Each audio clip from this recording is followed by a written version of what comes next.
it up. Councillors, ready to go? Right, so we have Justine at the table with us today because of the technological input required for live streaming and also getting Councillor Hutton on board.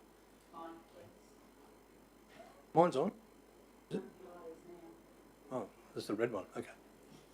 I knew that. All right, so welcome councillors and welcome to members of the community viewing in on live stream. And I'd like to, obviously, as we normally do, acknowledge a welcome to country. We're on Durrumbal country and we pay respects to their elders past, present and emerging as the traditional custodians of this land as they have been for thousands of years. I'd also like to pay respects to all Indigenous cultures within Livingstone because they are what define us. Council, this morning we've got Pastor Ron McClintock from the Wesleyan Methodist Church to deliver our opening prayer. And thank you again for coming along, Ron. Great to see you. Thank you. And the floor is yours. Thank you very much, and it is a privilege to be here with you guys this morning. Thank you. Let's pray. Father, we are conscious that in this room many decisions have been and will be made. There are many opportunities for discussion but also disagreement. But amidst all that, Father, I believe and we believe and ask for your guidance, for your wisdom. I thank you for the way in which you have brought this group of councillors and other parts of our community to a point where we need to honour you here this morning, and thank you for that. Thank you for the opportunity. But above all, Father, I do pray that the wisdom that you instill into each of us might shine forth. I thank you for the leadership that our local government here is producing and sharing across our community. We pray for our community that we might stand up for truth, righteousness and justice, that we might recognise the hand of God upon us and submit to that where necessary and always. But Father, I thank you again for this group of people in this room that today, and for Councillor Hutton, Father, who's online, we do pray for the opportunity of good decision making, a clarity of speech and thought. Father, there would be a good opportunity for your will to be done, and may we follow you and honour you in this process. So bless this council meeting today, bless this room. May your presence be evident in every decision that's being made now. In Jesus' name we pray. Amen. Amen. Thank you very much, Ron. And we have you a blessed day as well. Yeah. Councillors, just a brief comment before we get underway. Given the size of the agenda, I was going to ask a favour today, if we could perhaps resist going down any foxholes or along any tangents and try and stay on track as much as we possibly can. And also, if we can minimise our comments perhaps to one or two speakers, just in the case so that we can get through this agenda and perhaps get home at a reasonable hour. It is a fairly sizable agenda, as you know, and I'm not trying to stifle debate by any stretch of the imagination, but I just would request that perhaps we are conscious of the size of the agenda today. We don't have any leave of absences. We've got Councillor Hutton online. All other councillors are present. And confirmation of two previous meetings, one on the 15th of February and the other special meeting on the 22nd of February. Can I have a mover for the 15th of February meeting, please, just to confirm the minutes? Councillor Eastwood, thank you. Seconder, please. Councillor Watson, thank you very much. All in favour? Carried unanimously. Thank you, councillors. Thank you, Councillor Hutton. Mr Mayor, are we going to do any business arising? What's coming up, councillor? Yeah, thank you. Yep. The second special meeting, councillor minutes, is on the 22nd. Can I have a mover and a seconder for that, please? Moved, Councillor Mather. Thank you. Seconded, Councillor Watson. All in favour? Carried unanimously. Thank you. Thank you, Councillor Hutton. Are there any declarations of interests in matters on the agenda? Councillor Watson. With the one of 11.8, reconfiguring of lot 1, one lot into 2 lots on 3447 Road, New Park. What's the nature of your conflict? A good friend of the person who owns that. And I didn't know about it until I came back to the again. It's So are you choosing to leave the room, councillor, or would you like the councillors to deliberate on it? I'll let you. All right. Any other conflicts, Yes, councillor Mr Eastwood? Mayor, 11:15, I've lost it now, it's gone, but I have a conflict in interest as being a shareholder in Surflakes, and I'll opt to leave the room. And also 15:1, I believe it is. 15:1, the Capricorn Enterprise funding agreement. I'm a member of Capricorn Enterprise as a business, and I'll choose to leave the room, Mr Mayor. Okay, thank you, councillor Eastwood. Also, Mr Chairman, I'll declare a similar interest to Councillor Eastwood in relation to Surflakes. And I think I did manage to get an email sent through to Carl at 1 minute to 9, so I've complied with that, I believe. Hopefully you've received that, Carl. Thank you. Right, any other conflicts, councillors, or interest declarations? Mr Mayor, I will just note, it's not a conflict recognising the changes to the Act, but under 15.1, I am Council's representative on the Capricorn Enterprise Board, so if I was ordinarily a board member, I would be excluded, but as I'm Council's rep there, there is no conflict. No, agreed. I thought about that one too, councillor. Anything else, councillors? All right, thank you very much. We'll note those. Number 6, public forums or deputations. As noted there, councillors, we've got a deputation from Yapuna and RSL in relation to Anzac Day. As you'll also see on the agenda, I've opted to defer that until after lunch, and we'll have that deputation prior to consideration of that particular agenda item.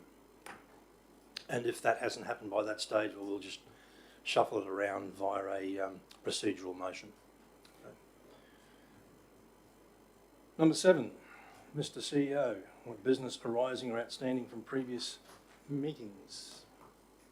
Yes, thank you, Mr Mayor. In the same spirit of expedience, as you mentioned earlier, we might skip through those quickly. I'll get Brett to join me. Michael hasn't arrived just yet, but I'll endeavour to make my way through items that would normally be responded to by he, including item 1, which relates to the Catholic Church building in Marlborough. We have received a tender, and I believe negotiations have succeeded in securing terms for a sale, which should conclude in the next little while. We'll provide updates to councillors offline.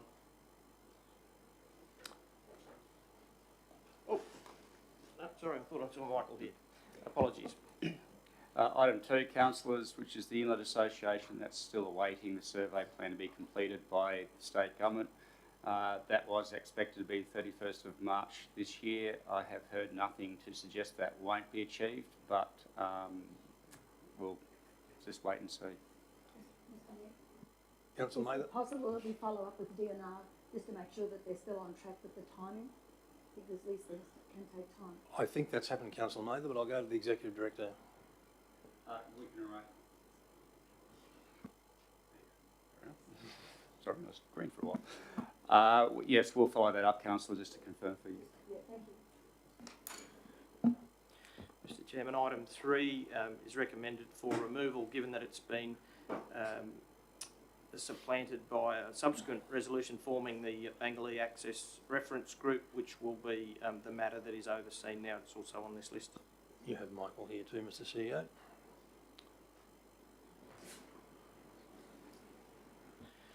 Item 4 is on today's agenda, recommendations about inclusions policy about regularising the prayer and acknowledgement of country, along with a number of other housekeeping matters. The local law review is anticipated to be presented to the briefing session in April, so that's a few weeks away.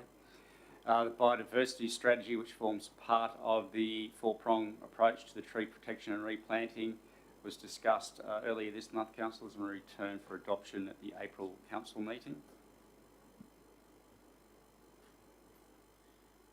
Item 7, the planned meeting had been deferred. I can't yet confirm whether that has proceeded, but in any event, the matter will be reported to the council's April meeting. Regarding the Capricorn Coast Outrigger Club, waiting some state feedback on 3 sites which are identified. Once we have that, there'll be further conversation with the outriggers and presumably Councillor Bello will be included in those conversations. The notice of motion regarding exploration of beach permits, that matter was presented to a briefing session earlier this month. And consideration of signage in place of tree removal for views, that was discussed in February. Officers are currently working on a vegetation vandalism policy procedure. The policy and procedure are in draft form and anticipated to come to the 5 April briefing session.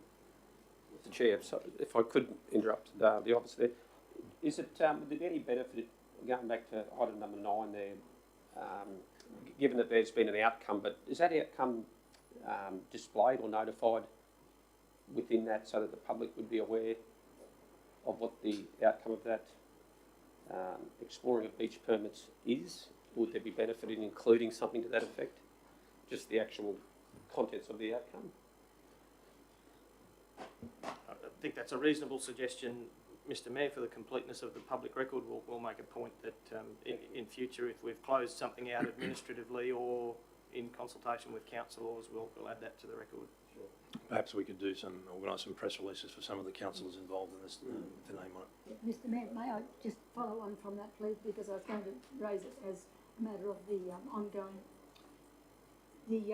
business arising, but seeing we're dealing with it now, because the reference group needs to know what we found in relation to the permit investigation. That's important, because if they don't understand that, we can't explain it to them any better.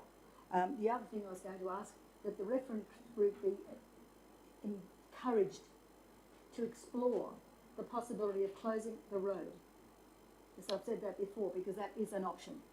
Is at our disposal if we want to take it on. By road, you mean the beach? The road that we're talking about now, we can't control because it's under the police. So you're talking about the actual beach itself? Yes, the beach. It's a road. If that part I know it's a road, council. I just yeah, wasn't sure whether you're referring to Hinds Avenue or the actual beach. No, the beach. That's what we're talking about, the beach. So if we've got control, if we've got no control over that because it's a road, well, we need to take control and actually remove the road, and that's our connection with DNR.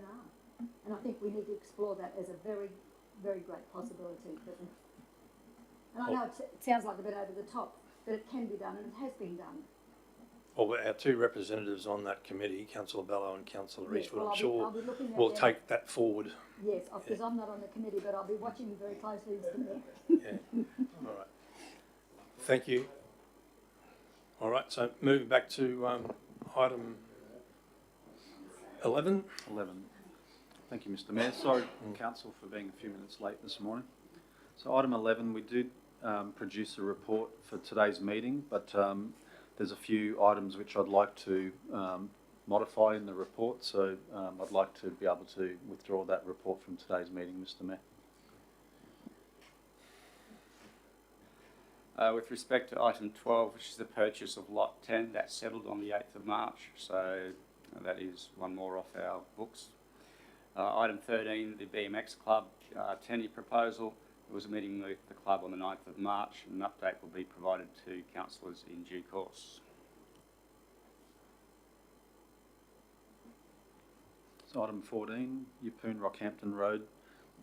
I had a conversation with the District Director of Main Roads yesterday, and there's some there's a belief that the design is continuing as is, and I had a conversation with the District Director about convening another meeting with the Mayor and Councillor Mather to discuss the merits of the current design versus other options that were considered, and both ourselves and the District Director haven't heard from the Minister's office regarding the 2 letters that the Mayor has issued. No. So I'm hoping that we have a meeting in the next few weeks to further discuss this issue. And just for your information, councillors, the design is available on the Transport and Main Roads website if you wanted to go online and have a look at that. It hasn't substantially changed from the initial concept we were first presented with, and as the Director has said, I have received no correspondence from the Minister's office after 2 approaches. Mr Mayor, I don't know if the members realise it, but the resumption of land further west of the artillery intersection is predicated on what happens at that intersection. Now, we need to resolve that because it's going to change a lot of lives in that other area where the resumption is taking place.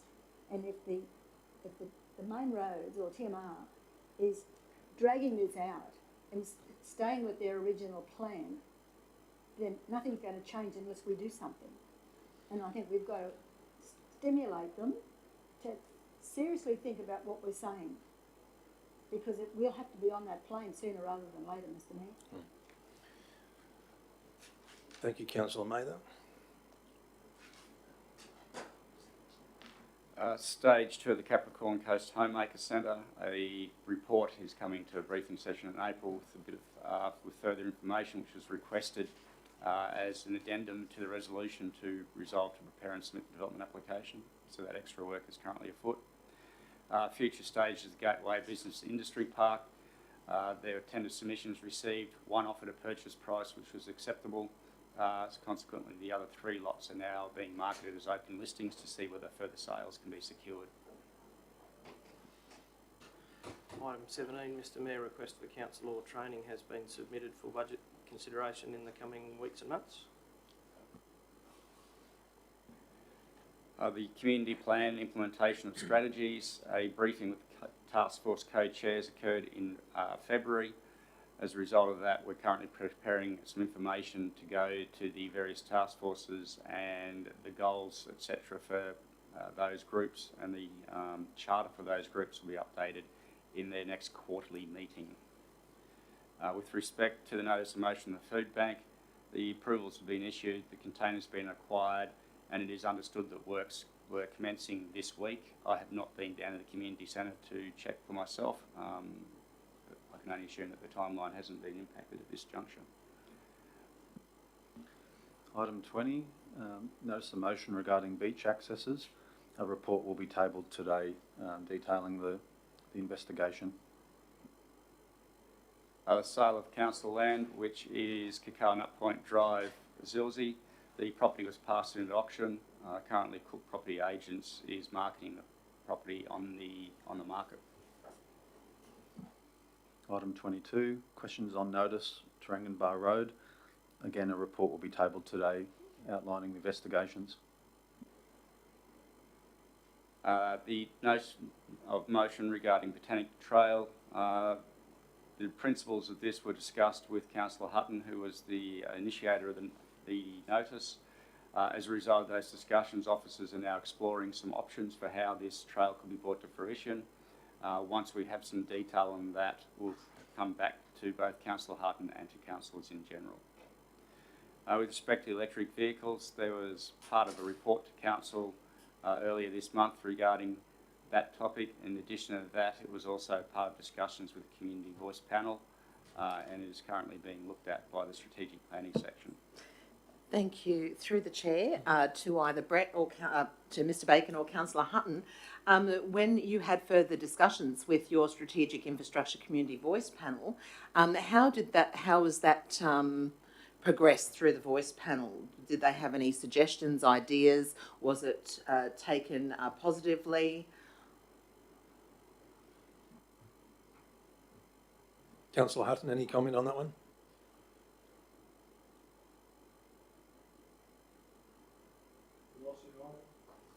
Councillor Hutton, are you online still? Hello. Thank you very much for the question. So when it was raised with the Community Voice Panel, I guess that it sparked what is ordinarily a larger discussion in regards to the role that electric vehicles play in our community, both now and into the future. Generally, it was accepted that there is a space for us to grow. There was some diversity of opinion from someone who argued quite stridently that regulation is not a field that we should be looking at, to someone saying, well, we shouldn't really be engaging in this space. What we should be doing is promoting the superhighway. To others going, well, if this is ever going to occur in our public realm, then it probably needs to be taken in a way such as this. But that's reflective of the education of the community and something that obviously we as a council need to take on board. And when at the April meeting of council, the minutes of that meeting are provided, I'll give some more detail then. Thank you, Councillor Hutton, much appreciated. With respect to the community organisation tenure renewal with council, one of those is currently being progressed, and the other 3 we're just awaiting on further detail from those groups so that the paperwork can be finalised. Item 26, Bangalore Beach Access Reference Group. So a meeting's been held with internal officers and the councillors to further tease out the terms of reference and the first meeting agenda. I don't know whether Councillor Bello or Councillor Friend would like to comment further on that meeting. Oh, Eastwood, sorry. Councillor Eastwood, would you like to comment further on that meeting?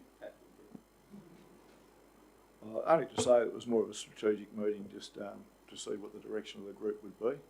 It was the actual stakeholders weren't involved in that meeting, so it was a good start, and helps us to set the agenda items for the first proper meeting, which I believe is on the 6th of April.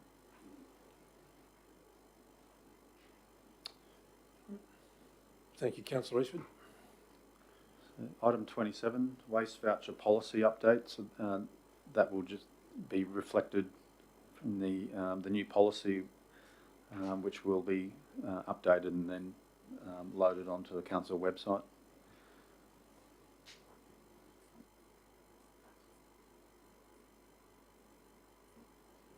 I think item 28, the lagoon costings. A report will be finalised for next month. We have been working through the costings, and we have identified the capital costs and all of the ongoing costs. So a report will be finalised next month.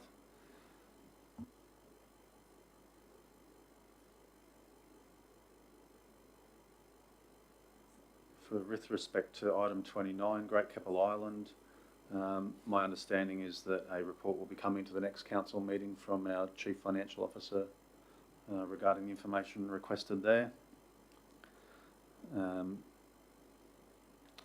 And the last one, sorry, I'm a bit confused about that one, but it's not a double up. Yeppoon Lagoon. No, it's 2 separate items, Mr Chairman, and I am aware that officers are working on that as well. I think the aim would be for the April meeting to run parallel to the Great Keppel Island one as well, but there certainly is work underway on both of those. Thank you, gentlemen. Councillors, any questions on the outstanding matters? Thank you, Councillor Bello. Any other questions, councillors? Just business arising from the minutes, Mr Mayor, that's all when we come to it. Okay. Shall do. Do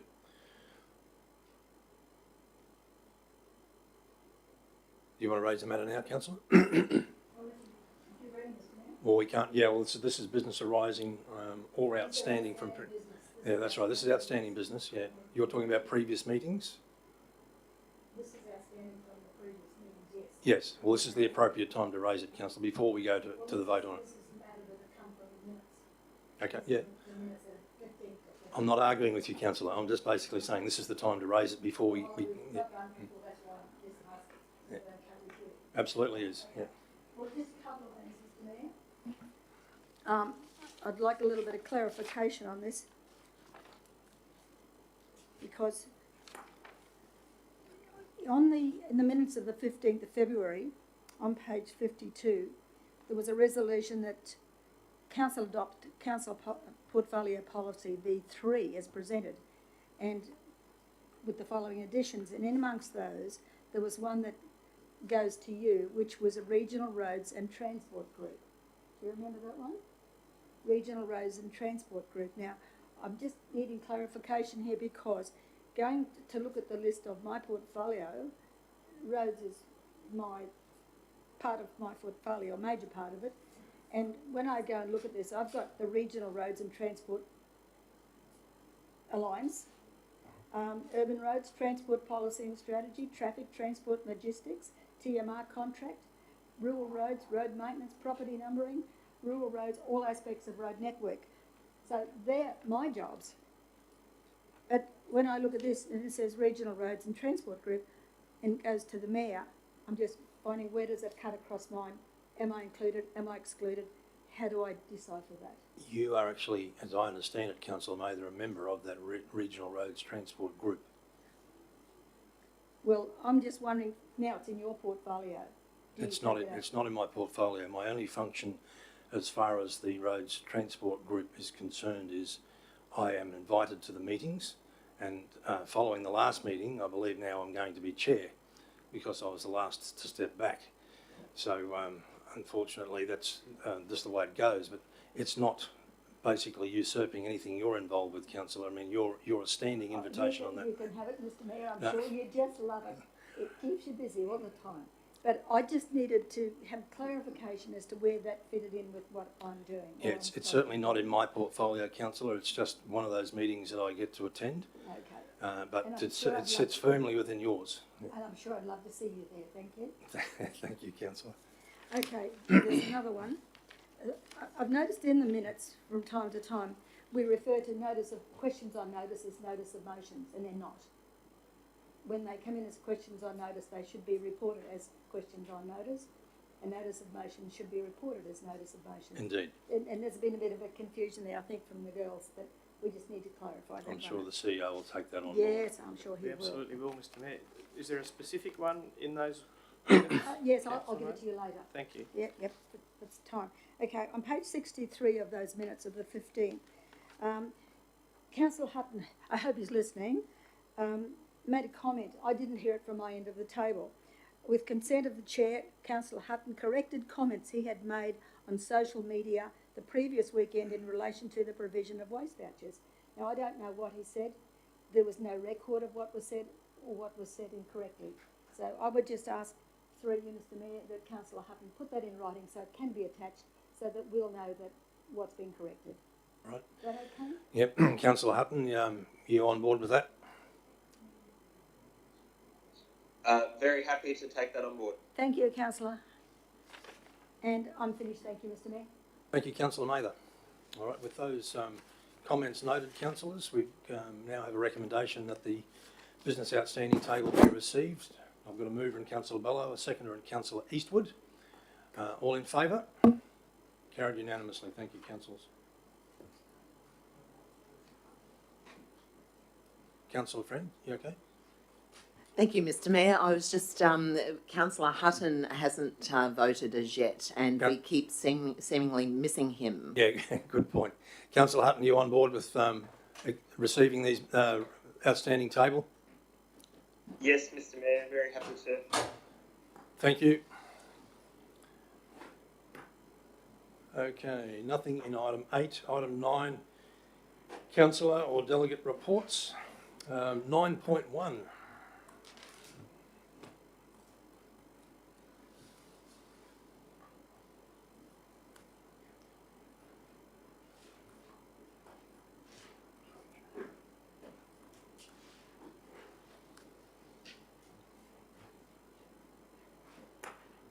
Mr CEO, is this one yours? Happy to, Mr Mayor. The policy that governs Mayor's discretionary fund is the Community Assistance Programs policy. It does require that requests from the Mayor's discretionary fund that are greater than $500 receive endorsement from Council. The application, the Wapabara Ancestors Memorial Project, is such a sum and therefore is tabled today. Thank you very much. Any questions, councillors, on this one? Mr Mayor, I'm just thinking, is that our job to be putting up memorials on behalf of others? I'm just wondering if it's supposed to be a grant or something. Would it be more appropriate? Is it the Mayor's discretionary fund is where it should come from? Well, I guess under the definition and terms and conditions of the Mayor's discretionary fund, this is the discretion. And this actually was a request I received. And I have to say, if it had been $500 or below, I probably would have supported it. But because it's above the threshold, I can't do that. I've got to bring it to the table. In terms of whether whether it's our job to provide memorials, this isn't about the memorial. It's about a funding request for $1,000. The purpose, I guess, is up to you to determine whether it's worthwhile. Thank you, Mr Mayor. Through you to the table and fellow members, Auntie Chrissy Doherty from Wapabara and also Dr Sunny Van Issam from Wapabara have been undertaking research into where their ancestors lie. They have found a number of ancestors located at the South Rockhampton Cemetery in Allenstown. And they are also trying to repatriate some ancestors from England as well.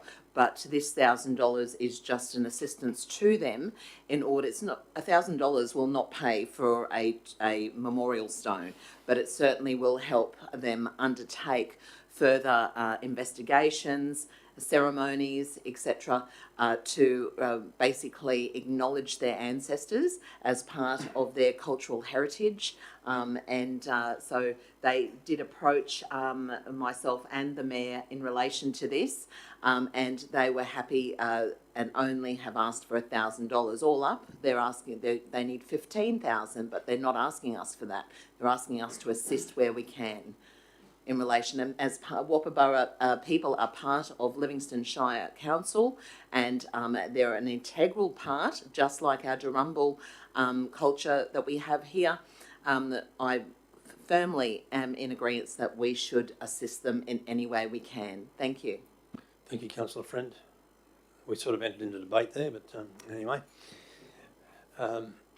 We might just get a mover and a seconder in this one so we can actually start the questioning and debate. Move Councillor Friend, seconded Councillor Eastwood. Thank you. Any other questions or comments, councillors? Just the only comment, Mr Chair. Do you know whether they've contacted Rockhampton to also consider support, or is that something that we would yes, extend to them as well? I believe they have, Councillor Bello. I think it was actually in the report, was it? Yeah. Yes. So I think that they're trying to source various benefactors. All right. So we wrap up debate, councillors. We've got a mover, Councillor Friend, seconded Councillor Eastwood. All in favour? Those against? Councillor Hutton, your vote? Sorry, I keep pressing it and then it mutes me as I unmute myself. So in support, councillor? Okay, so we've got 6-1. Yeah, he's an aye. Councillor is an aye. Councillor Hutton is an aye, yeah. Yes, in support. Yeah, thank you. All right, thank you, councillors. 9.2, which is the Community Voice Panel report on the Organisational Performance Community Voice Panel. Councillor Bello, did you wish to speak to the report? I'd be happy to move this, Mr Chair, and then make comments. So you're entertaining questions at this point? Oh, most definitely. Mm-hmm. Yep. Any questions of the good councillors? Only one, Mr Mayor. Thank you. Why are we giving the housing shortage to the voice panel? I think it's far greater importance than that. Good question. Thank you, Councillor Mather. I don't believe it's a case of giving it to them. I think it's actually been raised from the voice panel. They're actually coming to council and asking for council to adopt that onto their risk register as a major issue. So they're probably supporting council's concern, but want to see it actually documented in our risk register. Mr Mayor, this is a federal issue, state and federal issue, and of course local government's the facilitator, and I think this needs to go and I think be retained on the registers and also forced at every occasion to the conferences, the various conferences. And while we don't keep pressing that point, it's not going to take a priority. Thank you, Councillor Mather. If my memory serves me correctly, councillors, I am getting on a bit, but there are a good 4 to 6 items, I believe, on the LGAQ agenda at the last annual conference on this exact topic, because it's endemic right up and down the Queensland coast and also inland. And it's a major challenge for all of us in trying to attract staff, because if there's no accommodation, we can't attract people to this area, and we're competing with the major projects for this region. And we're now competing with contractors moving south to help out with the flood relief efforts down there. So it's going to be, supply chain is going to be a very significant issue. Any other questions of the Deputy Mayor? Councillor Hutton, you're okay? Very much so, Mr. Mayor. Thank you very much. All right, Councillor Bello is moving this one. Can I get a seconder, please? I'm happy to second. All in favour? Councillor Hutton? Aye. Thank you. Carried unanimously, councillors. Again. No items under item 10, so we'll move to 11, which are the reports. The first one is 11.1, the proposed motion to the 2022 National General Assembly of the Australian Local Government Association. Mr CEO, am I going to you on this one? Hi, Mr. Mayor. The Australian Local Government Association will host its National General Assembly in Canberra in June, and has, in advance of that, invited councils to contribute motions. Two have been proposed, one from yourself and one from Councillor Friend. Thank you, Mr CEO. Any questions, councillors? Well, not so much a question, Mr. Mayor. I just wondered whether we could possibly add to number 1. That's the National General Assembly of the Australian Local Government Association calls on the Australian Government to write to each state premier requesting that future COVID mandates that are likely to have negative impacts on local businesses be discussed with ALGA executive prior to introduction. And I just thought it might be good to add to that and end restrictions on unvaccinated people. So requesting that future COVID mandates and restrictions on unvaccinated people that are likely to have negative impacts on local businesses. Okay. Yeah. Need clarification. Beg your pardon, Councillor? Clarification of a word, Mr. Mayor? Yep, I'm just going to read it again. So the first one is, according to the change proposed by Councillor Eastwood, will read as follows: that the National General Assembly of the Australian Local Government Association calls on the Australian Government to write to each state premier requesting that future COVID mandates and vaccination status, Councillor? That would satisfy. And the vaccination status of unvaccinated people that are likely to have negative impacts on, I think I'm reading that wrong. Yeah. Requesting that future COVID mandates that are likely to have negative impacts on local business and unvaccinated members of our community be discussed with the ALGA executive prior to introduction. Is that your intention, Councillor Eastwood? So that would be fine, Mr. Mayor. Right. So, Justine, did you get that? Unvaccinated. And unvaccinated members of our communities, I should say, to be all inclusive, be discussed with the ALGA executive prior to introduction. Everyone clear on that, Councillor Friend? Yes. Hang on. Thank you, Mr. Mayor. Yes, I'm very clear with that, and I'm happy to have that included. But I'd also like to make an addendum on the notice of motion that I have submitted on behalf of council. And just to include, so if we go down to the notice of motion, this National General Assembly calls on the Australian Government to fund a national rollout of electronic vehicle charging stations for lesser categorised local government areas, including regional and remote local government areas. I had emailed that earlier, Okay, a number of weeks ago. thank you. All right. We clear on that change, councillors? Oh, she's got electric, yeah. All right. Everyone clear, councillors? Not quite, Mr. Mayor. Can we hear that again, please? So it reads as point 2 on the screen, Councillor Mather, that this National General Assembly calls on the Australian Government to fund a national rollout of electric vehicle charging stations for lesser categorised local government areas, including regional and remote local government areas. Okay? All right. In regards to that, are we trying to sort of remove service stations from the map by doing this? Or are we going to ask for them to be put in service stations? Thank you, through the chair. Thank you, Councillor Watson. This particular notice of motion is asking Australian Government Association to advocate on our behalf to the federal government. There's no mention of service stations, it's just electric charging stations for lesser categorised local government areas, including regional and remote areas. So if the federal government wish to also approach service stations, then that's what we're not actually advocating, we're asking them to advocate on our behalf. And I suspect, Councillor Watson, that will be a commercial decision for service stations anyway. Yeah, Councillor East, Councillor East, with your lights on, you got a question? Oh, sorry, Mr Mayor, I think it's been on. Okay, that's all right. Councillor Mather, you got a question? Yes. Your lights you need to put your microphone on. Who stole it? I just want a clarification of a word first. Number 1, last line, induction. So it is introduction, yeah, that's what I thought, unless I know it is another word. I was thinking too, the electric charging stations, they not necessarily need to go into service stations. They can go anywhere, can't they? Why don't we make it part of our planning scheme when new businesses come in? That was actually a motion moved by Councillor Hutton a couple of meetings ago, and that's actually been investigated by our officers as we speak. That's good, you've got it underhand. Thank you. All right.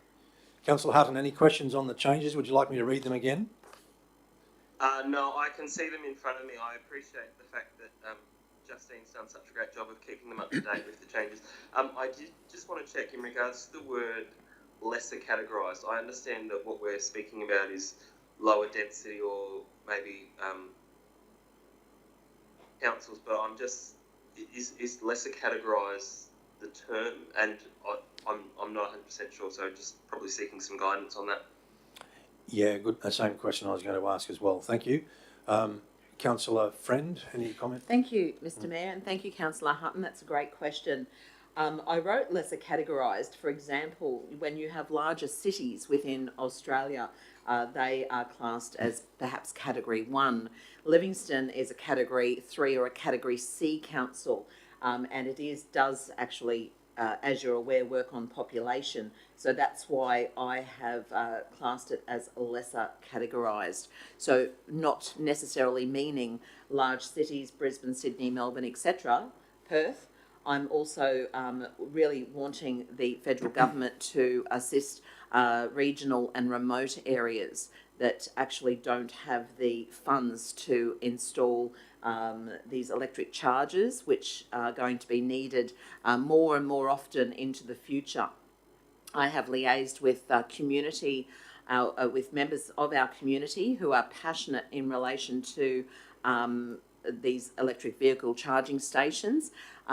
We do need them in regional remote areas because it's part of the electric vehicle highway, and this will help everyone be able to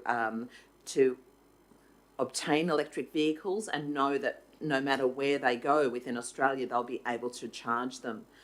So with going back to lesser categorised, I've thought that might be the best way to say that, remote and regional areas. But if the table feels that should be taken out and just to have remote and regional and remote local government areas, I'm happy with that also.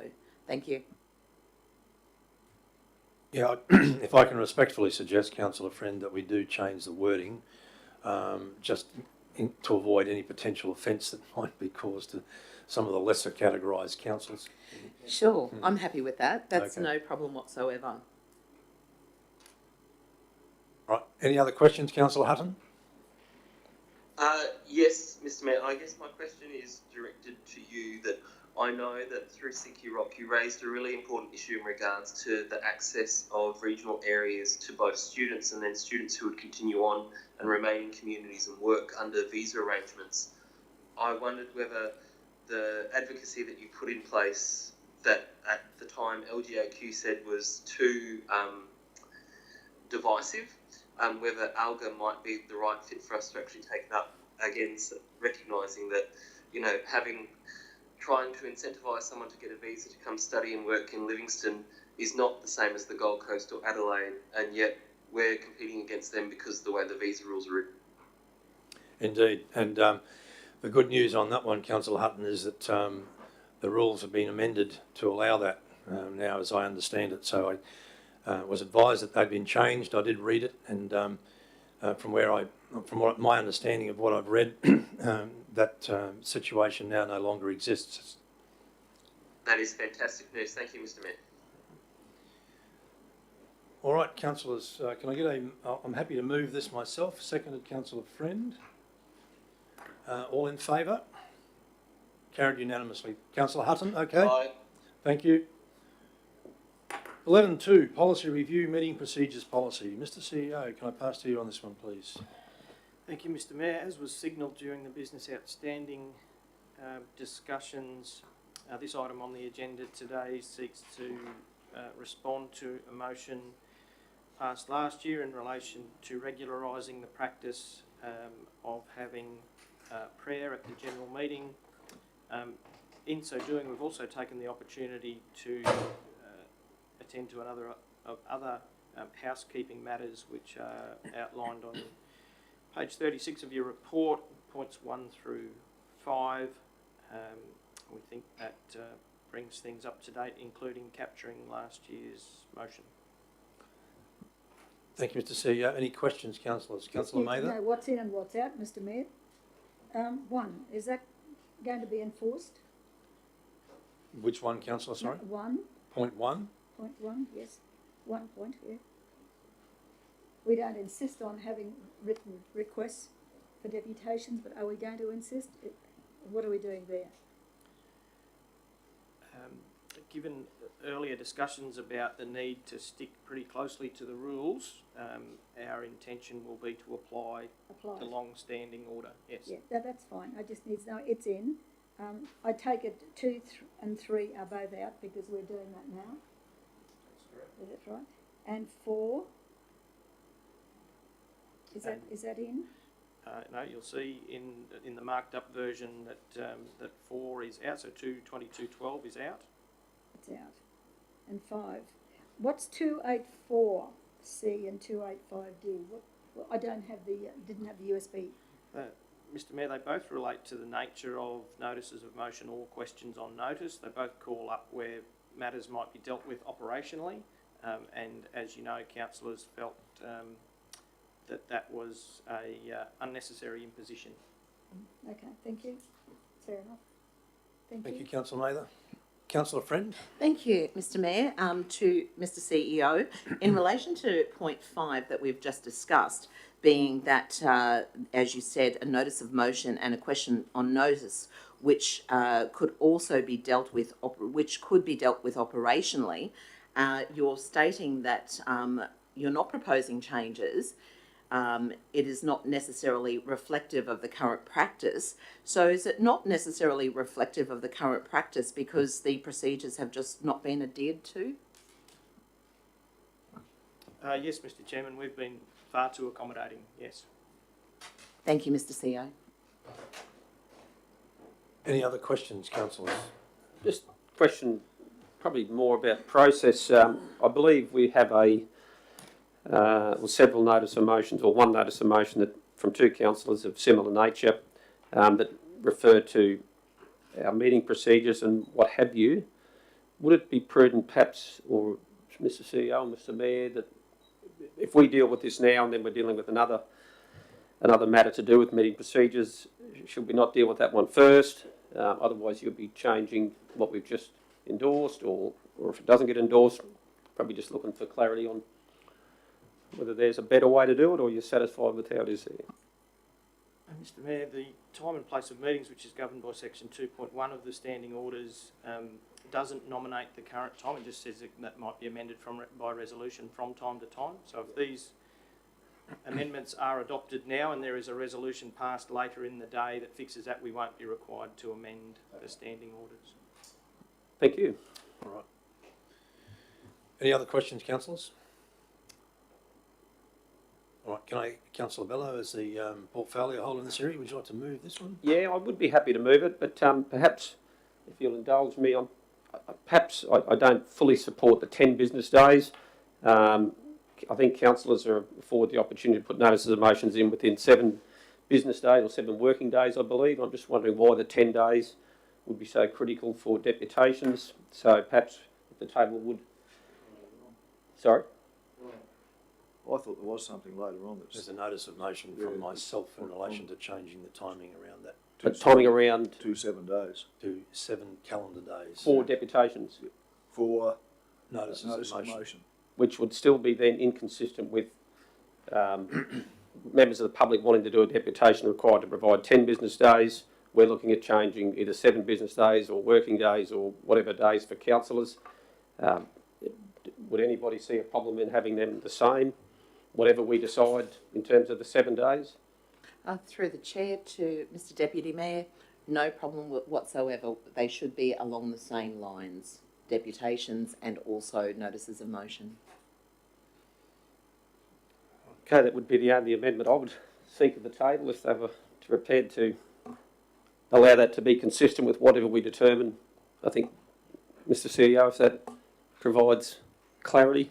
Mr Mayor, if I could suggest if that change is to be made, that it is actually linked then to the notices of motion timeframe, which might change from time to time. If the intent is for the two to be linked, rather than nominating them separately, we'll say that deputations are to be notified in the time frame required for notices of motion. So, Mr CEO, I'm just wondering whether in that case I withdraw or we just don't regard the notice of motion from myself on this later on the agenda. It can be fixed now as part of adopting this policy. Mr Mayor, apologies. Yeah, Councillor Hutton. I wondered whether the table would be open to a procedural motion that we lay this on the table for the next meeting of council. We can deal with the notices of motion at the end of it, which will have direct impact on sections of what the total meeting policy will look like. And if we picked it up at the next meeting, we'd be taking it on board in one go instead of having a go at it now, try and fix a couple of things up, having a go at it later on in the meeting, fixing a couple of other things up. I think that increases the chance of confusion and misunderstanding, where if we deal with the individual items under the notices of motion and then pick it up as an entirety at the next meeting, that might be a way to clear this up a bit. Any thoughts, councillors? Totally agree, Mr Mayor. I was All right. going to do that because we are trying to fix something here that nobody's got any clarity on. All right. We're really not clear, and I think we need to go back to the board because we don't have a consensus of what we've got. There's too much confusion. So I think it really needs to be laid on the table, Mr Mayor. Thank you, Councillor Mather. Thank you, Councillor Hutton, for that suggestion. Councillor Bell, are you moving a procedural motion in that case to lay this on the table?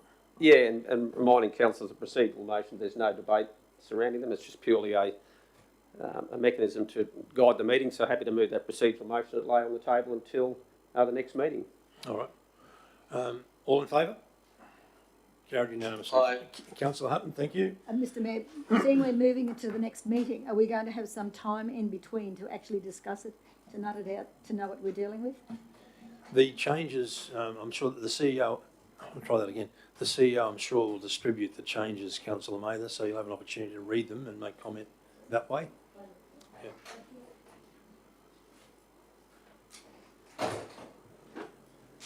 11.3, the monthly financial report, and we welcome Chief Financial Officer to the table. Good morning, Andrea.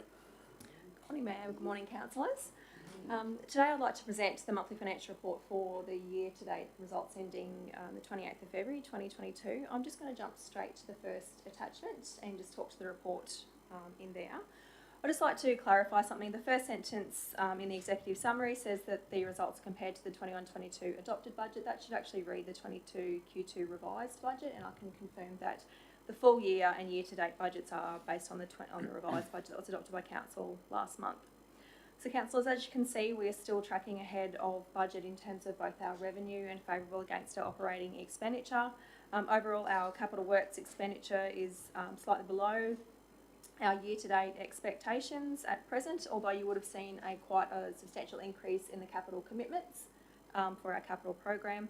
Our cash balance remains healthy at $81 million there. That's largely attributable to the volume of rates and utility charges that we received during the month of February, and our borrowings continue to track at $63 million and are on track to reach just under $60 million by the end of the financial year. So in terms of the detail, in terms of our operating revenue, so we are $2.5 million favourable against our year-to-date budget. That's largely attributable to the rates and charges that we've received year-to-date, although we will at the end of the year recognise that a portion of that relates to prepaid rates. So that's rates and charges people have paid in advance of the period which it relates to. Our operating expenditure, this doesn't include committals, so we just need to be mindful that even though it is currently $2.1 million under the year-to-date budget, we do need to be mindful of the commitments that are related to the particular materials and services. All other line items are within expectations in terms of our operating expenditure. Just moving down to the report, as you can see, you can't see, but I'm on page 82 of the agenda, and our cash investments, as you can see, have increased, looking at the graph there, up to $82 million. I believe a question was asked in a previous meeting about where cash on hand is. You can't actually, we only hold a very small value of cash on hand, so it's that small it doesn't actually show up on the graph, but it does formulate part of the total calculations in this particular report. Our outstanding rates are comparable with previous years and are below actually what was outstanding in the same period for 2020 and 19-20. I would just like to mention to councillors that we have 3 properties that remain eligible for sale of land for rate arrears. That auction is set to commence at 1 o'clock on Thursday at the front meeting room at the Town Hall. In terms of our debt management, we have actually paused debt recovery activities on any property owners that have a postal code within an area that's been impacted by the floods down in South East Queensland. So we have paused collection activities for those property owners at present. In terms of procurement, it's really pleasing to report that we've actually spent more within our local businesses than what we have within the greater CQ area. So we've spent 27% of our expenditure within businesses located within our Shire boundaries, compared to 26% within the greater CQ area. So that's a really good outcome. Normally it's the other way around, but the past couple of months it's been the opposite of that. We are due for another loan repayment this month, which is probably occurring this week actually. So we'll once again see our debt further decline when we bring the March report back to Council. Our capital expenditure overall is sitting at 36% of the full year to date revised budget of $39.9 million. Although we have just under $26 million of capital commitments. Some of those purchase orders do relate to expenditure that will be undertaken in the subsequent financial year. But it is pleasing to see the volume of contracts that have been awarded and that work progressing. I am just going to jump back to the body of the report just to talk about the tender summary. Just bear with me for one moment.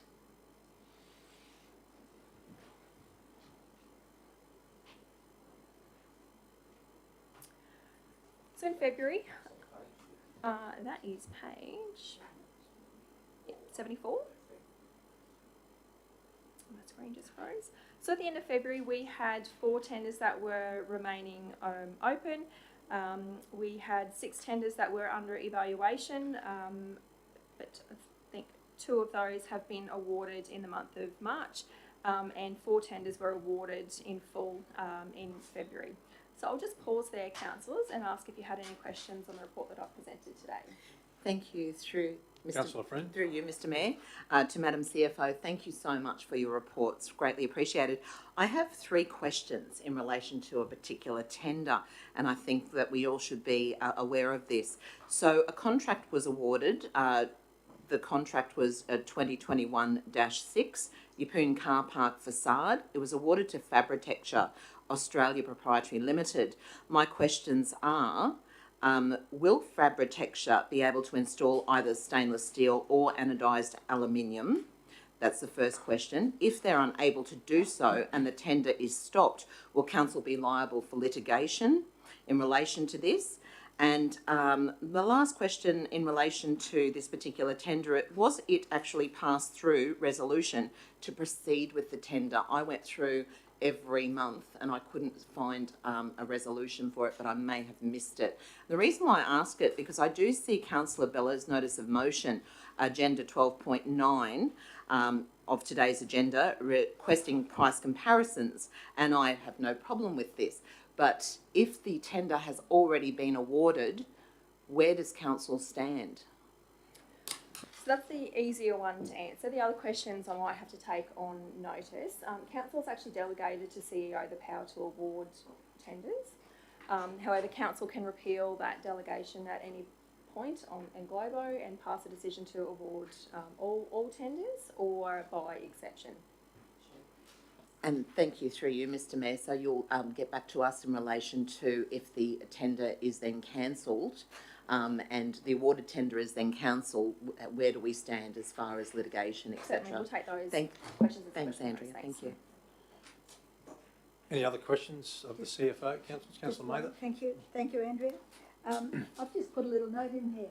Could you include those over 200,000 lists on the bulk of the agenda, rather than have to go to a link?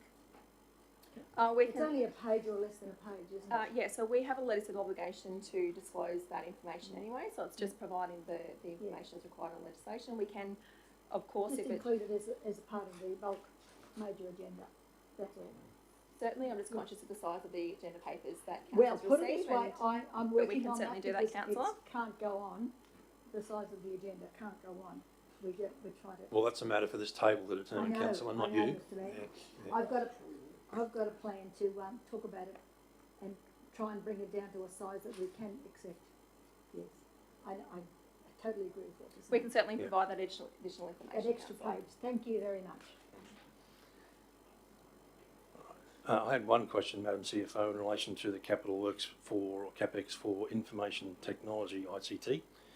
It's currently running at 7%, and I'll take this question on notice if that's fine, because I don't expect you to be able to answer it, but their spend is significantly less than budget. I'm just wondering if someone can get back to me as to why that is. Thank you. I can answer that in part. The larger capital component of the ICT project relates to the items that were identified to be capitalised as part of Merlin.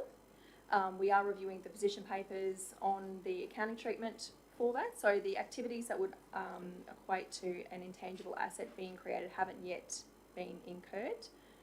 So we'll be looking at the timing of those expenditures as well as the accounting treatment. All right, thank you. Thank you, Mr Mayor. I have Councillor Friend? Thank you. I have some further questions on page 89 under major projects for Madam CFO. So we see that Doonside Bridge upgrades and also Werribee Creek Bridge renewal has 66,000 and 49,000 respectively spent on it already. Do we know where that money's gone to thus far? We'll be able to provide the councillors that detailed information. I certainly don't have that at hand. Lovely. Also too, Kelly's Dam embankment investigation, the budget is 137,000, but nothing has been spent on that. If we could get some answers in relation to where that may be at. Certainly, councillor. Thank you so much. And also Roslyn Bay trunk and reticulation water. There's a 251k budget, but once again, nothing has been spent. Thanks. I really appreciate you getting back to us on that. Thank you. Any other questions, councillors? All right, Councillor Hutton. Councillor Hutton, you there? No questions, Mr Mayor. Thank you. All right, I'm happy to move this one, councillors. Can I get a seconder? Thank you, Councillor Bello. All in favour? Councillor Hutton? Aye. Carried unanimously. Thank you, councillors. Which brings us to 11.4, which is a development application for a development permit for an MCU for a transport depot at 68 Emu Parade, Barmarie. Now, councillors, we have an alternate motion from Councillor Mather, but I'm going to deal with the substantive motion first. If that fails, we'll go to Councillor Mather's. All right, so we'll hand over to the Mr. CEO. Who we got today to do? Oh, I'm sorry. No, right, Tracy, over to you. Sorry.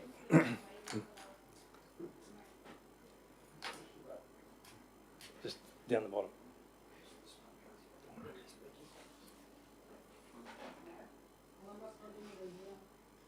So the clip it can be used. Otherwise, just feed through the pages yourself, the attachment, if that's what you want. Well, I can't move anyway. On that side? No. Oh, perhaps if you start, Tracy, anyway. Just to give us a rough, a summary of what's happening. So, the application that's been lodged is for material change of use for a transport depot at 68 Emu Parade, Barmarie. So the subject site, just the next slide, this thing. And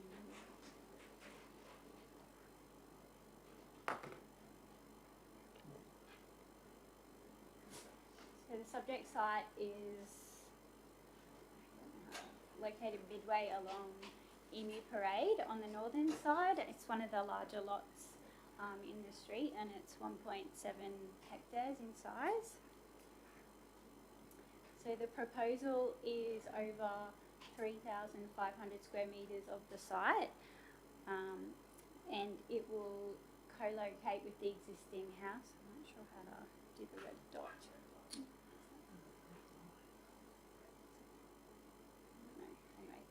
So the transport depot will utilise some existing sheds on the site, and so these are the existing sheds on site, and this is going to be the parking manoeuvring area for the depot, and the house is at the front of the site. The parking will be for up to 5 vehicles, so 2 heavy vehicles, 1 service vehicle, and 2 commercial utility vehicles. So the application was publicly notified, and there was 11 submissions received. The assessment of the application has found that the submitter's concerns can be addressed by conditions and further permit requirements. The proposal has been conditioned to meet the relevant benchmarks of the planning scheme. There'll be infrastructure charges applicable to the development, and it's recommended for approval subject to conditions. Anyone have any questions? Councillor Eastwood? Just for you, Mr Mayor. Tracy, I believe that this fellow has been operating pretty much like that for a period of time, is that correct? Yeah, so looking at aerial photography, it appears that there has been activity on the site since 2012. Council, there was a complaint made, and that's sort of when the use of the site was brought to council's attention initially, but that was in 2015. Progressively over that time there has been activity on the site, and it has downscaled over time as we've got to this point where they've lodged the application. And have there been further complaints? Since the application was lodged, or prior to? During that? Yeah, so there was probably about 3 complaints over a number of years. Thank you. Yeah. Any other questions, councillors? Councillor Watson? Hi, through the chair, Tracy. I'm just wondering, with this setup that they've got, are there other? Have there been other setups like what he's doing on other blocks throughout the Shire that are in similar areas? Like what I'm getting at is, I'm trying to get at is this something that can be done in many different places, or is this the only fellow who's doing this sort of work, or is there places all over the place that people are doing the same sort of thing? That sounded terrible. I'm not sure.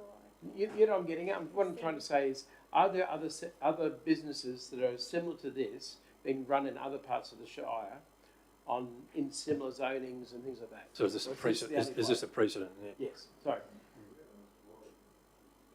There is a number of transport depot operations occurring within rural and residential areas across the Shire, in the Quarrel area, around the Neils Road area, so closer to here, and generally it's going to be about the proximity to the road network and the size of the lot being feasible for that type of vehicle to come in and out of. go to their point of dispatch or work. So it does depend on where businesses, their primary place of work is. These other places, though, they'd be more rural compared to here, though, wouldn't they? There is quite a mixture, and part of the reason that council in the 2018 planning scheme updated some requirements for transport depots, we actually integrated in elements into the rural residential zone to allow these types of uses to occur at a limited scale on these sorts of big blocks. But this density here, population density here sort of thing would be far. There'd be a lot more people living around this than there are in outside Quarrel, and because they're bigger blocks than these, aren't they? However, the planning scheme does contemplate this type of use occurring in this more rural residential area. Yeah. All right. Thank you. Councillor Friend. Thank you, Mr Mayor. A couple of questions. Thank you, Tracy. So, Council, I've read the submissions of the public notifications. One neighbour claims to have witnessed about 9 trucks, more than what they are actually conditioned for. How do we monitor that once this is approved?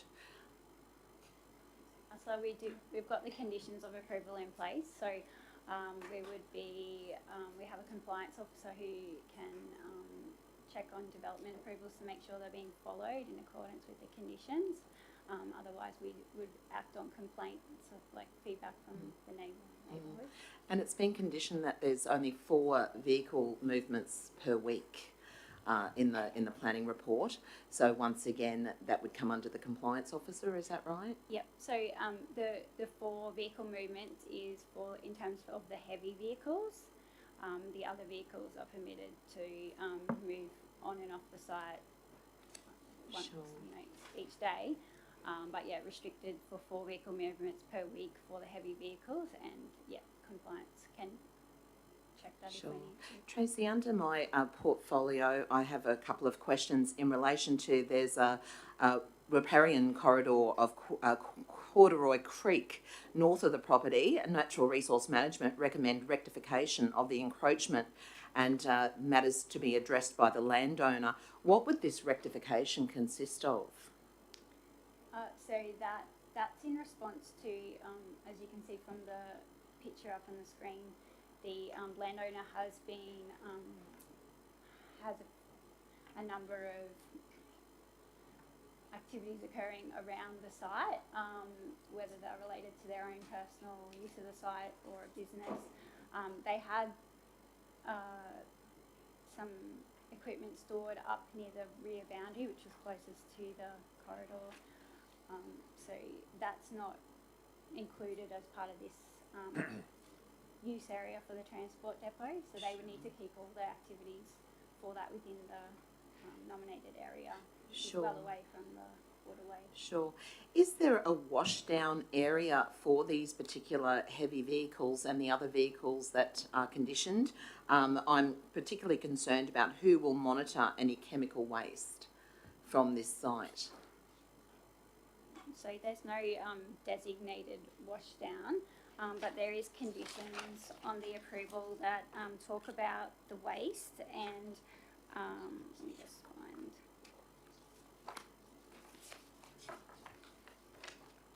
So condition 8.12 talks about liquid waste, and that's can be in relation to soapy wastewater and things like that from any washing down of vehicles. So that's asking to be bunded and roofed and things like that. So thank you, and thank you to yourself and the table. I have one more question. Emu Parade near the proposed site is 6 metres wide and is unmarked. Residents are also concerned in relation to 55,000 kilos if these trucks, whatever they may weigh, using this particular the road and causing damage to it. Is there any further information in relation to that? So our development engineering team have looked at the proposal, and they've determined that the road width and surface is appropriate for the type of vehicles that will use the road. There is conditions that the trucks aren't to be brought to the site loaded, so that will reduce, I guess, weight loads of vehicles. Okay, thank you very much. Any other questions, councillors? Councillor Bello? That'll work. Just thank you for your presentation. Just in terms, what defines a transport depot, and at what point would someone need to move to that level of use, I guess? So somebody, say, who's got maybe a cement truck that they take home and park there, is it when they get 2 cement trucks that they got to move into that definition? Or I'm just trying to get some understanding of that, given that there would be many people who bring industrial type or commercial type vehicles home, backhoe drivers, all that sort of stuff. So just curious to know why this is needing to be elevated to that, to this position. Thank you, if that makes sense. I guess because this transport depot, there's a number of vehicles involved. If it was just a landowner bringing home their own personal business truck, that would be accepted, but this is up to 5 commercial related vehicles. There is a definitive number that is triggered, which then requires it to move to a development application. Definition. I know it's a little bit, perhaps a little bit ambiguous, but perhaps you understand. Thank you for that. I'm glad you brought that up. We actually just had that conversation with the executive director and our manager today in relation to transport depots and also vehicle use. As Tracy pointed out, your private business vehicle, being I run a concreting business, that is my mode of transport, that's how I get to work. It is also an element of my work. I am entitled to drive that to and from my home, and as long as I am legally parking it, so depending on the size, lawfully parking it on the road reserve or fully contained within my property, I can do that. So the situation can come up where maybe a husband and wife both operate a certain type of business that involves a vehicle, and they are entitled to have those sorts of vehicles come to and from their property. As Tracy also pointed out, because of the number of vehicles and the fact that this operation has employees who utilise vehicles. So this operation has employees coming to the site, collecting a truck, taking it to a place of business and doing that swap over. So that's sort of generally where the difference is, as long as, you know, the employees are swapping over those vehicles. If they were having that truck at home and driving it themselves to work, then that's not a transport depot. So just to follow up, like for example, concrete pumps, which are becoming much more common, not just in park residential, but potentially even smaller lots. Would they, under this scenario, virtually be triggering the need for a DA? If that was my concrete truck, then I could have it stored on my house. I would love to have a concrete truck. That would be very exciting for my daughter to see in the front yard. As long as I'm parking it lawfully, so depending on the size, on the road reserve lawfully or fully within my property boundary, I can take that truck to and from home without needing a transport depot approval. There are some provisions for home-based businesses, but they do have some different, there has to be some other operations occurring on the property as well. Thank you for that. Any other questions, councillors? All right, so we'll go into debate on this one. Can I get a mover and a seconder, please? Can I get a mover first of all?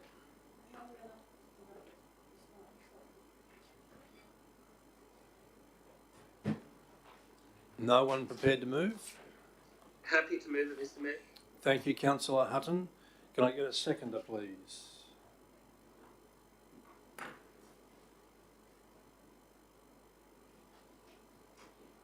Okay, I'll second it just for the sake of starting debate on this one then. All right. Councillor Hutton, did you wish to speak to the report? Only very briefly, Mr. Mayor, to thank the officers for the time that they've taken. This has been around bringing in compliance to a property that has had an existing use which was not contemplated. As we know, that the 2018 planning scheme did allow for this use to occur on properties such as this, but it was all about scale. by having this property go to the process of public consultation, we have provided the opportunity to provide feedback. Officers have taken that on board and pragmatically provided limitations around the use on that site to ensure that while it is in a rural area, while it is a community of builders and other tradespeople, with people carrying horse floats and other things of the same sort of ilk, we're making sure that we're protecting the integrity of that community as well. I think that the outcome the officers have produced is pragmatic, and that's why I'll be supporting it to the table. Thank you, Councillor Hutton. Anyone speaking against? Yes, Mr. Mayor. Councillor Mather. Thank you. And I thank the officers for the report. No doubt it's been a long time coming, Mr. Mayor, this report. And I think why it's taken so long is because of the lack of information provided by the applicant to get it this far. I've taken into consideration the 11 submitters, what their concerns are, and I've put them in a document that I will read out or in part today to cut it short as to why I'm speaking against the recommendation to approval. Councillor Mather, is this, sorry to interrupt you, is this your alternate motion? No, Mr. Mayor. Okay, thank you. No, I'm just giving reasons why I don't support the recommendation. And depending on how that goes, Mr. Mayor, as to well, I will present the alternate motion. Sure. Okay? But the reasons why I'm not supporting it are basically the same reasons why I've got the alternative motion up. One submitter did not object, instead sought guarantees and assurances from council that certain stipulations would protect them. We can't do that. I looked at what they were asking and we just don't have the ability to do that. The Emu Parade is zoned rural residential and it's used for that purpose, residential. Under the Livingstone Shire Planning Scheme 2018, Rural Residential Zone Code provision is made for the following reasons: to provide for the development of a limited range of low impact non-residential uses only if they are compatible with they support the needs of residents of the local catchment area. The operations requirements, impacts both physical and environmental, are not at all compatible with a transport depot and do not support the needs of the residents. The hours of operation that's required of a transport depot, noise, fumes, mechanical repairs, servicing, lighting, storing of vehicles are all activities and impacts which require an industrial site with other similar activities with far less restrictions than those required within a residential environment. And it must be said now that we welcome transport depots. We love them. We want people to come and work here. But they have a place and we don't need to put them in a place where we're going to restrict their movements or their growth. And that's important to be said, Mr. Mayor. What we would be doing by approving this would be restricting their growth and their potential to grow. The Emu Park Parade is a U street which both entrances to Barmarie Road. Being one of the earlier developments, it consists of a typical narrow passage without curb and channel. The road is their footpath. They have no footpath. Bitumen edging is able to cater for 2 passing family vehicles, but would receive adverse impacts from a regular use of heavier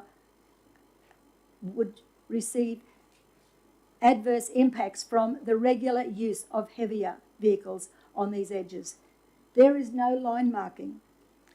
Due to the current low impact within this residential area, there is abundant wildlife, with pet walkers, prams, bike riders, joggers and school children either catching transport or venturing to the sports ground further down the road, which is a walking distance. Add trucking movements into this low impact area will change the quality of lives of all who live there. Due to the average sizes of the lots along the road, the demand for housing, especially in good lifestyle housing, in this environment, we will see subdivisions of these small blocks.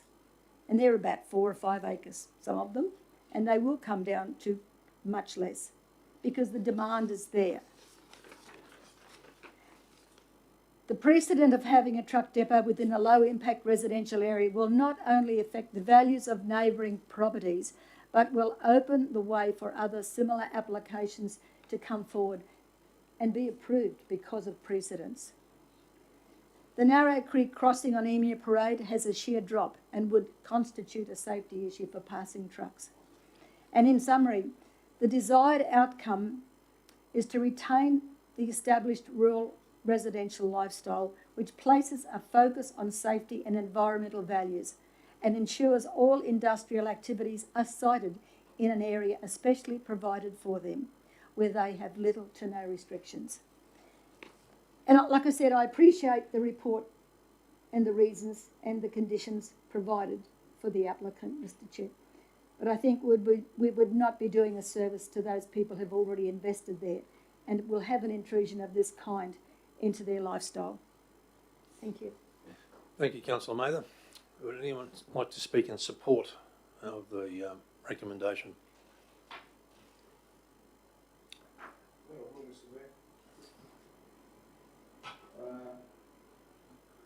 I struggled over this one, I have to admit. And in the end, I had to look at the officer's recommendations and knowing that they know a lot more about this stuff than I do.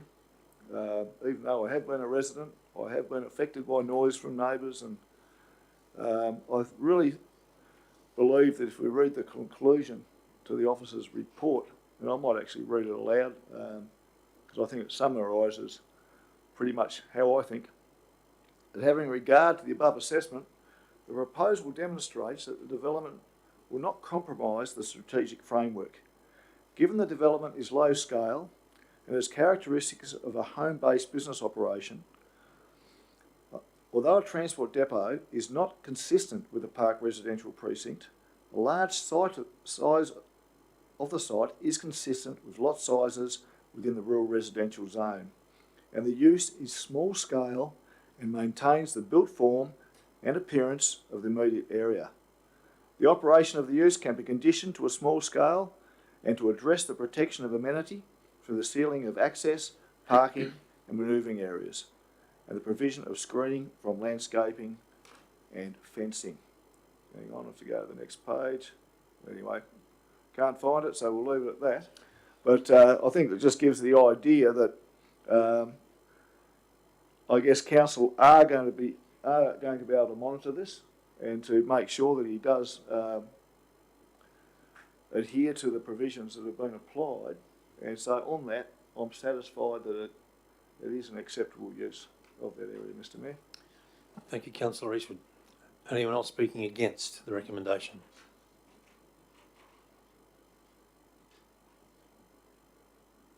Councillor Albello, nothing? I'm not speaking against, no. Okay. Anyone wish to speak for? Councillor Bello. Yeah, thank you, Mr. Chair. I certainly feel in much the same ways as Councillor Eastwood there. It's one of these ones that you try and put yourself into the people who live there, who are most closely connected to it. And I certainly empathise with those who do have concerns about this, and those concerns seem very reasonable.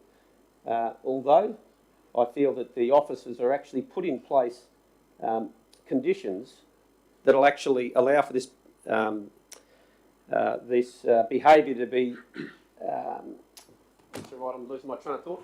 It'll be able to be done in a way that is fair and reasonable and respectful of the neighbours that live in that area. In terms of Councillor Mather's concerns about the applicant is going to be restrained too much, I gather the applicant would be agreeable to these conditions and believes that they're going to allow them to be able to perform successfully in their business. Otherwise, they could choose not to do it at all if they felt that the conditions were not fair and reasonable. So that's ultimately between the business owner who wants to conduct his business in that way. It's not true to say that all who live there have concerns with this. Certainly many do, but there are those that don't. So I think we need to, actually be accurate in what we're saying there. I've certainly spoke to a few who have lived there for a long time, and they don't have a problem with it. I recognise there are those that do, but I think these conditions will over time prove that the activity can occur. I talked before about concrete pumps, for example. And what we're seeing is changing is in industry, and I'll use that as an example whereby bricklayers now have $1 million concrete pumps that are as big as the trucks, if not twice the size or in weight, that they drive home, they house there, they have staff come there and access those vehicles. That's going on at the moment. And I think if we knock this back, we're virtually restraining so much activity that can be conditioned in a way that allows those businesses to live, not have to buy commercial or industrial land to house 2 concrete pumps and a wheelbarrow. So it's about, I guess, conditioning it in a way that it can integrate into that in that area. So it's not a decision I make lightly, and in some ways it's not even, you don't know whether you're making the right decision, but I think what they're trying to do is create a peaceable environment there for all of those that live there through these conditions, and I'm prepared to support that. Thank you. Thank you, Councillor Bello. Anyone speaking against? All right. Well, on that note, we'll wrap up debate. Councillor Hutton, did you wish to close out? No, thanks, Mr. Mayor. All right. So we'll go to the vote on this one, councillors. We've got a mover, Councillor Hutton, seconded myself. All in favour? Councillor Hutton? Aye. Okay. Those against? Motion is carried 4-3.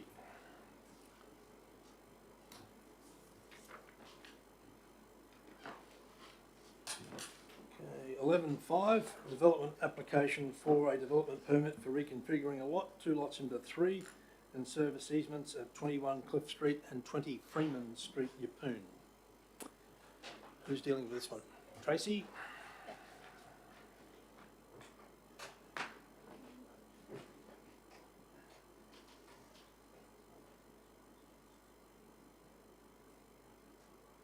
So this application is for reconfiguring a lot for 2 lots into 3 lots and a services easement at 21 Cliff Street and 20 Freeman Street, Yeppoon. So the site is a L-shaped block that has frontage to Freeman Street to the north and Cliff Street to the south. The subdivision proposal will take place in 2 stages. So the first stage will amalgamate these 2 lots to become 1 lot and create a single lot down to the south here, as well as create a services easement along this eastern side. The second stage will then subdivide this northern lot into 2 parcels for the existing house, vacant lot, which is serviced by this services easement, and then you've got the lot down the bottom again. So all the lots will be 794 square metres in size. The subdivision was considered to meet the relevant benchmarks of the planning scheme. There was no submissions made during the public notification stage. Infrastructure charges will apply for 1 additional lot, and the application is recommended for approval subject to conditions. Are there any questions? Questions, councillors? Thank you, Councillor Eastwood. Councillor May, the question? Yes, Mr. Chair. Talking about bushfire protection,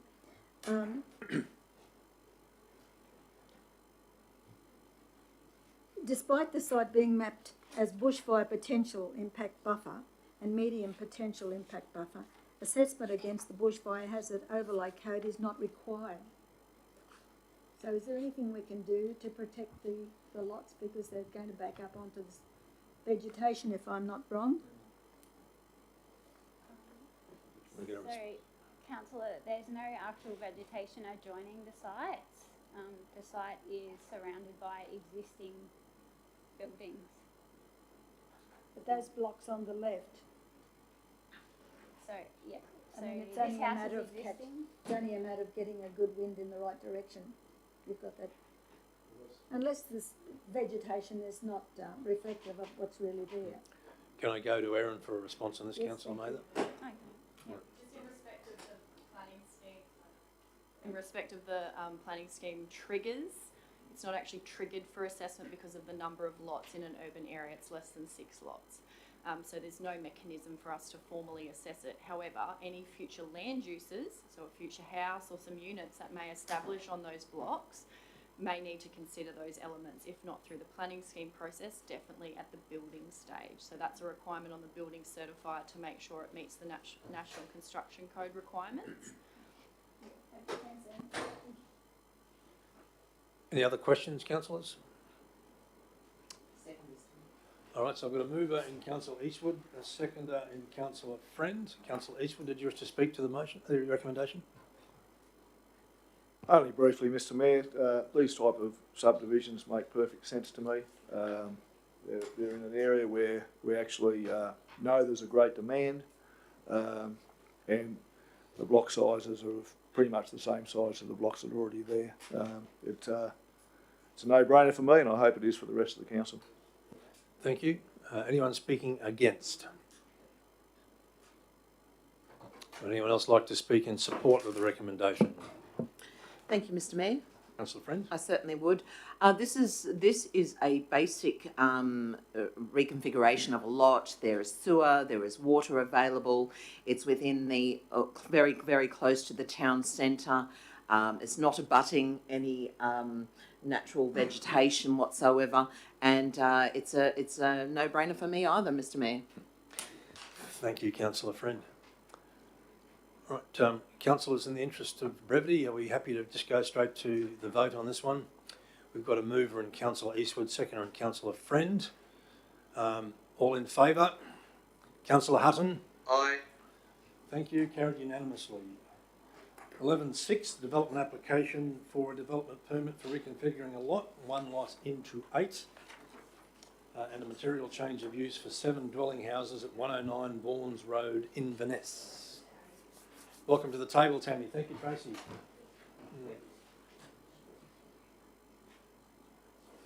So good morning, Mr Mayor, councillors. Oh, okay, yep, sure.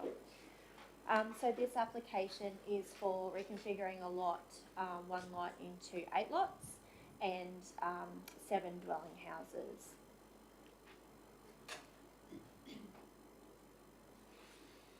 The site's located at 109 Vaughan's Road, Inverness.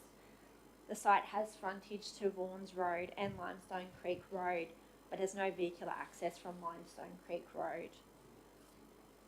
The site is located in the rural zone within the Capricorn Coast Rural Precinct, and the minimum lot size for this area is 10 hectares.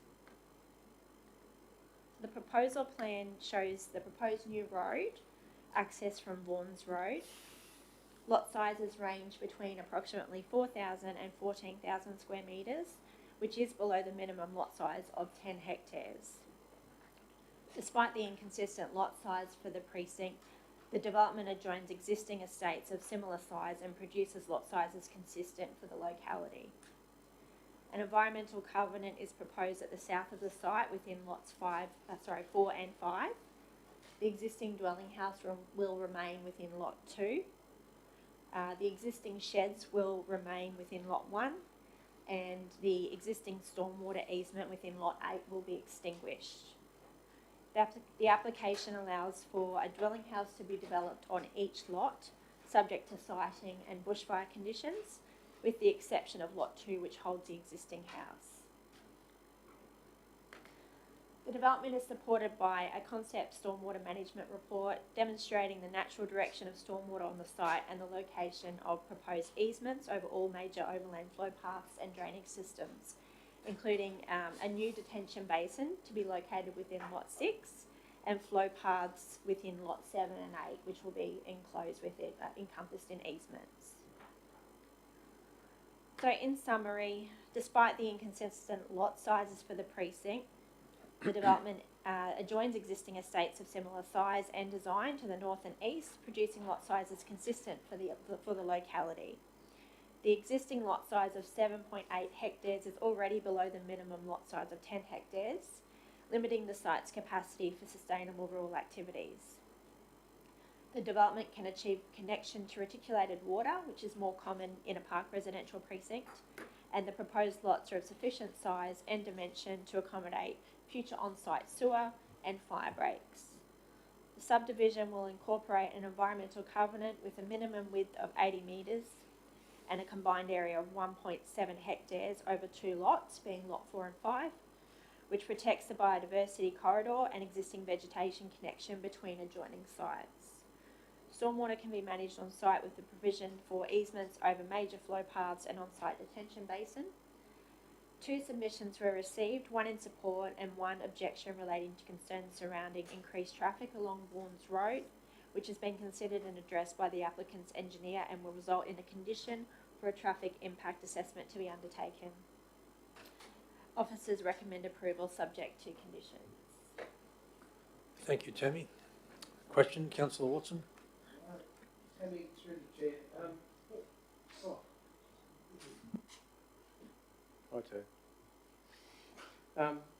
Sorry, Tammy.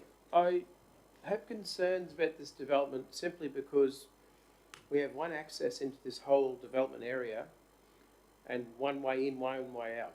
And when we had the fires 2 years ago, the only way you could get out was heading towards where the fires came from. And it seems so simple to, at the end of that cul-de-sac, to put a thing through to the road and link it up with Lakes Creek and then have that extra access that might make it easier. Limestone, sorry, to get out into the road. And I looked at it as 4 and 5. If the boundary was moved slightly and the road continued through, it might actually be safer for the residents in the future. That's all.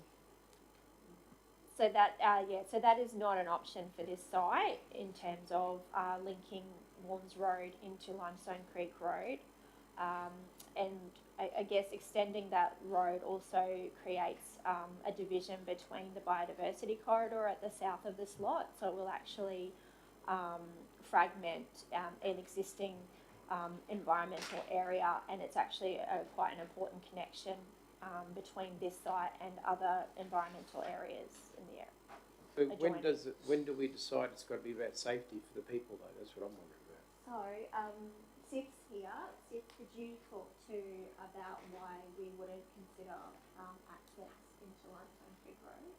Can I just touch on it, before you, Yeah. just touching on this because we are actually currently having some high-level discussions about the Limestone Creek corridor. Multiple things come into play in terms of road connection, acknowledging that bushfire potential, there is that potential for risk. However, the types of roads that Vaughan's Road are and then out onto Adelaide Park Road are quite high-order roads and they are able to take quite a lot of through traffic. Limestone Creek Road is a state-controlled road, so intersections onto that are obviously a decision of main roads. And as Tammy pointed out, some key environmental features at the southern point of this site, as well as drainage considerations, which would, I would think, heavily restrict a feasible road connection for this number of lots. There's some internal discussions occurring about whether or not there is a potential for Vaughan's Road to connect, but that's at a very high level, and looking at feasibility of any potential further subdivision to the west of this site is something that we are looking at in respect of the current planning scheme and also recent approvals on the Vaughan's Road corridor for consistency with lot sizes. So, can I just ask, have we any idea how many people live in this area? Like in the whole Vaughan's Road section? I mean, like what I'm getting is, if there is a fire hazard like there was 2 years ago, these people got to get out. There must be somewhere else to have some sort of access to get them out there, because they'd be driving straight into the fire because that's where the fires came from last time. That's all. from east. No, pretty much from where they accessed the road. That's where it came down the hill past them, if you remember. It came down that hill, which is the hill that you look at from St Brendan's. Just in respect of bushfire risk for this property, acknowledging the previous event, and this area is fully connected to reticulated water. And as I said, the high order nature of these roads, and I would hope any early warning and evacuation procedures that are in place through the disaster management provisions would allow for early evacuation of this area. and then protection of property in terms of the reticulated water supply, including some of those lots that are quite high up and close to the vegetation. They actually have some additional pumps and pressures in place to protect aspects of their property. But Sith, I don't know if you had any other road connection questions? Yes, so through the chair, the existing lots on Vaughan's Road equate to 1,053 trips per day. So this development is proposed to increase that traffic volume by 63 vehicle trips. So that's an increase of 5.9%. However, the type of pavement with the Long Vaughan's Road does allow for a traffic volume capacity up to 7,999 trips per day. So it is still well below the capacity of that type of road. And for the question, approximately how many number of lots? As part of the recent customer request, I worked it around 115 to 125, including this development. So there's a number of lots. It's Vaughan's Road servicing at the moment. If I can just support your comment, Councillor Watson, this is the sort of information I was seeking in my request for strategic road review, because going forward, the question of what happens at the end of Vaughan's Road, where it currently stops, is the big question.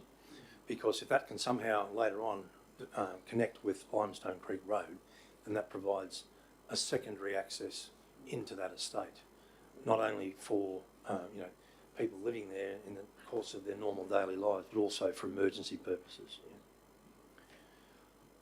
All right, Councillor Mather. Thank you, Mr. Mayor. I was just thinking, does this need to be decided today? Is it on time or behind time? Okay, because what I was thinking, because of these high-level discussions that you're having further down the track, perhaps we should have had some discussion at the table about this so we could fully understand why we can't have a road through there. I mean, we say that there are things going on, but we don't know what things are going on. And we're trying to get a picture in our head as to where we go from here. And we've sort of reached a wall. We have to take on board that, whatever those level discussions are, obviously they're going to be okay, I suspect, but we just need to be brought into the picture so that we understand. Councillor Watson. Too many lights on. Thank you. Just referring to another development that's coming to the table shortly is the Carriage Boulevard.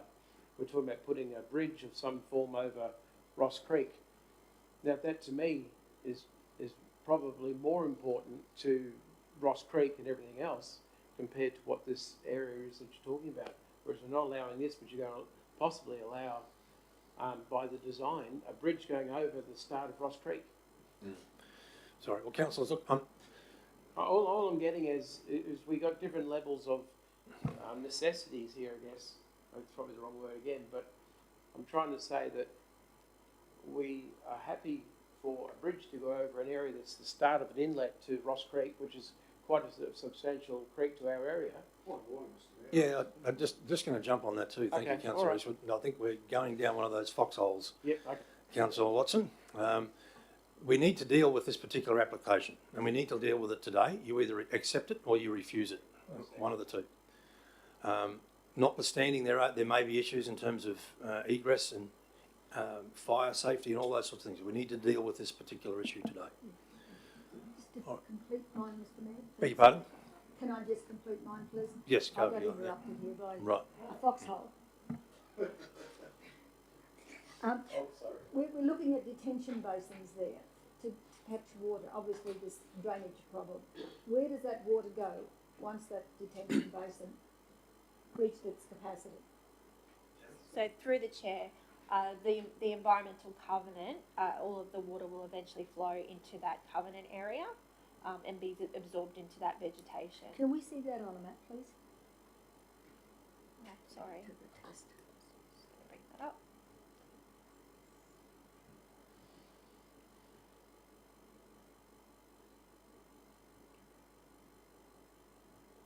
Seth, would you like to explain the stormwater? Can you go back to that? Sorry. That's it, yeah. the western side, Livingstone Creek Road, that's the local point of discharge at the moment at pre-development stage. So what we are trying to do is maintain the same level of discharge in post-development. So that's what we are trying to establish. So to maintain the same flow and same level of discharge, they are designing the detention basin. So they maintain the discharge at the same level as the pre-development stage. So they, as you can see in the proposed covenant area, there are outlets. So those outlets ensure it maintains the pre-development stage, and ultimately it will discharge into the Livingstone Creek Road. So maintain. The pre-development didn't have a house there before. That's correct. That's what they are trying to establish. So they need to size the detention basin to maintain the pre-development flow. So in the operational work stage, they will provide further detail, and yeah. So in the preliminary stage, we can see it can be achievable. They provided a strong. And the covenant area, what does that consist of? Vegetation Where's its outlet from there? to Livingstone Creek Road. How far away is it? Which direction? Towards west, actually southern direction. Yeah, it's to the. So water coming from north towards south, so it's Livingstone Creek Road in east-west direction. So southern, along the southern boundary of the development site. So that's where it's discharging. Through the chair, that covenant is a minimum width of 80 metres. You think that covenant will hold that water that's coming through there? Yes, yeah. There's a lot of water. A lot of water, they have to discharge control discharge basically to ensure the pre-development discharge. So, I will take your word on that one. A question, if I could ask, Mr. Chair, just in relation to the water and what have you. So are we confident, or are you guys confident that the building envelopes that eventually occur on each of those lots can be built in a place that's flood-free and they won't get water through their house? So there's adequate land on each of those blocks to be able to build a house that's going to be yes, yeah. have immunity from flooding. That's correct, yes. Okay, that's pretty important. So majority of the water going through, you can see along the northern upper part. The actual side is on the western side. That's where all the stormwater going through. You can see along the upper side. Yeah, that's it. That's where all the water comes in and end up in detention basin. Then from detention basin it discharges into the covenant area. So basically most of the. So no flooding concerns with this subdivision for property owners that buy there. I'm only asking it, I guess, for reassurance, given that we've seen the southeastern floods and northern New South Wales. There's been a lot of criticisms about councils potentially approving subdivisions in flood-prone areas. We don't have that issue here. Is that clear to say? So through the chair, this is not nominated as a flood area, so the type of flow that you see is just sheet flow or overland flow. But importantly, that sheet flow or overland flow is not identified as being of sufficient to flood houses. We checked this one for 1% AEP. So Sorry, 1% AEP, that is 1 in 100 year in other terms, but that's not correct. But 1% AEP, so how to explain? So any extreme rainfall event fall into that upper 1%. Yeah. So this development must be immune to 1% AEP storm events. Right. So we condition adequately to be this development in that 1%. Okay. Thank you. So in saying that, then it becomes the responsibility of the developer to ensure. That's correct, exactly. That drainage occurs properly. Yep. And Doesn't it fall back to us after? It falls back, essentially, it falls back onto our compliance officers to make sure that it's constructed correctly. Approval, if I could, Mr. Chair, is that the process ensures that for the subdivision to proceed, that compliance would be, would ensure that it is ticked as, as per approved plan, I guess. Progressively. Yeah. Yep. so a condition of development is a further development permit for operational works for stormwater. So this is a concept stormwater plan. They will go into detail as to technically how they manage that, and then construct, obviously, to those plans. All right. So, councillors, any more questions? Councillor Hutton, you're all good that end? Yeah, I appreciate the questioning of councillors. I remember, as I'm sure other councillors do, when we approved the subdivision on the northern side, that placement of the retention basin on the southern side of Vaughan's Road was vital to our approval of it. So I think it was worthwhile exploring how we're going to see that water flow transfer and travel. So I appreciate the questions other councillors have asked.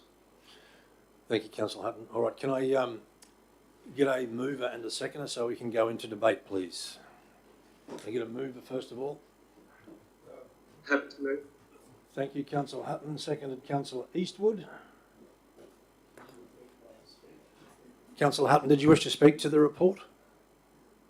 No, thank you, Mr. Mayor. Awesome. Anyone speaking against the proposal? Would anyone else like to speak for? Councillor Eastwood?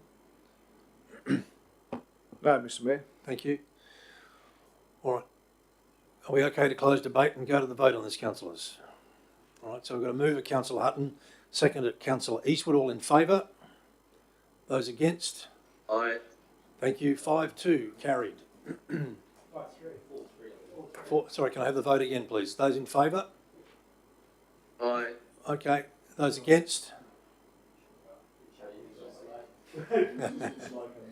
Yeah, so 5-2. Thank you very much. Righto.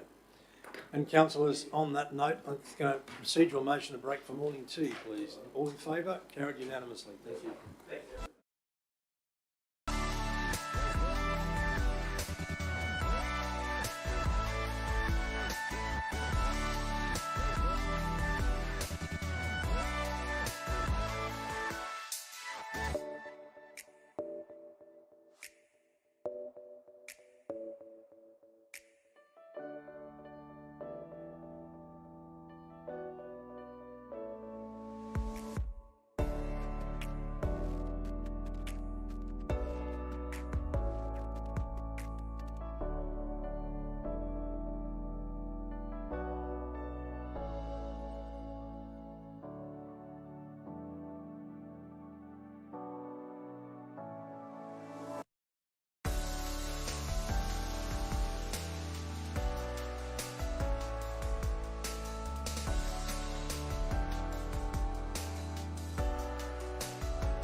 Welcome back to members of the community viewing and on live stream.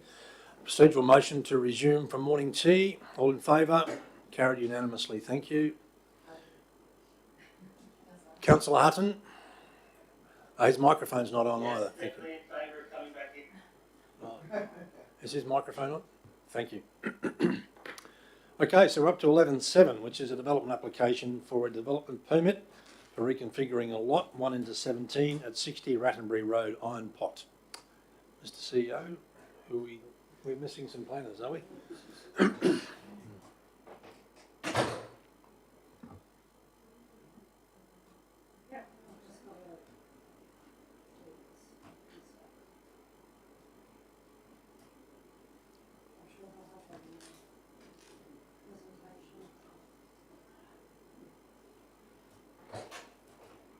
I'll move this one, Mr. Mayor. Okay, so this is 60 Rattenbury Road, Iron Pot. Welcome to the table, Greta. So the application this morning is for reconfiguring a lot 1 lot into 17 lots at 60 Rattenbury Road. The property is located at 60 Rattenbury Road, Iron Pot, and accesses off Rattenbury Road. Each lot provides sufficient space for a dwelling house and ancillary structures to be located and small-scale rural activities. The subject site contains minimal mapped significant vegetation, which is being retained within proposed Lot 16. Operational works for clearing works is conditioned, with clearing of native vegetation to be further assessed. The proposal was the subject of public notification and 5 submissions were received. The officers recommend approval, subject to conditions, as the smaller lot sizes does not compromise the rural viability of the area in respect of rural activities on adjoining land or potential for rural activities, or the ability for the subject lots to cater for rural residential uses. The subject site is not conducive to large-scale agricultural or rural uses, however can accommodate future rural residential uses and potential small-scale or hobby uses. Any questions? Can we get a really good map of where that is, please? And something of a wider scope. A broader scope, because I don't know Rattenbury Road. Yep. It's a big statement. What? That is. Might just have to get It's on the, you've been Rocky Road behind Siam.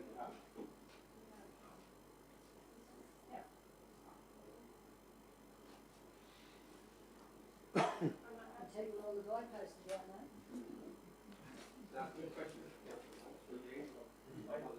It's bordered by Rocky Regional Council on Tuesday. I know London do in those places. Where does it come off?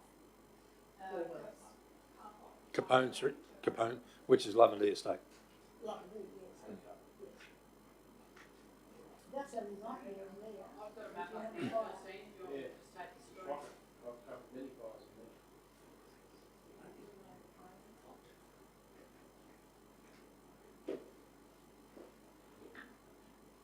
You're not kidding, we get a Mary Rockhampton. We're in a public forum, Councillor. I'm going to refrain from commenting on that. I haven't got the thing on. Councillor, it's just that road, that grey road is Superior Rockhampton Road, the double lanes. So it's just to the west or northwest of. So it splits into double lanes. You can see towards the bottom of the screen. Not very clear. Just zoom in a little bit more. See, Limestone Creek is the boundary between Rockwood and Livingstone. So the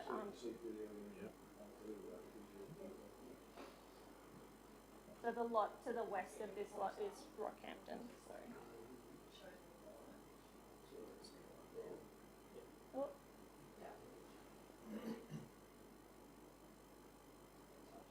So it's just this lot here.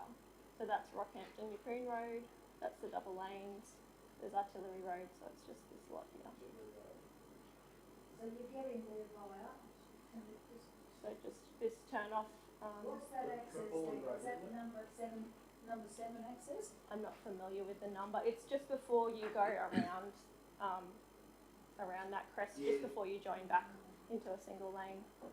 There's a house just on the edge of the road there. Yeah, the Pony Boys. Pony No, Boys. they're on the other side. Yes, I say that was up to 7. Where's the go-kart track? If that's It's back at 5. Not So sure. that says 5.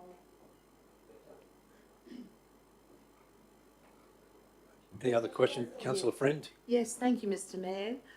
My question is in relation to just looking through all of the officers' comments. Bushfire risk. It says vegetation is sparse throughout the sites with minimal to no clearing required to achieve a suitable bushfire attack level on a site depending on the location. What do you mean depending on the location? So the lots are quite large, so these lots vary from 2 hectares up to 11. So depending on where they place the dwelling on the site, they may have higher or lesser bushfire risk. So they may place it in an already quite cleared area, and they may not need to do any additional clearing to achieve that. If they were to place it in somewhere closer to vegetation, they may have to do minimal clearing. So will the developer be conditioned to have tanks, etc., on site for bushfire requirements? So this is the reconfiguration of a lot. So at this stage, there is no conditions for additional water because that would be dependent on where the dwelling was placed because they have to be in proximity. If a future dwelling was located on a lot that was mapped with bushfire hazard, they would be required to have a certain amount of water for firefighting purposes. Thank you. And Greta, through the Mayor, thank you. Vegetation and wildlife. It says only a small proportion in proposed lot 16 and 17 is mapped as significant vegetation. But apparently this vegetation will be retained in relation to the state mapped category B vegetation. So could you let us know lot 16 and 17 so we can have a look at that? Yep. And so that how can we maintain and make sure that the vegetation is maintained? So it's just this green area here. So that area there is the vegetation that needs to be retained. I did undertake a site inspection there. You can see by the topography of the land, it actually kind of dips right down and then back up again. So it would also be quite difficult to clear. But that's the state mapped vegetation, so they're allowing a buffer to make sure it's retained. Yeah. Mr Chair, just to help me understand these planning things a bit better. So it's rural land. It's obviously below the current town plan size of 250. 100 acres, 100 hectares. 100 hectares, which is 250 acres. Is that right? Correct. Yes, yeah, that's correct. Yeah. Showing my age a bit. Yep. So that's obviously, well, that would appear to be well below that, but that's something that the planning department's okay with. Yep. And for what reason? I'm just curious to understand why this one would appear to be fairly straightforward. Yeah, there is Hallwalls Road just to the west of it here. So there's actually 15 lots within that development which are smaller than these proposed lots. There's also another 9 similar sized or slightly larger lots to the east of this, which limits the rural uses on this particular site due to the requirement for separation distance for certain uses. I think, sorry, Councillor Bello, just to add to the last 2 applications that you had before you at council today were also for lots less than the nominated or desired lot size in the planning scheme. The last one was also in that rural sort of area and they were below the minimum lot size. So it's not uncommon for applications to be made less than the minimum lot size. The last 2 that you approved at the table were based on a number of reasons, including the consistency of the surrounding land use pattern. As Greta's just pointed out, the Rattenbury Road area, including land in both Livingstone and Rockhampton areas, is of a similar land use pattern in terms of a mixture of lot sizes in that more rural residential, more rural than residential kind of nature, if that makes sense. So it's I guess the summary is that it's a continuation of the surrounding land use pattern consistent with adjoining parcels. Councillor Mather. Thank you, Mr Mayor. Yes, to follow on from Councillor Bello, the lot sizes that don't comply with rural zoning, I can understand where you're coming from. my concern is that obviously we're approving it, even though, and that opens the door for a lot of other people to think, well, hang on, there's a chance for me, and I know that many people already. What I'm concerned about, if you've got 2 hectares, that's only 5 acres, and if you've got no water storage there in your capacity, and you've got neighbours around you, you've got hills, you've got all the ingredients there for problems, if a fire comes through there, why wouldn't we put water storage in there? But that's part of the condition. I mean, where are they getting their water from? Underground, obviously, or rainwater tanks? It will be from tanks. At this stage, we don't know where they'll put their dwelling. So if we condition that they put a certain amount of tanks somewhere, it could be 50 metres or 100 metres from where their dwelling is. So we assess that together when a dwelling application is lodged. And depending on which lot it is, there may be the requirement of water they do need. Well, they'd need household water, whether it's by bore or whether it be rainwater tanks, but they need to have a separate firefighting purpose water capacity there as well. Not rely on neighbours, because you've got little lots, and the big ones are going to have problems, because if you're on hills, that's where the fire goes, up there, and you're going to need something to give you that protection. Under the Bushfire Hazard Overlay Code, the requirement is 50,000 litres for firefighting purposes, and it must be in a separate tank. So if a dwelling was built in that risk area, that would be the requirement. Yeah. And so you're going to do that? Well, it depends where they build the dwelling. If it's to be built in an area that's mapped as bushfire risk, they would require material change of use, and we would. And this is mapped as bushfire? Some of the lots are, and some of the lots So some of them may not be applicable to extra water. Yeah, that we're getting down to the nitty gritty now. Not everybody's treated the same, even though they're in a rural area, and they all rely on each other out there when something goes wrong. And the ones that they rely on most of all are the firefighting boys who do it as a volunteer. And girls. And girls, yes. Figure of speech, Mr. Mayor. Yeah, we put our people out there at risk, and there's no capacity. They're going to look straight at us, and that's why we've got to make sure that we back them up. Thank you. Thank you, Councillor Mather. Any other questions, councillors? Councillor Hutton? No questions, Mr. Mayor. Thank you. All right, so can I get a mover and a seconder for this? Move, Councillor Friend. Seconded, Councillor Eastwood. Councillor Friend, did you wish to speak to the recommendation? Thank you, Mr. Mayor. Thank you, fellow members and officers. Really appreciate all the hard work that has gone into this. Understanding that this is actually reconfiguring one lot into 17 lots, and that yet to come would be perhaps material change of use applications, building applications, etc. So in looking at this, we want to expand Livingstone Shire. We want to welcome more people to our region, and I think this is a perfect opportunity for these particular lot sizes to welcome a comfortable lifestyle to families, keeping in mind about fire mitigation, and that's right along the northern corridor basically of our shire. So I do think this is a perfect opportunity for further development and to encourage further families. Thank you. Thank you, Councillor Friend. Anyone speaking against the recommendation? Anyone else speaking for? Councillor Eastwood?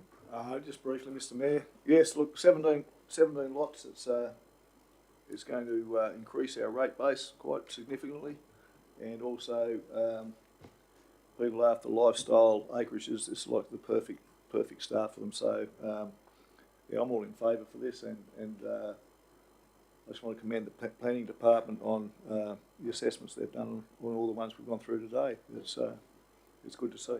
Thank you. Thank you, Councillor Eastwood. Are we happy to wrap up on this one, councillors? All right, so I've got a mover and Councillor Friend. Did you want to wrap up, Councillor Friend? No, thank you, Mr. Mayor. All right. Mover and Councillor Friend, seconded Councillor Eastwood. All in favour? Those against? Councillor Hutton? Thank you. Carried unanimously. 11.8, development application. D416221 for a development permit for reconfiguration of lot one lot into two at 3447 Emu Park Road, Emu Park. Councillor Watson, you are leaving the room for this one. Thank you. All right. Greta, this one is yours as well. Thank you. The floor is yours. As the Mayor said, this application is for reconfiguring one lot into two lots. The property is located at 3447 Emu Park Road, Emu Park, with access from Emu Park Road.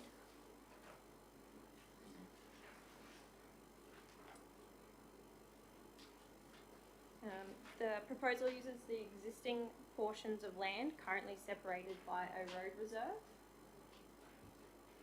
An existing dwelling house and ancillary structures are located on proposed lot 2, and the proposed lot 2 does not meet the minimum lot size of 10 hectares. Proposed lot 1 does meet the minimum lot size.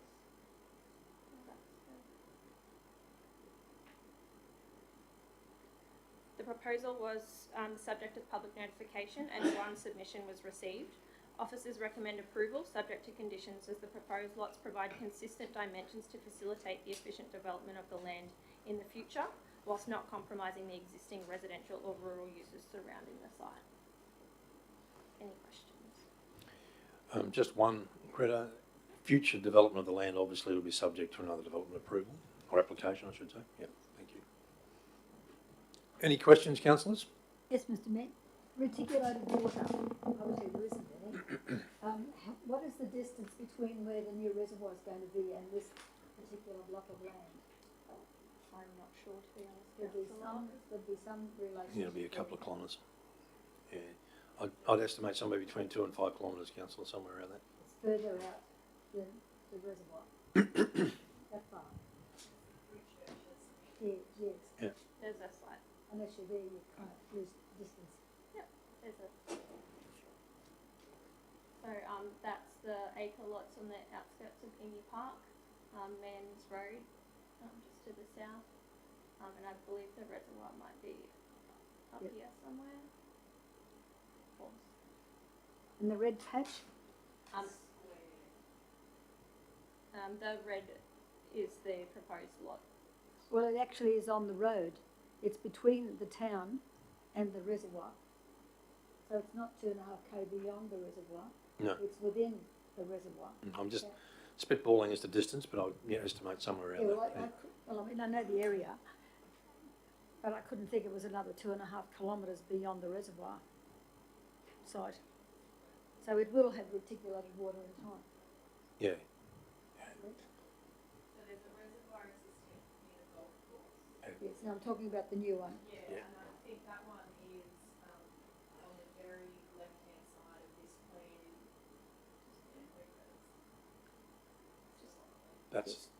That's a separate one, though, is it? Separate one. Yeah, The new one we're building is closer back to Emu Park, Councillor Mather. This is a lot that council has for future water supply. It's still within progressing through access and construction. Yes, I understand that. Have we answered your question, Councillor Mather? So what have we got there now that's been approved within that red area or within its... In terms of water supply or what? Or any development generally? So the area in red is one lot, and they are proposing to split it into two lots. As it appears on this screen, it is currently split by a road reserve. Currently there's an existing dwelling house and shed there, and this portion of the lot is currently vacant. There is a dam on the site. So that road will act as the separation between the two lots? All right, thanks, Mr Mayor. Okay. Any other questions, councillors? Councillor Hutton, you're good? Yes, Mr. Mayor, all good, no questions from my end. Thank you. All right. Can I get a mover and a seconder for this report? Move, Councillor Bello, thank you. Seconder, Councillor Eastwood. Councillor Bello, do you want to speak to your recommendation? Only to say that it would be one of the most unusual block configurations that I've seen before, so it's rather entertaining in that regard, but all the best to the developer in this case and well done to the team involved. Thank you. Thank you. Anyone speaking against the recommendation? Anyone else wish to speak for? I need to say, Mr Mayor, that this totally makes sense with the roadway where it is and the natural splitting of the blocks. So yeah, totally for it. Okay, thank you. Councillor Hutton, any comments? No, thanks, Mr Mayor. Okay. Well, we'll close the debate and go to the vote on this one then, councillors. We've got a mover, Councillor Bellows, seconded Councillor Eastwood. All in favour? Aye. Thank you. Carried unanimously for those that are here. Absent Councillor Watson. We might find Councillor Watson again, please. Thanks, Greta.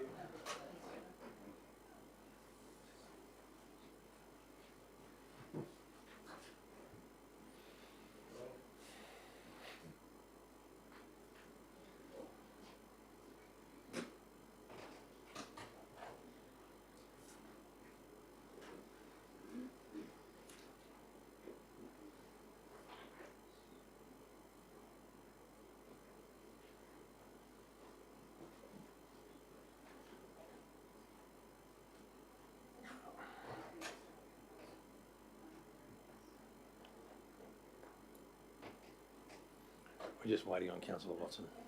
Did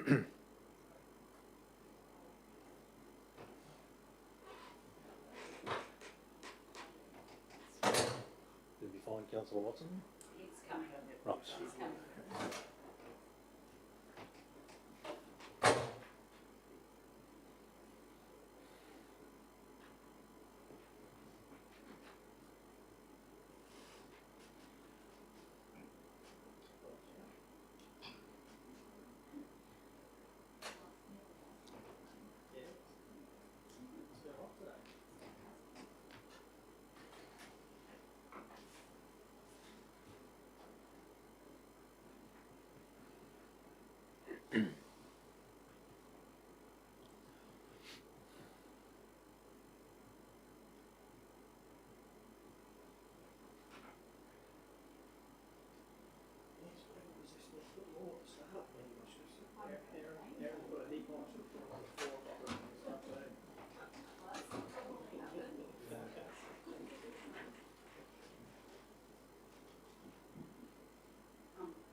Well, actually prefer to wait for him so that we're not catching up twice.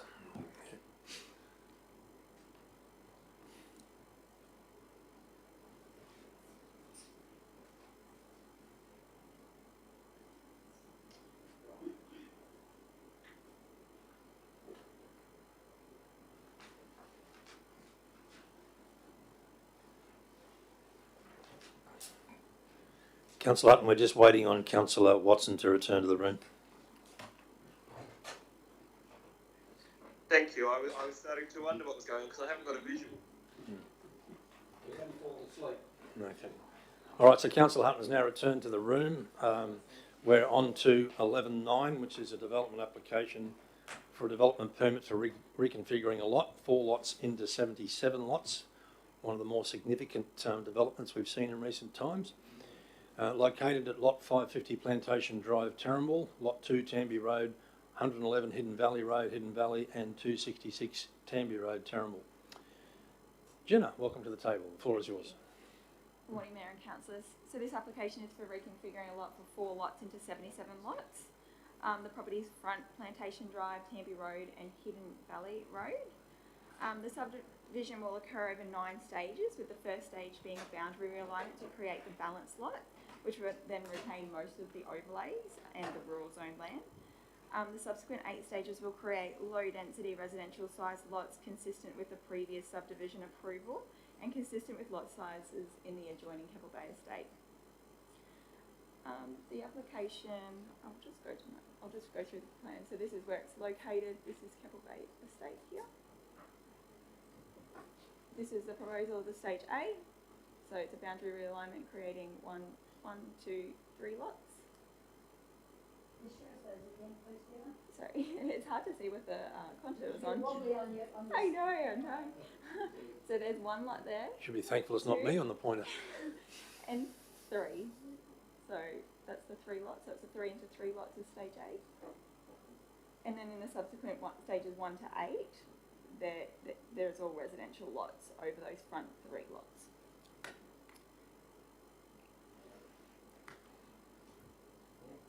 So the proposal was subject of public notification and we received 3 submissions and they are addressed in the officer report. Officers do recommend approval subject to conditions as the proposal is a logical extension of the existing residential estate to the north. Any questions?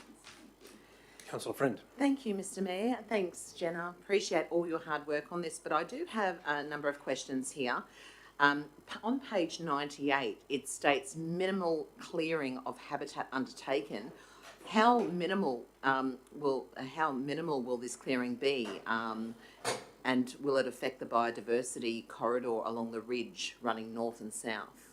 So the clearing, through the chair, the clearing will be subject to a further development application for operational works for clearing, which will have the detailed plans. Now, most of the sites where the residential lots are going to go is sparse, so there's just a few trees here and there. There will be a little bit of clearing for a bushfire buffer behind the residential lots that are, I suppose, furthest back, furthest to the west. And the biodiversity corridor runs along the ridgeline, but there's no clearing proposed in that area. So there's no new lot boundaries proposed through the biodiversity corridor. And page 96, this site states this site is mapped as very high for bushfire hazard. The DA did not include having a supporting bushfire management plan. How do the applicants and the council propose to mitigate the potential danger? So the higher hazards are located on the slopes of the hill to the back, so they will all be contained on proposed lot 200. And the sites to where the residential lots are proposed, there's a bushfire buffer that's been conditioned, a 10-metre buffer, but all the lots will be subject to, through the building application process, subject to compliance with the National Construction Code. Some of them will be subject to a further application for a material change of use, depending on where they are particularly located on the site and what overlays affect them. But there are conditions in the reconfiguring lot to make sure that there is a buffer that's maintained on the balance lot as well, to make sure that there is separation. Sure. My next question, once again, page 96, on the reports that were given to us. Something that I don't see very often come to this table is landslide hazard overlay. And I've read that there are areas of potential landslide hazards, and as yet council has not received a slope stability report, although it has conditioned one. I just would like to know why we are voting on the approval today, as this concerns me, because if the approval is given and the houses are built, families move in, and there are landslides causing death, injury and destruction of property, then council will be held responsible. So could you tell me more about the landslide hazard? Sure, through the chair, there is a slope stability report that was approved under the previous subdivision approval over the blocks of land that this approval's on.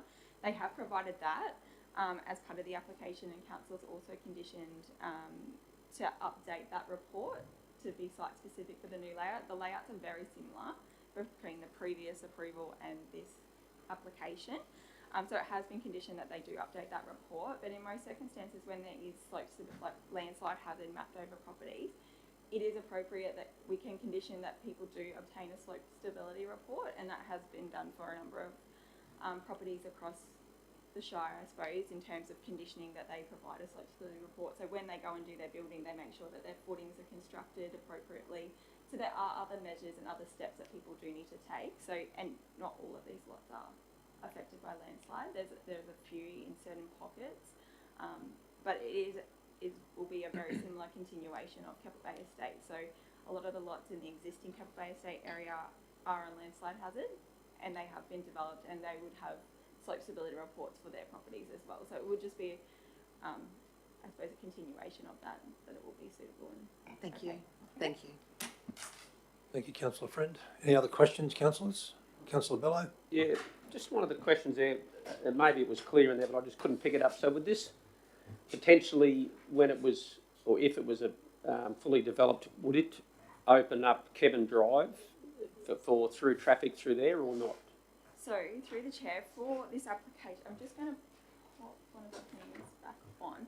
So Kevin Drive's located up here. Yeah. So to the north of the property. So this is zoned rural. This is essentially the balance lot. Right.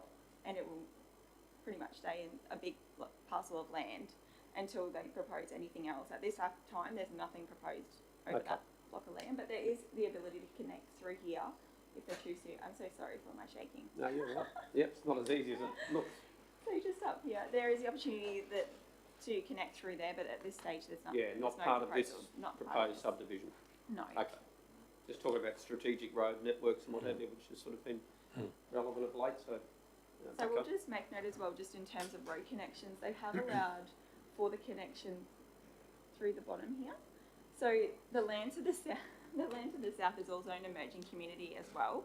So that's identified for future urban purposes. Currently it's used for rural, but they have provided a connection to make sure that there are those linkages through estates, I suppose, and future estates.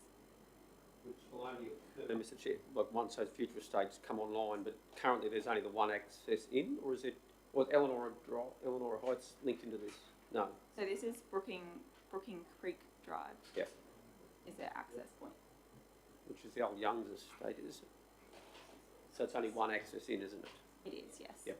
So that this subdivision expands, if it does, it's still the one access in, one access exit point. Should we be always aiming for a second access where you've got multiple lots? Through the Chair, the application was referred to the Department of Transport and Main Roads, and it was conditioned to only have one access, being the existing access, so no additional access locations were allowed.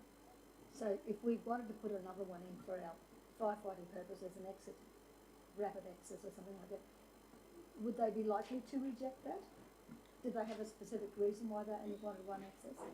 Do you know? So Tammy Road, the Department of Transport and Main Roads, through a lot of applications, try to limit. Road, I know. It is their road, and they do try and limit the number of accesses onto that road. If there is further subdivision to the south, that might provide the opportunity for more accesses onto Tamby Road. And Abbey Wood is approved south of this site, not directly south, but eventually it will link through, I suppose, in the future again. What's the relationship behind DCF there? There's a little gully and land that's unopened that goes on to Tamby Road. Where does that sit in amongst this? Opposite the hospital. Yeah, that's not part of this development application. No, it's not part of this. No. And there's no Tamby Road. No. Yeah. Sort of close to Kevin Drive there. Yes. There's no connection as part of this subdivision to Tamby Road. Oh, sorry, to, I suppose, your Pruning Road and Road.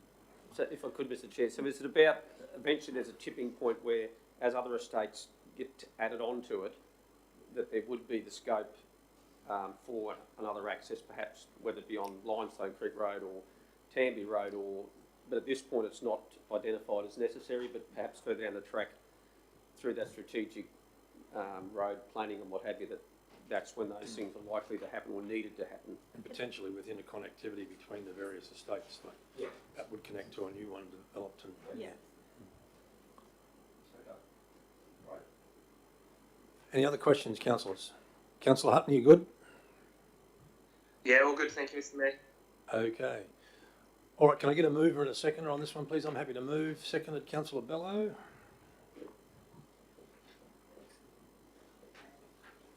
I don't feel the need to speak to this, apart from saying that I think development along this corridor is where growth is going to occur, and I fully support this application.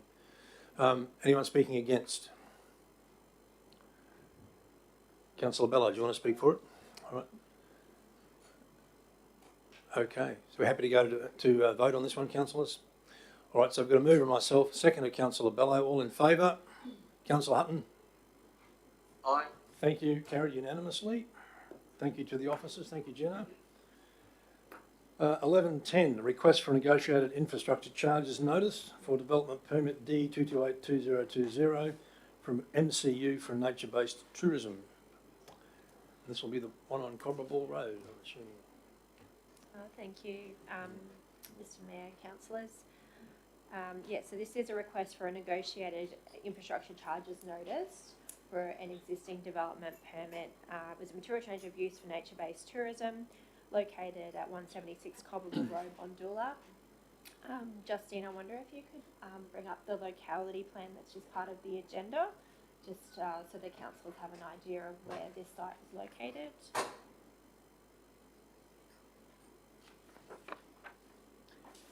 So at the council meeting of the 19th of January 2021, council approved a development permit for nature-based tourism at this site, known commercially as Savannah Park, and subsequently we issued a decision notice and infrastructure charges to the value of $63,720. Following receipt of the notices, the applicants made representations regarding the calculated infrastructure charges.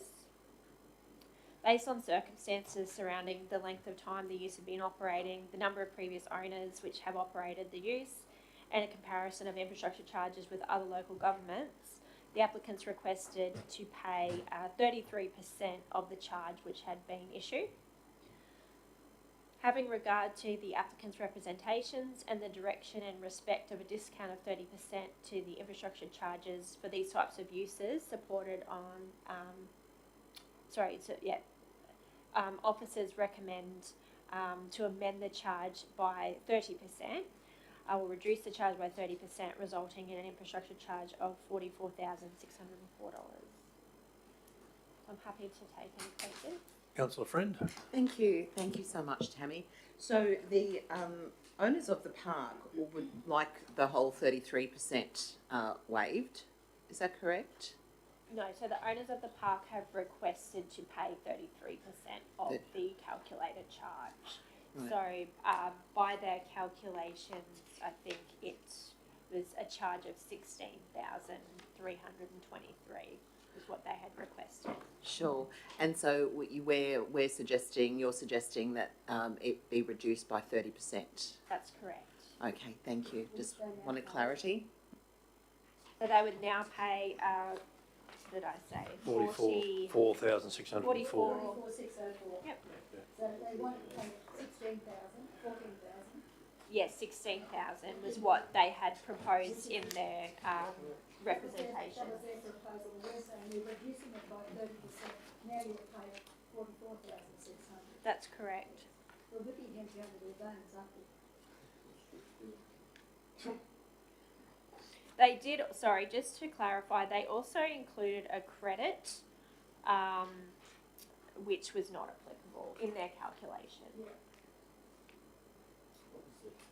Or Tammy, if you wouldn't mind. So there was a bit that I think they were a bit confused in terms of when you have a development, you get a credit for the existing lot.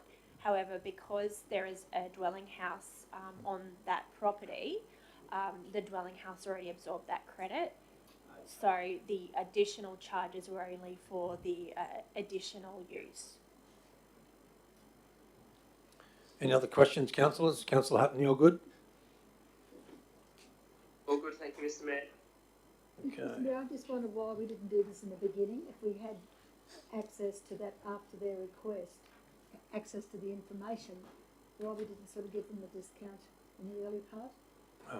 Might go to Erin on that one, councillor. Thank you. Just curiosity. I understand where you're coming from there. There's been a number of ongoing discussions over the course of this year, including some discussions which are relevant to the next report, which I'm presenting in relation to discounts for tent and caravan sites at tourist parks.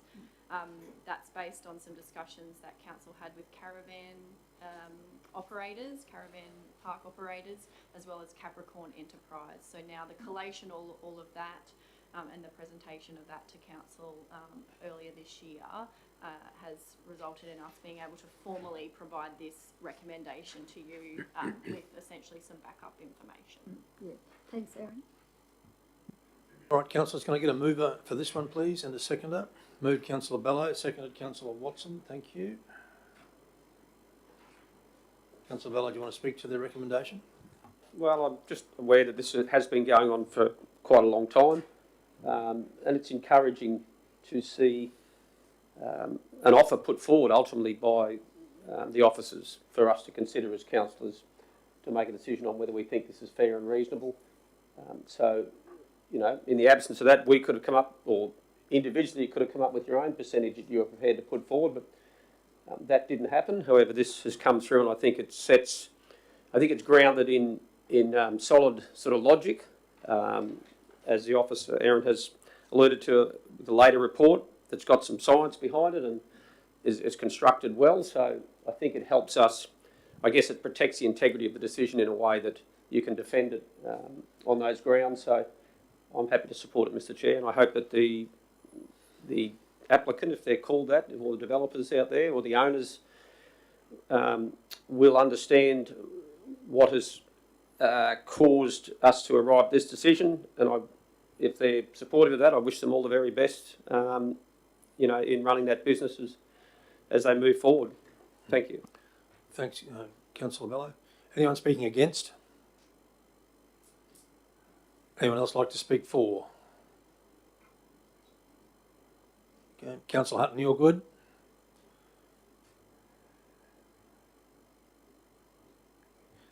Councillor Hutton, you're good? Yes, sorry, Mr. Mayor, I missed that you were saying my name. I heard Councillor, but I wasn't sure who you were speaking to, so I apologise. No worries. So you're okay on this one? Any comments? Councillor Hutton. No, thank you. Okay, right. All right. Okay, so we'll go to the vote on this one, councillors. We've got a mover in Councillor Bello, seconder in Councillor Watson, all in favour. Councillor Hutton? Aye. Thank you. Carried unanimously. 11.11. Thanks, Tammy.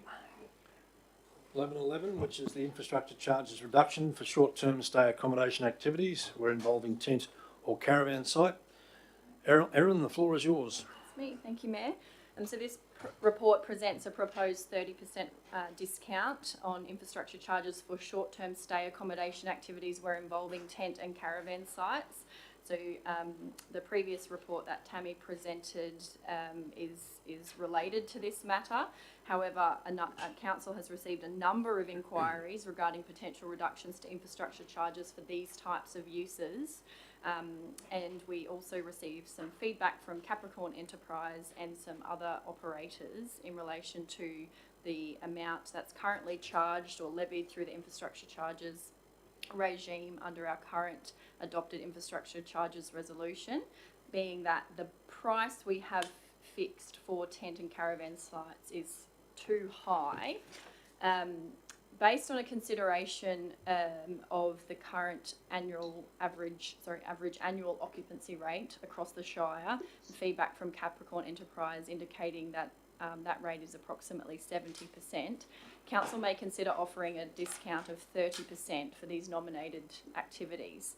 This option is considered reasonable until further review of the local government infrastructure plan and adopted infrastructure charges resolution is undertaken. That process is currently underway at the moment, whereby further scrutiny of the various charges and charging regime that Council has for all infrastructure charges is being undertaken.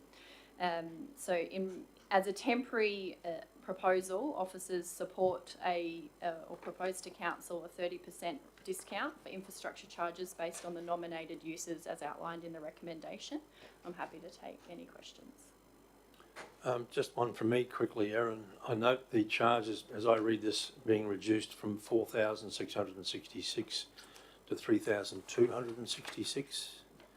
Where is that? I'm on page 246. Yeah, so the 70% reduction, that looks at the rate per site, yes. Yep, okay. Now, my add-on question to that is what comprises that cost? So that is all charge areas, so all the networks that the infrastructure charge applies to, being water, sewage, transport, stormwater and parks and communities. So that is the trunk infrastructure costs for all of those networks, and then depending on the networks that the development is connecting to, so in the previous example at Cobberaball Road, that development does not connect to a number of networks, therefore its slightly reduced charge per site would come out even with the discount. Right, thank you. Any other questions, councillors? Thank you, Councillor Richard. Councillor Hutton, any questions? No, Mr. Mayor, but very happy to move when we're ready.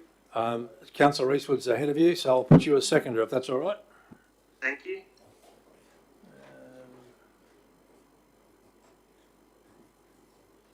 Okay. Councillor Reeswood, did you wish to speak to the recommendation? Only briefly, Mr. Mayor. It's just a great interim solution to help out our caravan parks and campgrounds, etc. I probably don't think it's gone far enough, but it's a start, and we'll see what happens in the report that follows. Thank you. Thank you. Anyone speaking against? Not against, just a question, Mr Mayor. Councillor The Mather? Kipple Sands Caravan Park, that's under our ownership, not our trusteeship. That would be affected, their income would be affected, wouldn't it, by this?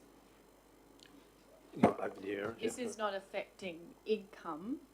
This is affecting the amount of infrastructure charges, expansion of a caravan park, or changes to a caravan park. So if Keppel Sands Caravan Park, as a That's scenario, under the decided to expand, the infrastructure charges levied to them through the development assessment process would be reduced. Yes. So council would be the loser if that be the case. Councillor would be the loser. That's all is right. it? No, I get what you're saying. Depends on how you look at it, Councillor Mather. Yeah. Okay, thank you. Yeah. All right. So we're happy to go to the vote on this one, councillors. We've got a mover in Councillor Eastwood, seconder in Councillor Hutton. All in favour? Councillor Hutton? Aye. Carried unanimously. Thank you very much, Aaron. 11.12, dealings with the Department of Resources over lots 443, 444 and 445 at Yamba. Welcome to the table, Christine. Thank you, Mayor, councillors. This report pertains to a request from the Department of Resources requesting that council provide its views in relation to whether it has an interest in becoming trustee of some land described as lots 443, 444 and 445.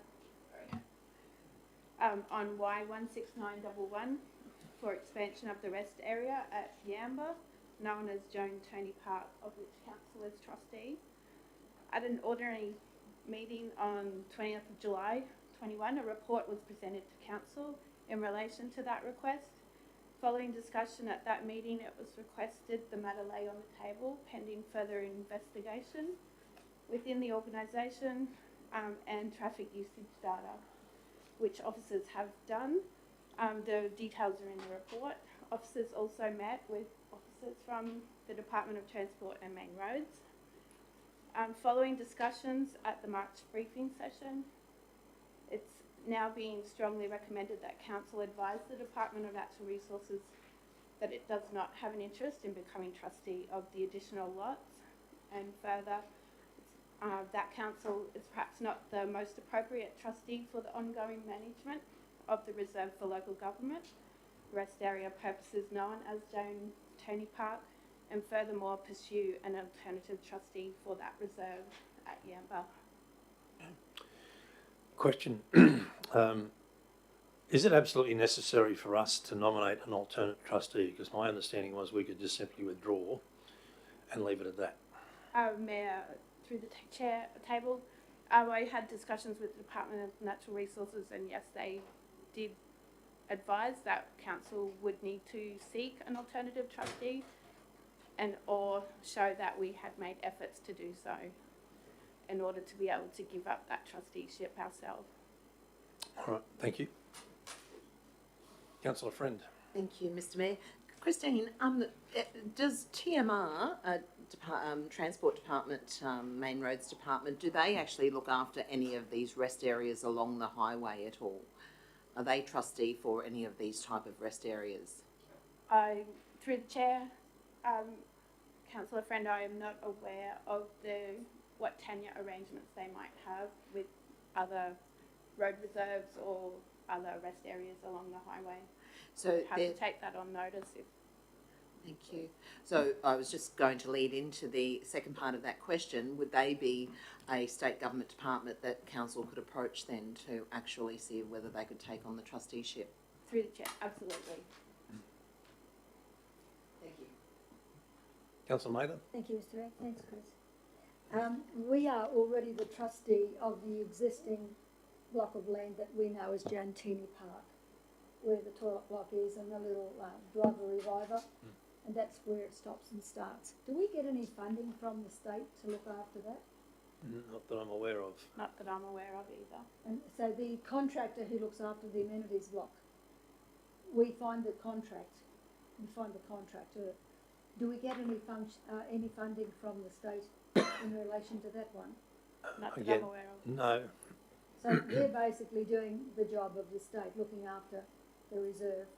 Well, we accepted that responsibility when we agreed to be a trustee. Yes. Now, while we are, shall I use the word happy to retain that position, they're looking at us taking over additional 3 parcels of land under the same circumstances. Is that what I'm saying? We're looking for another trustee to take over that responsibility. Yes, they're looking at us to add 3 blocks to what we're already looking after. Correct. Okay, we're saying, hang on, we'll handle what we've got, but you have to find somebody else for the other 3 blocks. Yes, I think we don't want to expand our area of responsibility because it's just going to add to our costs. I just didn't want to have any illusion that we're going to lose what we've already got there, because if the TMR or Natural Resources decide conjunctively that they want to get rid of that, they don't need it, that is a worry. That is a worry, because that rest area there was put there specifically for truckies because of the distance, the haulage between Mackay and down here, because it is the notorious stretch up that way. So I wouldn't like to think that was under threat of being bulldozed, for lack of a better word. So I'm happy to keep what we've got there, but I'm certainly happy to offload what they want to get us. Yeah, thank you. But I think we need to pursue those other avenues. That's it. Yeah, well, so we're entering into debate now, Councillor. The initial part of your question was a question, but we're actually... Yeah. Thank All you. right, thank you. Any other questions, councillors? Councillor Hutton, you're good? No, very keen for us to debate this. Okay. All right, can I get a mover and a seconder for this one? Thank you. Moved Councillor Mather, seconded Councillor Watson. Councillor Mather, do you wish to speak to the recommendation? I think the clarification did enough, Mr Chair. Thank you. All right, anyone speaking against? Councillor Watson, did you wish to speak for it? I just look at it as it's something that I'd like to know what the history was to start with. How did we end up with this in the first place? But it's also something we don't want to lose to our tourists coming through. So I'm torn, actually. I'd like to, in some ways, put a fence around it and say we're not using it. But at the same time, I know it's something that's needed. Well, I know history is important, Councillor Watson, but I guess we've just got to deal with what's in front of us today. Yeah. Anyone else wish to speak against? Right, Councillor Hutton, I'll ask you for any comments, seeing you're online.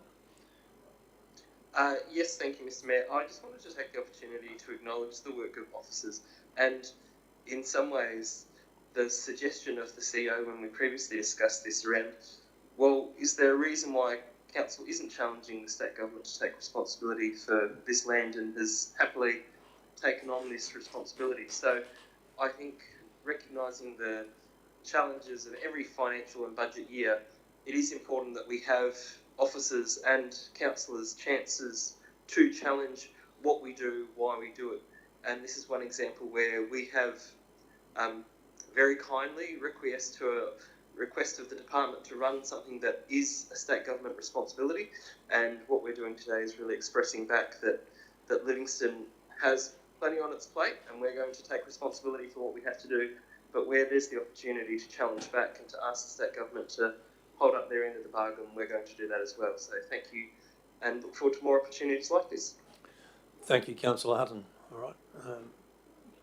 Are we happy to wrap up, councillors? Go to the vote on this. Councillor. Wind up, Mr Chair, please. To answer Councillor Watson, there is a need, because if anybody goes through that at one time, certainly during holidays or at night, it's full. It's parking space they need. They do sit under the trees, but it's parking space they need. What they've been doing is going around the back with their caravans and having little fires there, and we don't want that. So if the Department of Transport or Natural Resources want to take it over, that's fine. I'm happy to expand it for parking reasons, but not for us to be able to caretake it. All right. Thank you, Councillor Mather. All right, we'll wrap up, councillors. We've got a mover, Councillor Mather, second Councillor Watson. All in favour? Councillor Councillor Hutton? Aye. Thank you. Carried unanimously, councillors. 11.13, which is a request for fee relief for community organisations, and I believe Molly is joining us at the table. Welcome, Molly. Thank you. Thanks, Chris. This report relates to a number of requests received by council from community organisations and or groups for fee relief. So two of those requests came via the Mayor's Discretionary Fund application process and were declined as part of that process. And the other two were general letters sent to council in request for fee relief. The recommendation is to decline the request for fee relief from the Capricorn Coast Land Care Group, the Emu Park and District Men's Activity Shed and the Australian South Sea Islander Movement Queensland due to the fact that they are now all under the new community tenure. So the recommendation is to decline the requests from Landcare, Emu Park and District Men's Activity Shed and the Australian South Sea Islander Movement Queensland Incorporated due to the fact that they requested fee relief for their regular tenure costs, as in the rent that council was charging them. Each of those groups now falls under the new policy that was recently adopted, meaning that from now they'll only be paying $1 in rent. And also that the Mayor's Discretionary Fund is not particularly designed to reduce the rental fee for our tenants. The second part of the recommendation is to reimburse the Mount Chalmers Community History Centre, reimburse their rental fee in recognition of its provision of the Mount Chalmers Library Service on behalf of council and the impact that COVID-19 has had on its operations. You may recall early in 2021, a number of clubs got in touch with council citing concerns around COVID and the impact on their operations. So there was a precedent set there that those clubs were granted fee relief, and the letter from Mount Chalmers is a very similar request to those ones. However, the others are quite different because they cited the reason being we're a not-for-profit, we would like a waiver. However, did not go into detail into why they really required that waiver. So the recommendation is there on behalf of officers, and I'm happy to answer any questions. Councillor Friend. Thank you, Mr Mayor. Through you to Molly. Hi, Molly. Thank you so much for all your hard work that you do working with these clubs. So just to make it absolute clarity for the public watching on and for the records, is that we're only declining these requests because they now come under a new lease agreement that costs only $1. So my question to you is, have you spoken to all of these clubs, and what do they think about that? They're happy with the new. I haven't discussed this particular matter with each individual request, as they'd already been through the Mayor's Discretionary Fund and declined. So I did advise the clubs that that request was coming to the table for discussion. However, each of those clubs are aware of their new tenancy arrangement and how much that will cost them, and are satisfied with that. But no, I haven't spoken about these particular requests specifically with each group. So in actual fact, we are supporting the clubs by giving them a new lease agreement for only $1 rather than what they're currently under. Correct. And Fantastic. I would suggest that due to the significant reduction in rental fees for our groups, they may not feel the need or require support from the Mayor's Discretionary Fund or other avenues to be able to pay their rent. We're hoping that council's show of support is that significant discount, and then they are able to maintain their operations because all of their money is not being taken up in rental costs. Any other questions, councillors? Councillor Mather. Just to confirm that Mount Chalmers Historical will be paying the $1 as well. Yes. So Mount Chalmers have asked for a reimbursement of the most recent rental, and that will be the last. They paid that in the meantime. That will be the last time they're charged that amount. So these organisations, they all get the $1 in their new contract. Correct. So they're on a winner then. Thanks, Correct. Molly. Thank you for that. I'm sure they're going to love you. Any other questions, councillors? Councillor Hutton, you're good? All good, thanks, Mr. Mayor. All right, can I get a mover and a second? Moved to Councillor Friend, seconded Councillor Eastwood. Councillor Friend, did you wish to speak to the recommendation? Oh, just very briefly, Mr. Mayor, letting the clubs know that we do fully support them in moving forward with their new lease agreements. It's so important. So it's not actually we're against them for not granting a waiver. We're actually for them by changing their lease agreement to $1. Thank you. Okay, anyone speaking against? Would anyone else like to speak for? Councillor Eastwood? Yes, Mr. Mayor, and I've said it once, and I'm sure I'll say it again and again, that not-for-profit clubs are the backbone of our society, and they mean so much to our community and, of course, to this Shire. Unfortunately, we haven't been able to fix up their past, I guess, not debts, but to help them out with their rent in the past. But what we have done is we've decided to go forward into the future and only charge a very minimal amount, a nominal amount, which is going to help them out year on end. So I hope they understand where we're coming from, and I'm sure they will. And we look forward to having such a great partnership with them into the future. Thanks, Mr. Mayor. Thank you, Councillor Eastwood. All right, councillors, happy to wrap up the debate on this one and go to the vote. Mover, Councillor Friend, seconded Councillor Eastwood. All in favour? Councillor Hutton? Aye. Thank you. Carried unanimously.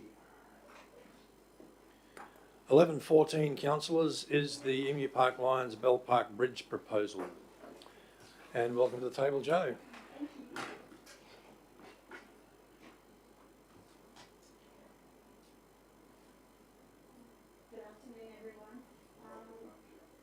I need your microphone on, Joe.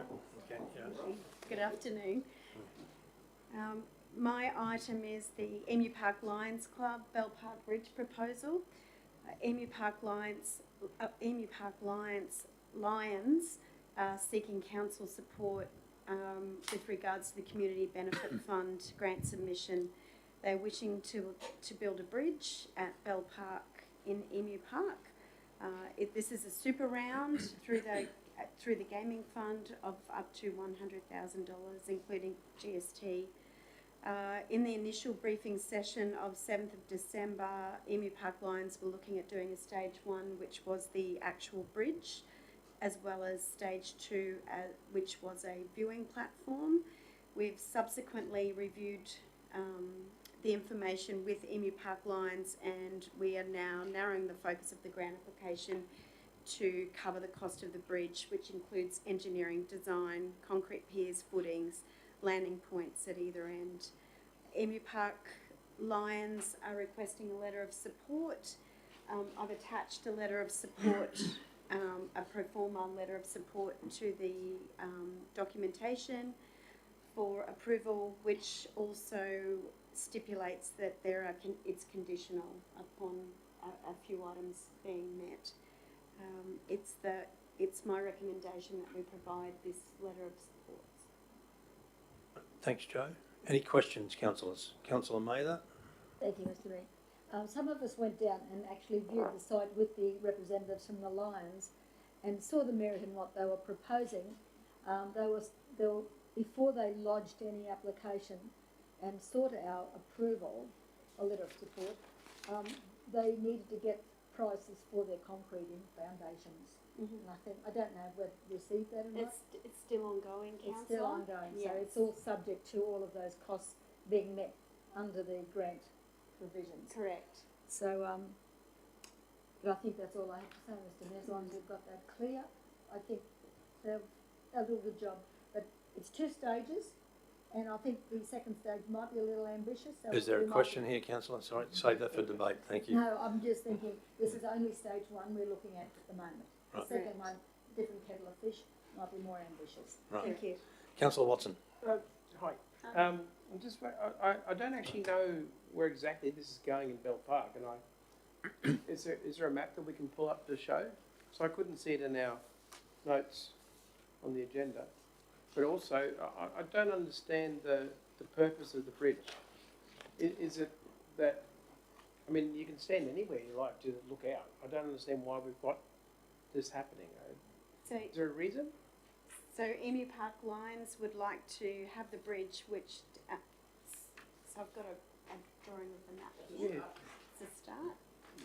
Thanks. So they would, it's over a small inlet, which is based in Bell Park, and they would like to provide access rather than have to go around the full route across the small inlet, so that up into, there's a beach access up a little further. The pathway down to the beach. Correct, yes. Just to clarify that, it's a drain. It drains the water from the hills, comes under the road, down through the caravan park, through Bell Park, and goes to the ocean. And it just bridges that drain. Yes, I'm aware of this. I've been out and had a look at the site myself, councillor. Yeah, yeah. Yeah, I know that. He probably knows it and doesn't realise it. No, I know where it is now. I just don't understand why. Well, that's probably a matter for you to contemplate during debate, councillor Watson. Yeah. Just to go to the viewing platform. That's right.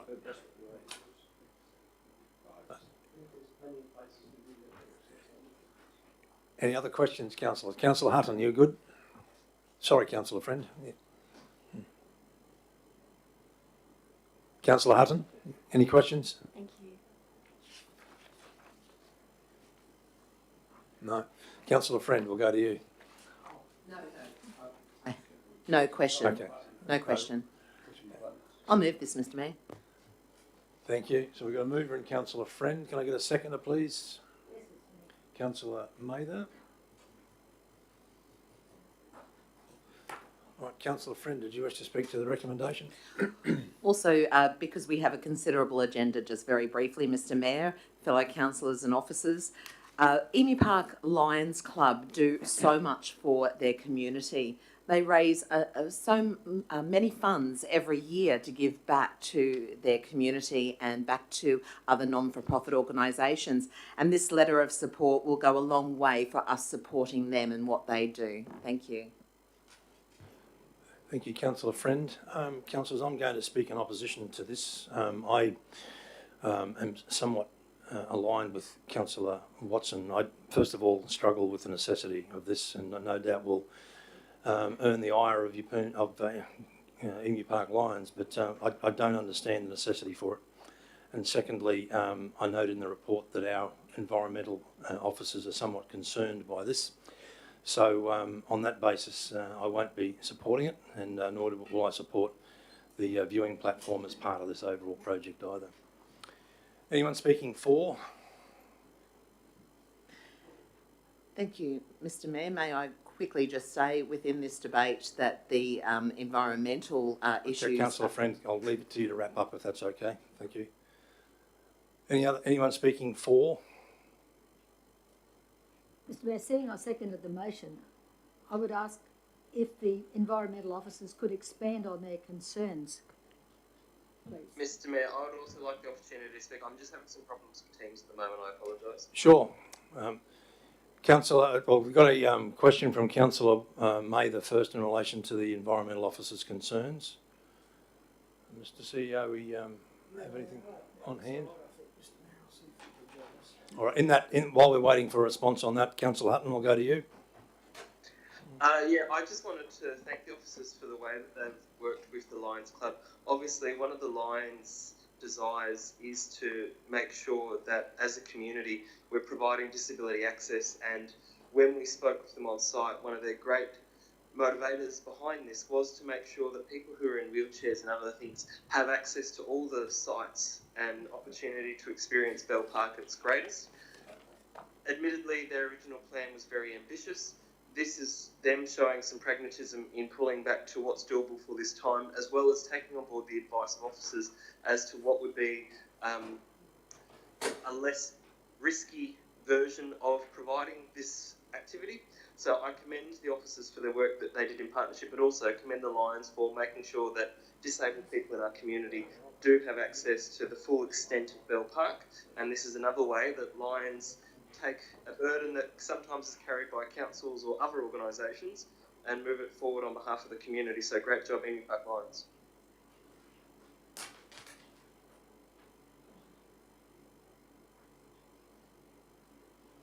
Councillor Mather, in response to your question, I'm just going to go to that section of the report that's headed Natural Resource Management. I'm on page 285 of 357. It says the bridge is located in an area which is suitable as there's no tree clearing required and construction impacts can be appropriately mitigated. The proposed viewing platform may not be appropriate for the location proposed. The structure is quite substantial, being 20 square metres in size, includes a concrete slab under a roof. It is proposed in a spot very close to the 4 dunes, where coastal erosion has been extensive in storm events. The structure may be impacted by such erosion in future, or the construction and use of the area may exacerbate the erosion potential. Tree planting along the foreshore below the site to address erosion has been undertaken, which will impact on the view as the trees grow up. Locating the viewing platform here would likely result in requests for vegetation removal for views, and this would be detrimental to the stability of the stand dunes, which relies on good vegetation cover. The NRM unit does not support the viewing structure and location as currently proposed.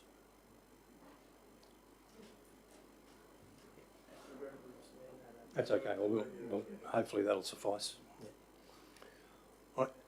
Councillor Friend, do you want to wrap up on that? Oh, Councillor Bella, your lights on? Yeah, the question, and look, maybe nobody here can answer it, and maybe it might warrant leaving this matter on the table, but I'm just curious from the Lions' perspective at Emu Park there, if there was little appetite for the viewing platform, I'm only putting that out there, do they still feel that this is a necessary or a beneficial piece of infrastructure in its isolation, I guess?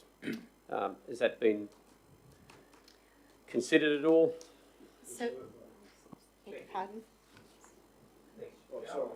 Sorry. Beg your pardon. Yeah. We did discuss it with Emu Park Lions when we narrowed the focus of the grant down to purely the bridge. That was taken into consideration in our NRM officers, opinions, and so they were happy with the bridge as its own activity or event. Yep. The bridge also, for Councillor Bellows' benefit, the bridge also gives better access to one of the existing beach accesses. So it's not a bridge going to nowhere where they might put a platform, it's a bridge connecting to an existing footpath that connects to a beach access. So that's, I guess, why that they weren't 100% concerned that if they didn't get the platform that the project would be not beneficial. All right. Any other questions, councillors? Any comments? Councillor, I'm happy to speak to the motion. Speak to councillor, okay. If not stepping on anybody else. Then I'm going to go to Councillor Friend to wrap up after that. Look, I guess just based on some of the responses here, it helps me support or make the decision to support this. I'm reminded that my preference is of little importance in these things, and ultimately it's the preference of the people, and the survey results there indicate that there's a strong preference for this to happen. So on that basis, I'm prepared to support that preference of the Emu Park Lions and broader community. Thank you. Councillor Friend, would you like to wrap up? Thank you, Mr Mayor.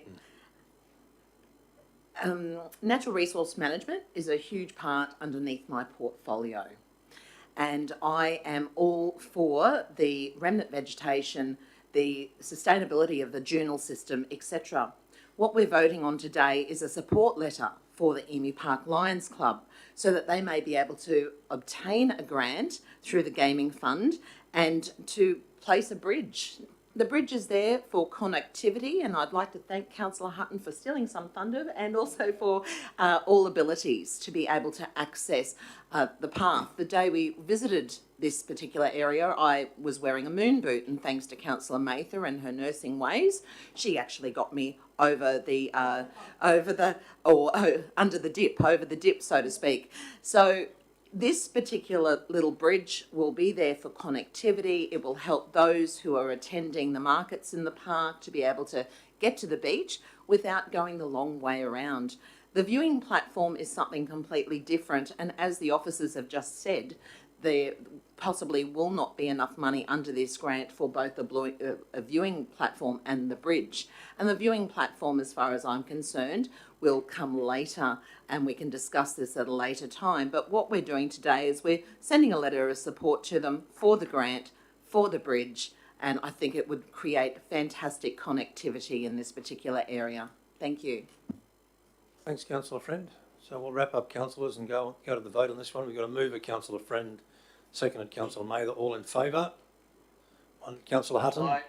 So can I have hands again, please? Sorry. 1, 2, 3, 4. Those against? 5. So 5-2 in support. Motion is carried. Thank you, Joe. Sorry, you're leaving the room. Okay. For the next item. This is the election. This is the election priority one, gentlemen. So you're a bit early yet. This is the election priority one. Surf lighting. Sorry, my mistake. Sorry. Yeah. Yeah. I was going to go to the bathroom, so it's good talk. Yeah, half your luck. And welcome to the table, Sonia. Thank you. Good afternoon, councillors. We have Councillor Hutton on live stream down the end. Thank you. This report is to seeking endorsement of the recently developed Livingstone Shire Council Federal Election Priority Projects for 2022. I must state that the actual attachment in here has been updated since. The updates included updates to 2 photos, one for the Yeppoon Town Centre project and one of the an aerial of the Yeppoon Aquatic Centre, the Cooey Bay Aquatic Centre, sorry. So that was actually sent to councillors yesterday, and it was also has been reviewed by the CEO and the Mayor and the Executive Director. The purpose of this document leads from the advocacy policy that was adopted by Council in October 2020, and one of the conditions of that policy is that these types of documents, which are being used to the broader public and being used for advocacy on behalf of Council, are actually endorsed by Council. In October 2021, Council adopted a list of 16 priority projects that they endorsed, as well as some public projects that they supported. 4 of those projects out of that list have been chosen for the upcoming federal election priorities and have been put into an advocacy document for council consideration. Thank you, Sonia. Any questions, councillors? Councillor Hutton, you're good? I do have a question, sorry, Mr. Mayor. I guess my question to the officers are around everything we do. Obviously, we're seeking to make an effective difference, and what effect do we believe producing this document's going to have on our capacity to gain support or funding through this next election cycle? So, Councillor Hutton, this document was developed the 4 projects that were chosen in consultation with the CEO, the Mayor, Capricorn Enterprise, the Executive Director, Community Development. And I think one of the key messages that we got in discussions with Capricorn Enterprise was that there's probably not going to be a large amount of funding available this round for federal elections, and we wanted to be pragmatic in the projects that we chose that would have the most effect, that we felt were game changers for our region. In that respect, if we would have completed a document for all of the 16 projects, I don't think we would have been as selective in what we're trying to do. So the Causeway Lake, that aligns with the current master plan that's being undertaken at the moment. To continue that, we really do need to look at more funding to do detailed design and further environmental studies to get that across the line, which is why that one was chosen. The Yeppoon Aquatic Centre is an in-principle agreement that is yet to be fully signed off by the federal government, so that was the reason that one was chosen, to make sure that we're advocating for the planning that is currently being undertaken based on the outcomes of the election. The Yeppoon Town Centre is accumulation of 3 major projects that we've been discussing for quite some time, and I think most of our community would agree that the Yeppoon Town Centre definitely needs upgrades. as a major tourist destination for the region. The foreshore was done. It's an amazing job. It's a great tourist attraction. Our Yeppoon Town Centre is a little tired and needs improvements. And finally, Surf Lakes was chosen because of the fact that they have already submitted a lot of advocacy in regards to the internal and external roadworks, and they're seeking funding for those. And that is something that has been supported by Capricorn Enterprise and I believe by the current federal member. Any questions, Councillor? Councillor Mather. Sonia, Surf Lakes, one would wondering why we're looking at federal funding, election funding for private enterprise. Correct. And that part of that is actually the access off Yeppoon Rockhampton Road, obviously, and that is something that without that funding, it may not go ahead. We've got to look at the broader economic benefits that project will bring. Is something that we don't have, and it will be the first in Queensland if it does get across the line. And the actual economic benefits, which are listed in the document ongoing, if that project actually gets up and running, will more than outweigh the investment they're asking for the roads. Do we have any idea what sort of money they'll be looking at? Do we have any ballpark figure? In the federal election priority document, it's 5.88 million, I think, from memory. We can open that up. The CEO's got it there. Yeah, so, yeah. Sorry, have you done, Councillor Mather? Well, almost, Mr. Mayor. Have they had any discussions with the federal member in relation to this, as to what their chances are? Because if we're going to push this one, I don't say it's not worthy, we're going to take from the others that we really need. Certainly the, what was the other one? The Yeppoon Aquatic Centre is one that we need as well. I do believe, anecdotally speaking to the director of Surf Lakes and also I'm talking somebody who's Capricorn Enterprise, have both indicated that they have been having conversations with the current federal member. Yes. Mm-hmm. Okay, thank you. I might have to come back, Mr. Mayor, but... No, I'll find out. Just reread something. Councillor Hutton, any questions from you? I guess I do have another question. Was Council aware that there had been a call out for these types of documents with a closing date of November last year, where both of the major political parties were looking for suggestions from council areas? And did we, at that point, when they were looking to close out that process, provide anything? Mr. Mayor, I'll endeavour to respond. Not acutely, Councillor Hutton, I think would be the answer as to whether we were aware or whether invitations were issued directly here. And I think in any event, we were probably still finalising our priorities. So I understand your point that that opportunity may have passed or may not be as acute now as it was a few months ago. But we are still recommending this for the council to consolidate its position on the 4 nominated projects. And if I can respond to that too, Councillor Hutton, in private conversations I've had with the federal member, her suggestion was that we actually, or she would be appreciative of a document from council advocating the federal election priority projects for Livingstone.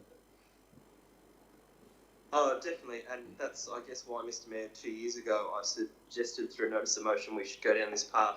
I'm just conscious that in November last year, Rocky Regional Council and other of our neighbours all provided election-style advocacy briefs, and in January of this year, Rocky Regional Council, and I'm sure others did as well, provided pre-budget submissions for the budget that will come out in a couple of weeks. I'm just concerned that if any of the projects that we've got listed get up, it won't be because that our officers have diligently spent a lot of time developing this very substantial document, but just because they were already on the cards. And it, yeah. No other comments? Just as far as I was aware, Councillor Hutton, that we had when the 16 priority projects and the private ones were endorsed in October last year, that list was provided to federal members on request. This is just a refinement of that list, and I do understand what you're saying, but yeah, this is the final document that has been completed. Councillor Mather. Thank you, Mr. Chair. You said earlier, Sonia, the Causeway one, there's a master plan in progress for that one, and you'll need additional funding from council for the plan or the design. So I think so. If I can jump in there, just to correct something, Councillor Mather, we won't necessarily be looking for funding from council per se. We're looking for federal and state government funding. Otherwise, there's a strong possibility that nothing will proceed. If we're doing planning now, is that right? We're doing in-house planning at the moment to get a master plan going. yeah, so Councillor Mather, tomorrow actually the consultants will be workshopping with council some of the initial ideas and the outcomes from the survey that was recently done at the Causeway Lake. So it's by far, it's not finalised or anything like that. This is just part of the process. So councillors will be involved in determining those priorities. Yeah. What I'm thinking, while we've invested so much into getting like a master plan going, up and going, not knowing whether we're halfway through it, 3/4 of the way or whatever, and when you said that we will be needing extra funding to sort of complete that, I thought, well, that's fair enough. What I'm thinking, we need to make sure that's in a budget. That's what I'm thinking, because if that's a budget item that we need to deal with. We wouldn't be looking for external funding to complete that in-house plan. Because we need to have these things shovel-ready. We've got funding for that already, Councillor Mather. Yeah. So we've already received a certain level of funding for that work that we've done to date. So it's not been done with internal money from council. Okay. It's actually state money that we've received so far, and we've spent on the feasibility study. Going forward, though, I'd be loath to recommend to council that we put aside however many millions of dollars to upgrade Causeway Lake, because it's just something we can't afford. Oh, I understand that. I've seen all the debates that have gone over that over the years. But I'm just looking at what we've spent and what we need to spend. So Councillor Mather, further to this, this project will finish and the outcomes from that will determine the next stages. But it's more the reason for the election amount we're asking for is to get those detailed design and studies done so that we have business cases for future funding opportunities. Yes. That's really what the purpose is. None of these are really shovel-ready. No, No, that's correct. That's what I'm saying. What do we need to get some of these shovel-ready? That's okay. All right, thank you. No worries. Councillor Friend. Thank you, Mr. Mayor. And just on top of that, Mr. Mayor, we have a workshop in relation to the Causeway Lake tomorrow. So we should be... Indeed we do. Any other questions, councillors? All right. Councillor Watson. Sorry, through Chair Sonia, I was wondering why we only asked for $1 million for the causeway. I thought we might have tried to. Is this just because it's this stage and we're going to be looking for funding further down the track? At this point in time, until we have the outcomes of the master planning process bedded down, I guess we don't know exactly what sort of detailed design and what stage. We do know we need extensive environmental impact assessments done, and that was part of the initial program that the state determined from the funding. That's the next step, and that I believe is around the $300,000 to $400,000 to do that in-depth one. So it's more, we're trying to just progress to where we can actually have those business cases ready for future funding opportunities. First, we need to know what we want to have and what that's going to look like. Yeah, and sometimes you have to be careful in terms of what you ask for, because if we went to the feds, for example, and they gave us $10 million as an example, and then we did the work and found out it was going to cost us 20, well, we're up for 10 as well. So we need to just take it progressively and slowly, so we understand what our potential commitments are likely to be. All right. I'm happy to move this one, councillors. Can I get a second? Councillor Watson, thank you.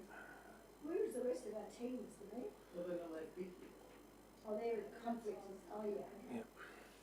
All right. Okay, so we'll wrap up debate and go to the vote on this one, councillors.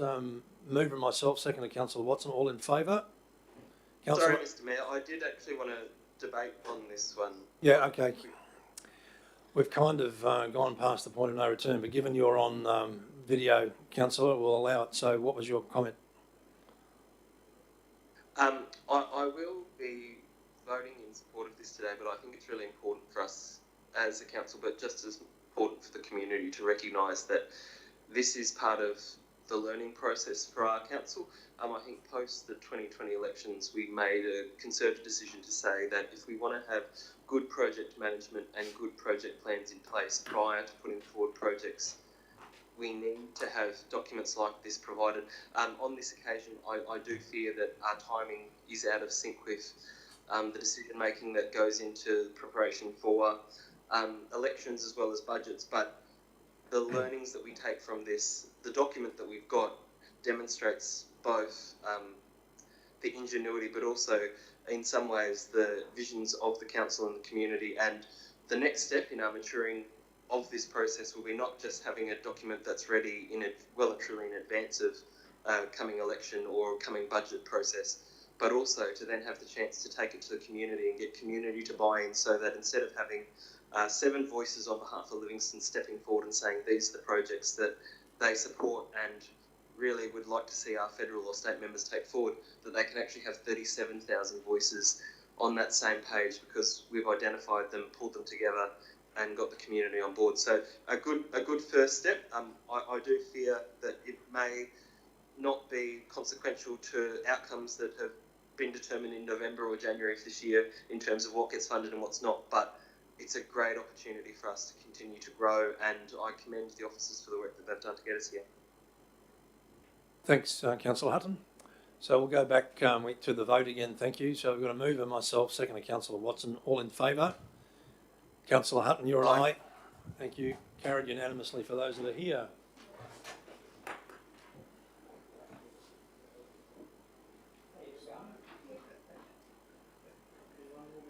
Yeah. I'm going to duck to the bathroom as soon as Councillor Bella returns. Councillor Bella, I'm going to hand the chair to you while I absent myself momentarily. We're up to 11:16, page 306 of 357.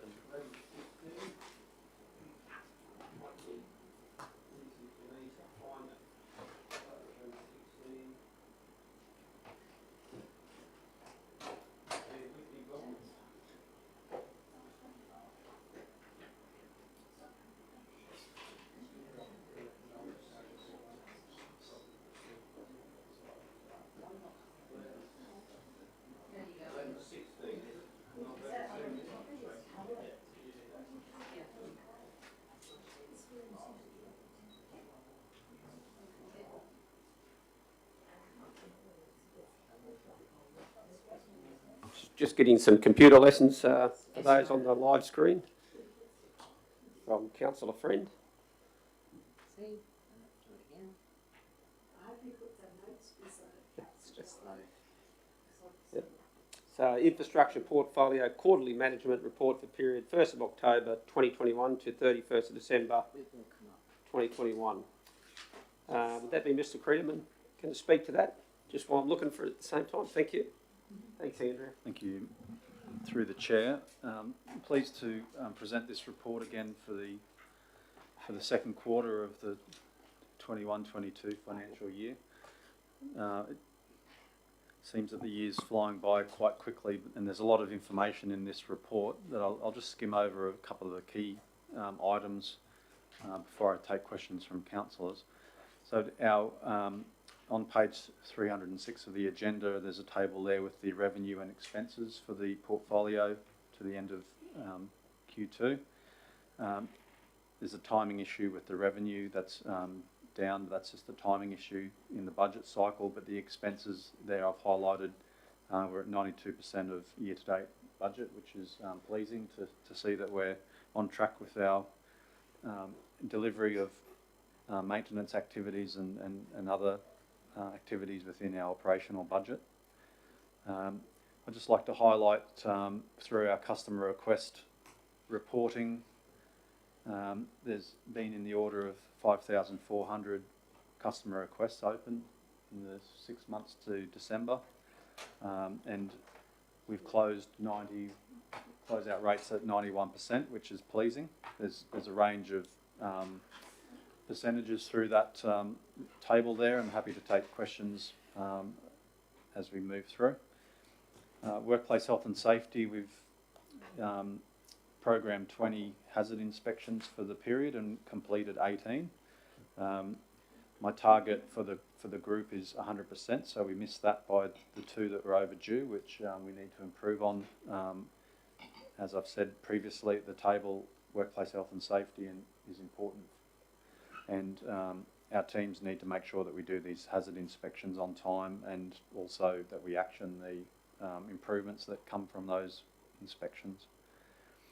I'd also like to highlight just quickly, there's a lot of data in there regarding a number of our operations, but if I just move through to page 313, you'll notice there's a graph there that shows our recyclables collected and landfill disposal. So I noticed in the data that our community must have had a bit of a clean-up pre-Christmas. There was a lot of material taken to landfill, and there was a jump in the usage of our waste vouchers.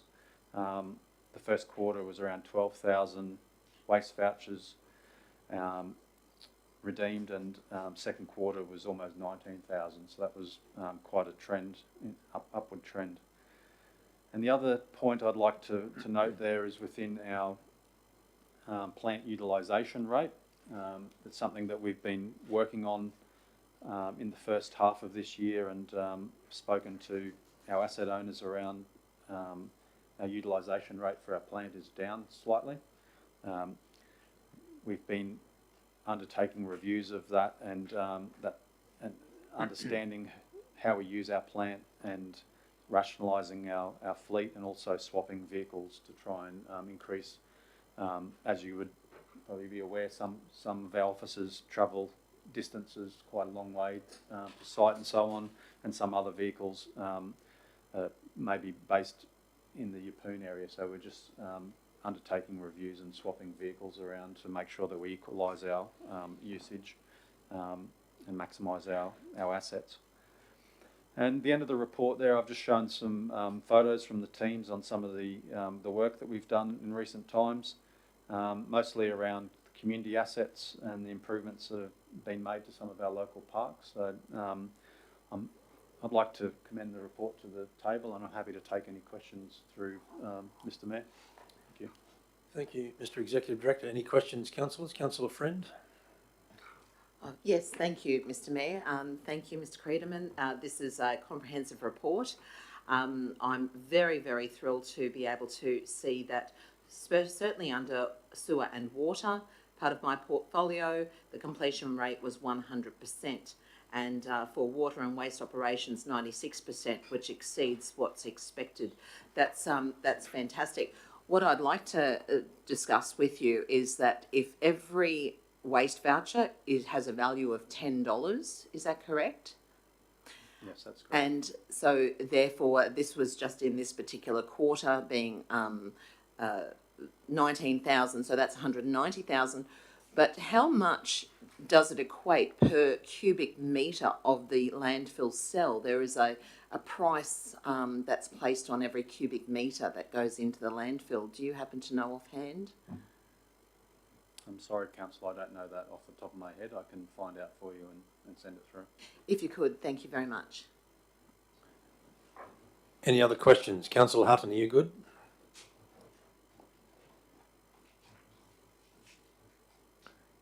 Councillor Hutton, are you good on this?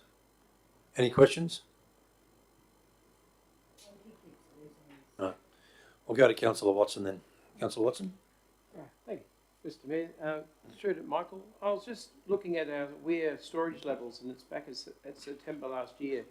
I'm just wondering if there's been an update then, seeing we've just gone through summer and a pretty hot one. We're showing 84% for Water Park and 95% for the Kelly's off stream. I mean, I know we got through December, but, you know, since then we've had quite a hot area, and I'm just wondering if that's dropped or been replenished. I'd have to take that on notice to understand what the level is today.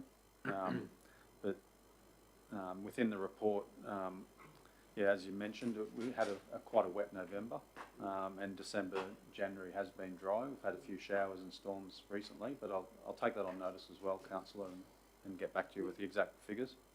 The other question is, when we're doing our works, are there times when we look at it and go, the costs that we have exceeded what we estimated, and put those jobs aside and do the ones that are more cost effective at that time? You know how prices are going up, and because builders can't get their materials and things like that. I'm just wondering if we look at that and prioritise our jobs to do the things with the materials that we can get our hands on to do the jobs. When we do the projects through our internal resources, our day labour crews, we have more flexibility to be able to do that. If we go to the market and we've signed a contract, then we've signed that contract, and it's within the contract there'd be performance specs and delivery timeframes, and if the contractor is unable to deliver, then we would either negotiate an extension or impose some penalties. So we're sort of on a bit of a trajectory then when we go to contract. But within our own crews, we often we try to do it as efficiently as we can with capital projects in particular. But with our maintenance, we have a program that we work to, and I'm talking generally across all of the different disciplines. If we're working on a maintenance project and we need to wait until some materials are delivered to site, then there are many, as you can see through the report, there are quite a number of conquest work orders that are raised every quarter, and the teams would prioritise those based on risk assessments and hazards and so on. So I'm sure that from time to time there will be delays on materials, and the teams are moved on to another nearby high risk project. Yeah. No, I'm just thinking of saving costs.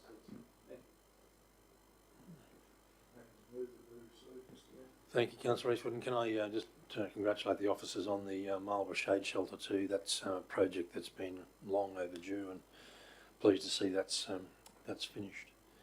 Okay, we've got a mover in Councillor Eastwood. Can I get a seconder, please? Councillor Friend, thank you. Councillor Eastwood, do you want to speak to the report at all? Right, just to say it's an extensive report, Mr Mayor, and I'm glad to see our parks and gardens looking so good. Okay, under thank my you very portfolio. much. Anyone speaking against? I had a couple of questions, Mr Mayor. You jumped in a bit fast there. That's all right. No, you can ask questions in debate, Councillor. Thank you, Michael, very much for that. We know we've got a diverse range of functions, and some of them are routine that we subject to funding and availability of staff and all the rest of it. One I keep finding trouble with, and we'll work on it, and we'll do that again tomorrow in more depth, and that's the maintenance of our rural road network. In the middle between what you're providing and what I see out there, so we'll deal with that, but that's still a worry for me, okay? Do we know what carryovers will be at the end of this year as far as capital works goes at this point in time? That might be a little bit much for you to be able to pull out of a hat right now. Still in March. Thank you for the question, Councillor. So at the last council meeting we adopted a budget review, Q2 budget review, and the capital program was trimmed back to just on $39 million. The project managers are now busy to the end of financial year delivering on those projects. I don't know exactly where we'll land in the final weeks of June. My expectation is that we're going to get close to 39 million if we manage all of the projects to end of year as we predicted we would in January. Then that will be a good achievement for the teams. And that's the carryover to the following year. So the carryover to the original budget was about 53 33 million. So we've already trimmed that back to 39, and that has been reallocated into next year's program. The 39 million is now our new target. I don't know how much of that will be achieved and how much will be carryover. I don't know the dollar figure, but what I'm saying is that our teams have set their sights now to deliver the $39 million between now and the end of financial year. We review that every fortnight in infrastructure capital works meetings, and we also review it monthly in the project governance group meeting, which is managed by the project management office and also involves each of the asset owners and ELT members. So we monitor that monthly. We'll have more of an idea in the next few months. We've just adopted the Q2 budget in the last weeks, say 4 weeks. So we'll know more as the months progress. Yes, and while we're getting into the budget mode again, I'm continually trying to carry the council as far as reputational damage goes because of their impression of us not being able to be serviced just with the road network, as you know, and I've been sending the mayor and the CEO gets what you get, as to what people are having to put up with more than they should. I mean, they're used to inconvenience, they're used to having bad roads, they're used to bad weather and all those things. But when the weather's fine and the money's there... Councillor, is there a question here? I'm just saying, we have to consider the people who are relying on us. You know, we're going to bridge the urban and the rural people. We've got to consider what they're continuing. I repeat, Councillor, is there a question here? Yeah, it is. Do you have an answer to how we're going to deal with that? We're going to meet tomorrow. We're going to it in more depth for sure. But I need some assurances that you're able to overcome that difficulty, because it's not easy to live with at the moment. Not for me, not for them, or for you, until I get some sort of relief. Well, perhaps that meeting tomorrow is the forum in which to discuss this, Councillor Mather. Yes, it'll be the start now, Michael, because this is ongoing. It's not just something new today, you know. I need some resolutions on this one. Well, I think... Because it's for everybody's benefit, Mr Mayor. I understand, Councillor, but I think you've made the point very clear, and tomorrow's meeting may well be the genesis for working on your problem. And I think, as we discussed in emails during the week, there's opportunities here for all of us to participate in these meetings now, where we're talking about future roads maintenance scheduling, particularly in the rural areas. So I think we need to grab that opportunity with both hands and work with it. Just one correction I need to make. It's not my problem, it's our problem. I'm sorry, did I say it was your problem? I'm handling it, or at least I'm tackling it, but it's our problem as a council. That's what I'm saying. It's our problem. All right, well, councillors, are there any other questions before we go into debate? We've got mover and Councillor Eastwood, a seconder and Councillor Friend. Councillor Eastwood, do you want to make any further comments? I know, you want to wrap up? Oh, Councillor Hutton, I beg your pardon. Do you want to make a comment? Sorry, Councillor Eastwood. No, thanks, Mr Mayor. All right. Councillor Eastwood, do you want to wrap up? Sorry. No, for the interest of brevity, I'll leave it at that, Mr. All right, thank you very much. All right, so we've got a mover, Councillor Eastwood, seconder, Councillor Friend. We are just at this stage receiving this report, councillors, so all in favour? Councillor Hutton? Aye. Thank you. Carried unanimously. Now, councillors, I'm going to...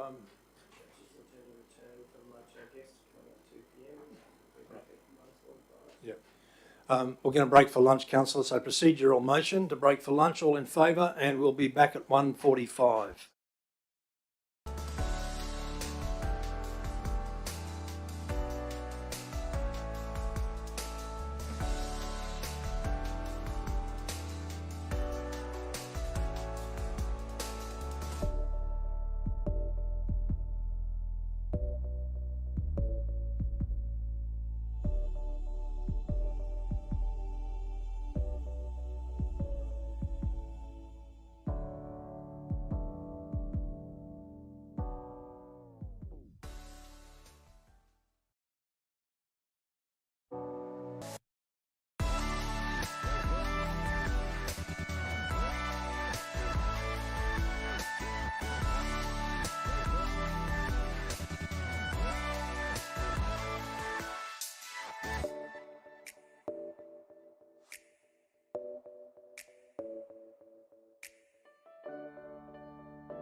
Ready to go? All good? Thank you. Welcome back, councillors, and welcome back to members of the community viewing it on live stream. We are up to a procedural motion to resume from lunch. All in favour? Carried unanimously. Councillor Hutton, are you back?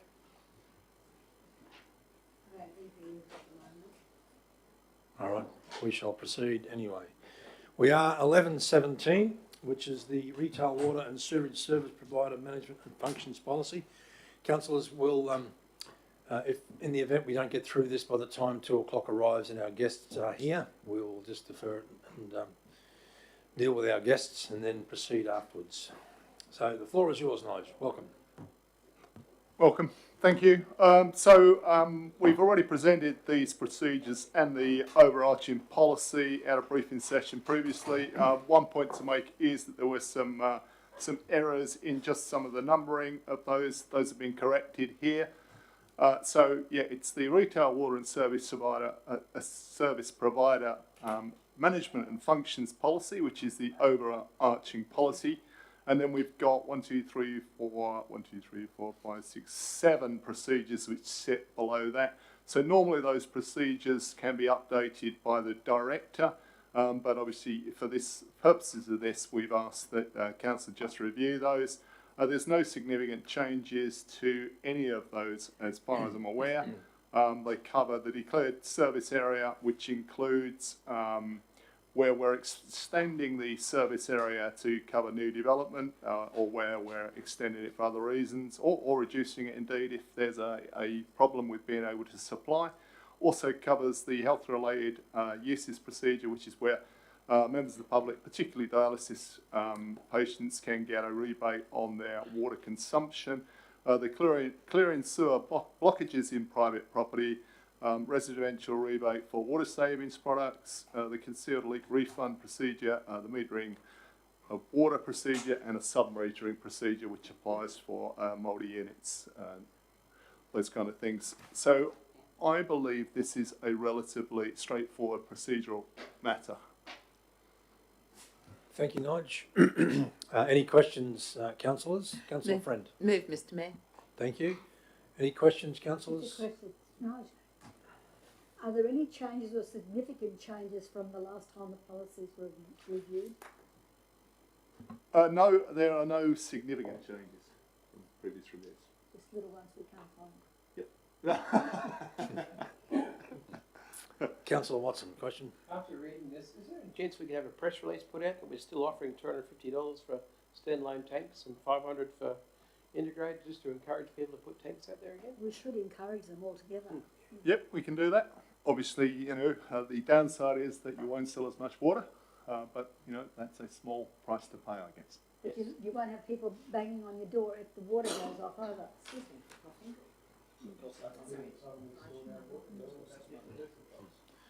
All right, any other questions, councillors? Second, all right. Councillor Hutton, any questions? No, thanks, Mr. Mayor. Okay, welcome back, by the way. All right, so we've got a mover in Councillor Friend, seconded Councillor Bello. I'm going to ask Councillor Friend if she'd like to sum up. Oh, thank you, Mr Mayor. Just very, very briefly, it's so important that these policies are updated constantly, and the policy reflects the relevant practices in the workplace and for the community to understand the workings of council, and for any future councillors that may come to the table post-elections. So that's all I need to say. Thank you very much. All right, so we'll wrap up debate and go to the vote on this one, councillors. Fairly straightforward, I think. Mover Councillor Friend, second Councillor Bello. All in favour? Councillor Hutton? Aye. Thank you. Carried unanimously. 11:18, the designated waste collection area expansion survey results and recommendations. Nigel, I believe that one's yours as well. It is, thanks.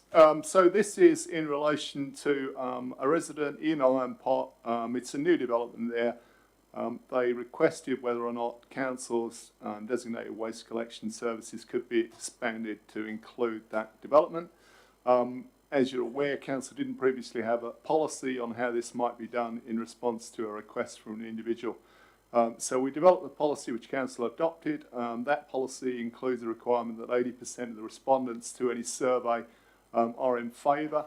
We've been through the other steps, which are really to go back to the service provider, check that they can actually service that area safely, i.e. the roads are at an appropriate standard, they won't be damaged or cause any hazards.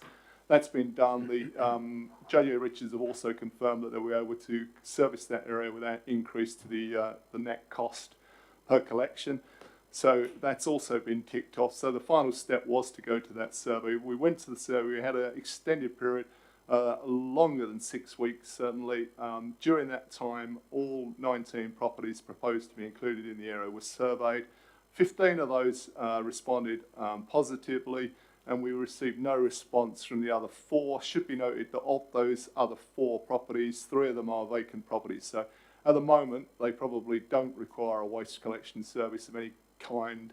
However, in the future, once they build their houses, it's quite likely that they would do. So with the 15 positive from 19 total, the way the policy is written, that means we don't achieve the 80% required pass rate, if you like, to adopt this area. What we're saying is that it comes in at 78.9%. Had one of those 4 non-respondents actually provided a positive response, we'd instantly jump up to 84.2%. So the recommendations on this one are that we expand the designated waste collection area by adding the area identified in attachment 1. There's a map at the back of the report. We update the designated waste collection area maps to include the area. We have also proposed that Council endorse the following amendment to the last bullet point of the waste and recycling collection route expansion procedure, which is to omit the word negative and replace with the word positive. Now, Council did have some debate about this when the procedure was adopted back last year, and this is a chance perhaps to revisit that and just confirm that Council is comfortable that those that don't or can't be bothered to respond are the ones that will actually set up whether the service is expanded or not to the other people. In this case, it seems quite clear that, you know, with 15 having responded positively and 0 having responded negatively, that the consensus was that people do want this service. The downside for those that, you know, that potentially don't want a service, although we've had no indication this time, is that they would end up being included in the waste collection area. They would have to pay the $519, and if they had some other way of dealing with their waste, then, you know, that would be a service that they're compelled to take. But against that, we should perhaps remember that, you know, JJ Richards typically charge $1,000 a year for a once-a-month collection, compared to the $519 that Council charges for a weekly waste, general waste, and a fortnightly recycling collection. So, you know, anyone that does want a waste service would be much better off being in the Council service than they would an ad hoc service through the private provider. Thank you. Councillor Friend. Thank you, Mr Mayor. I'd like to start. Thank you, Nigel. This has been great to see the results, and I have been in touch with these people. But I'd like to move a procedural motion to remove the point 3, to leave it as negative, and that any future variance, small variance, be brought back to the council table. So that will require an amended motion. An amended motion. It's not live as yet, but we can amend this motion with the will of the table anyway. So, so the reason being, I still do think that it's important to have a negative in there, and that any variance, small variance, like in this particular case, if there was another property perhaps that had voted yes to it, then it would make it 80, was it 84% point something, or yes. And so it's that variance that we just need to be brought back to the table for table's resolution. But to still have the negative in there, it's important, I believe, to show that there may be those that aren't happy with it, that they may not, I do think that we do need to still have that Can I go back to Nigel on that one? Thank you. Yes, sorry. I'd just like to make the point that this is not to say that a negative response is not counted. This is to say that no response is not counted as negative. That was the clarification. So at the moment, if you fail to respond, it's interpreted as meaning that you don't want that service to be introduced to that zone.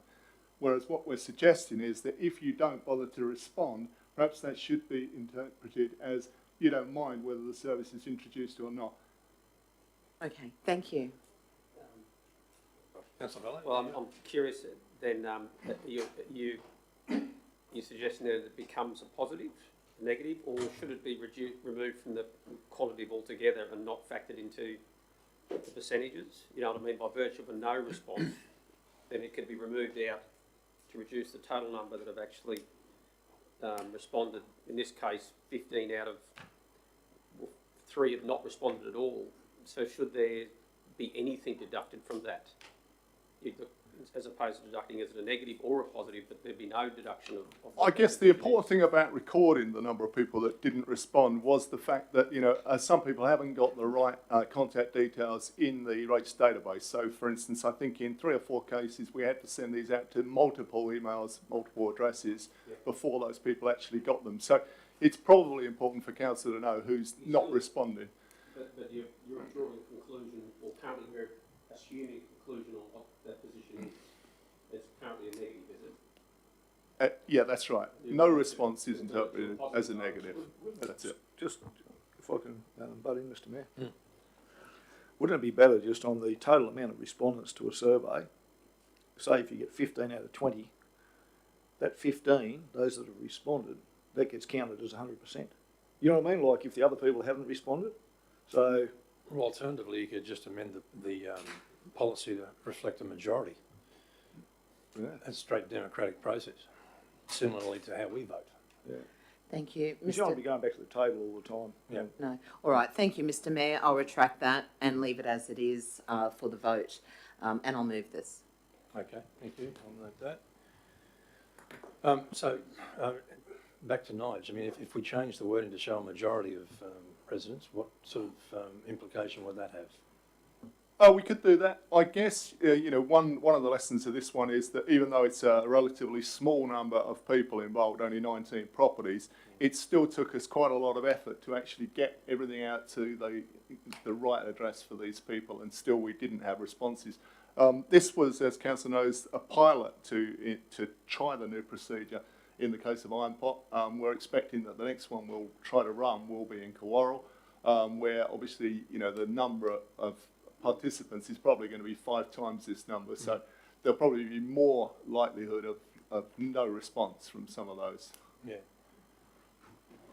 All right, so councillors, comments? Did you want to proceed with this, lay it on the table, further information? One more question before we go to that. Yeah, fine. When we do such a small area like this, it's sort of right off where we normally would do all this sort of work, do we lose money doing something like that?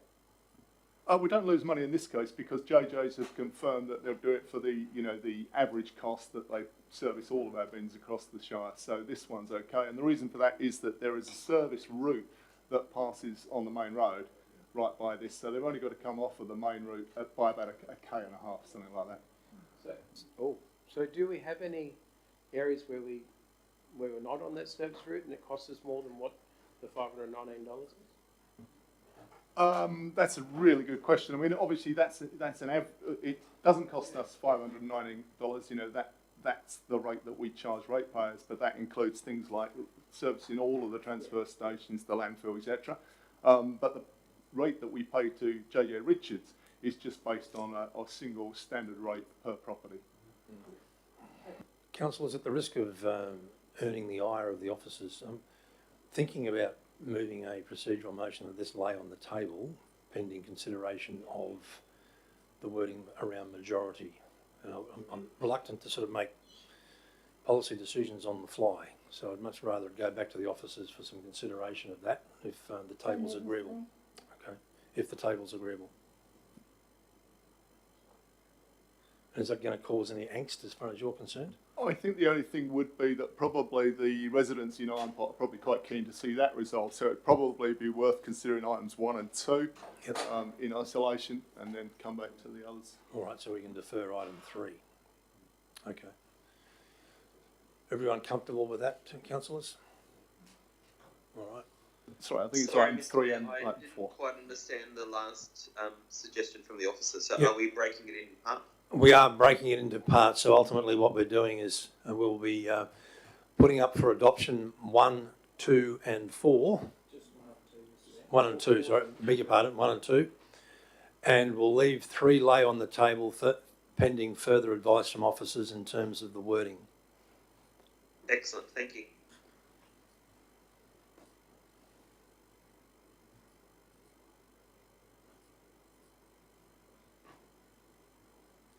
So we'll deal with the recommendation parts 1 and 2 first, councillors. Councillor Friend and Councillor Bello, you're still happy to move in second? Indeed, all right. Councillor Friend, did you want to speak to the report? Thank you, Mr. Mayor. This is so exciting for the people of Horwells Road. And remember, this morning we also passed an additional reconfiguration of a lot just behind Horwells Road at Rattenbury Road. A resident first contacted me in approximately April of 2021.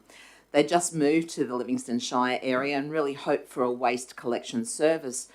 Now, I want to congratulate Council's hard-working waste team of 2 and also Mr. Nigel Deacon, the Manager of Water and Waste Operations, who went to work discussing the strategic details of implementing a new policy to expand the serviceable area of our Shire.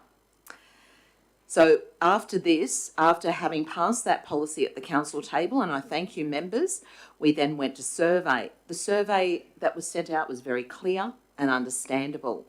It also included the cost of the collection onto their rates at every rate's time. The survey itself was well received by the people of Horwells Road overwhelmingly. And so basically, councillors, I'd just like to thank you also for having listened to the residents and so that we can accomplish these results on their behalf. And just as we endorse the waste recycling collection route expansion procedure, let us also endorse this resolution today. Make a lot of people very happy. Okay, so councillors, if I can just drop that screen down a bit, please, Justine, to read it. Thank you. That council resolves to expand the designated waste collection areas by adding the areas identified on attachment 1 and 2, update the designated waste collection area maps by including the area identified in attachment 1. So you've got a mover in Councillor Friend, a seconder in Councillor Bello. Can I go to the vote on this one now, councillors? All in favour? Councillor Hutton? Aye. Carried unanimously, thank you. And part 2 of this, councillors, that council, do you want some wording, Justine? We're laying it on the table, yep. Sorry? Okay, if you want, yeah, all right. Okay.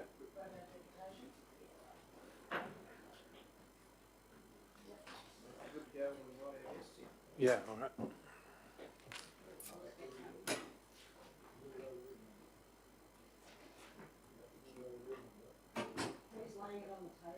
No, the CEO's just advised councillors that they can deal with that administratively and bring it back.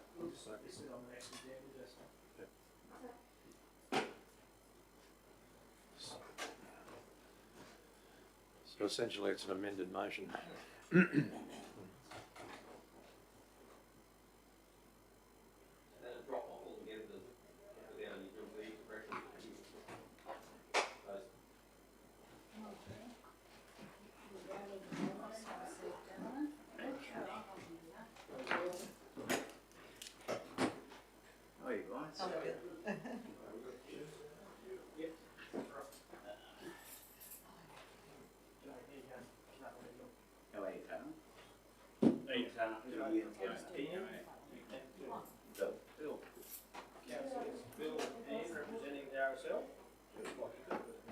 Oh, no, we just had one, thanks. We just walked around the world, that's Very well, thank you. Thank you. Do you mind if I stay? Yeah, if you wish. So, gentlemen, we are being live streamed, so members of the community will be able to see and hear you. Yep. So, just to introduce you to members of the community viewing in on live stream, and of course, Councillor Hutton is on live stream as well. He's self-isolating at home. So, ladies and gentlemen, we have two representatives from the Yeppoon Return Services League here, making a deputation to Council today in relation to the Anzac Day parade and some financial relief from Council there too. So, gentlemen, the floor is yours. Thank you. Thank you, Mr. Mayor. My name's Phil Tarping, for those who don't know. I'm the president of the Yeppoon RSL. I'm just going to go through this. This, I think, encapsulates everything that we're trying to do. My colleague is Ian Kavanagh, and he's the deputy president of the Yeppoon RSL. And thanks again for the opportunity to attend this council meeting. There are no official minutes describing the association of the Yeppoon RSL with the Livingstone Shire Council. In fact, there's no minutes functioning concerning the functioning of the RSL since April 1938. But there was a noted minute where they put us to set aside a block of land adjacent to the police station. And it was done in November of 1920 by Livingstone Shire Council. So we've got a good relationship, I guess, in that regard. Okay, we're here to request, obviously, financial support, preferably in the form of a renewable MOU. And that's basically for the traffic control. Now we do get in-kind support from LSC for both the Sydney foreshore as well as the Beeman Park for the other services, the dawn parade and the memorial service and the parade. I guess I suppose over the years we've never paid for it. And I know that the invoice I got last year for council came from the East Coast Traffic Control. It came directly to council, that's my understanding. And looking through our records, there's no indication that it was picked up by the RSL at all. However, the opportunity to look for an MOU or something similar for the next 3 to 5 years, it just stops us, I suppose, going through the same discussion every year. Well, it happened last year, and I guess this year as well. In making the request, though, you know, the RSL acknowledges the support provided by Livingstone Shire Council, and they do with the in-kind services that we get out of the council and other events. The two major Anzac Day activities organised on behalf of the community by the Yeppoon RSL are the dawn service and the memorial parade and service. Combined, an estimated 7,000 plus community members attend these two events. Basically, in February of each year, an Anzac Day planning committee is formed to ensure the success of these two Anzac Day commemorative events. In reality, it is the RSL board, league and non-league members who undertake the coordination of the many activities and participation of these two events. When the RSL doors finally close on these two events on the 27th of April, 2 days after the event, the many hundreds of man-hours, voluntary man-hours, have been consumed. Now, our volunteers basically they start in February, and we start organising all the events associated with the two events on Anzac Day. And generally, as I said, we all finish on the 27th of April when the chairs, tables, gazebos are packed up and returned to their owners. We do receive great support from the community. Indeed, the Real Group, who provide the setup of the PA and all the events, all the happenings down at the foreshore. They also do the research and provide their video display of the theme for the day. The theme for this day for us is our First Nation people that's been acknowledged by the Drumble mob. So they're going to, that's the intention of the RSL to use that theme. We're also fortunate that we receive support from all the ACNC not-for-profit groups around town, including the SES, Lions Group, Rotary Club, and Meals on Wheels, the Coral Pie, and all the schools participate.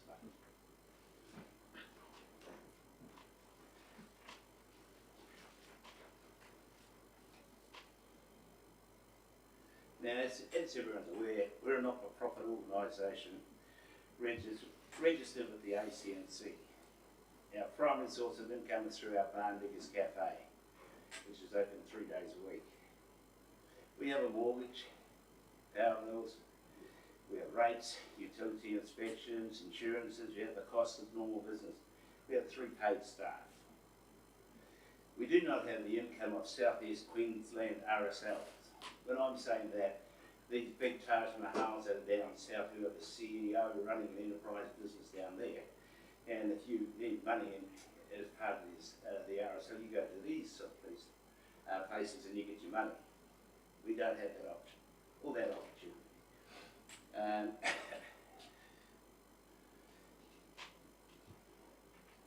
We basically have to pay our way.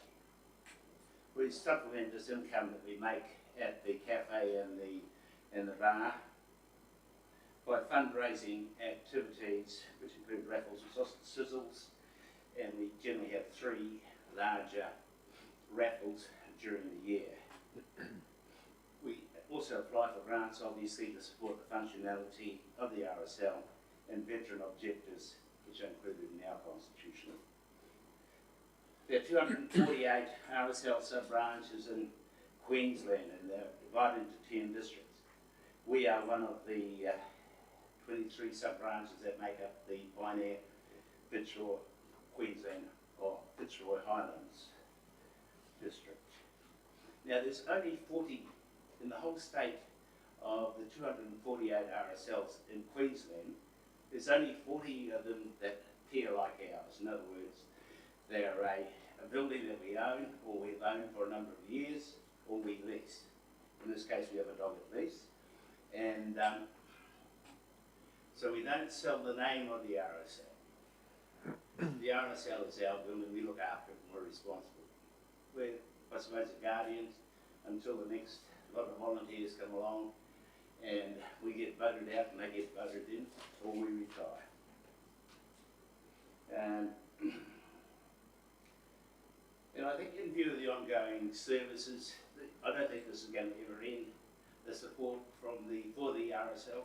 If anything, I think the membership's getting older, and there is always a transition period from our younger generation coming through before they pick it up. They're raising their families and doing everything associated with getting their families going and their futures going. At this stage, Yeppoon is only operational because of the hard work, I think, of our volunteers and the commitment of the board. Indeed, I think if you go back a couple of years, it had potentially could have gone down in the past. It had missed a few things, and it was heading towards the rocks. But that never occurred.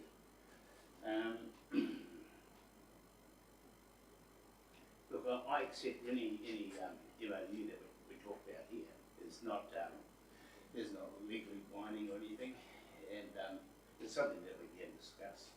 I guess the objective of the whole day is just to make sure that, or see if we can get some direction from the council in terms of assistance from the council, and certainly looking at the traffic control. We know it's around about $5,000 a day, $5,000, which for us is $10,000 across the bar. We're out of the cafe.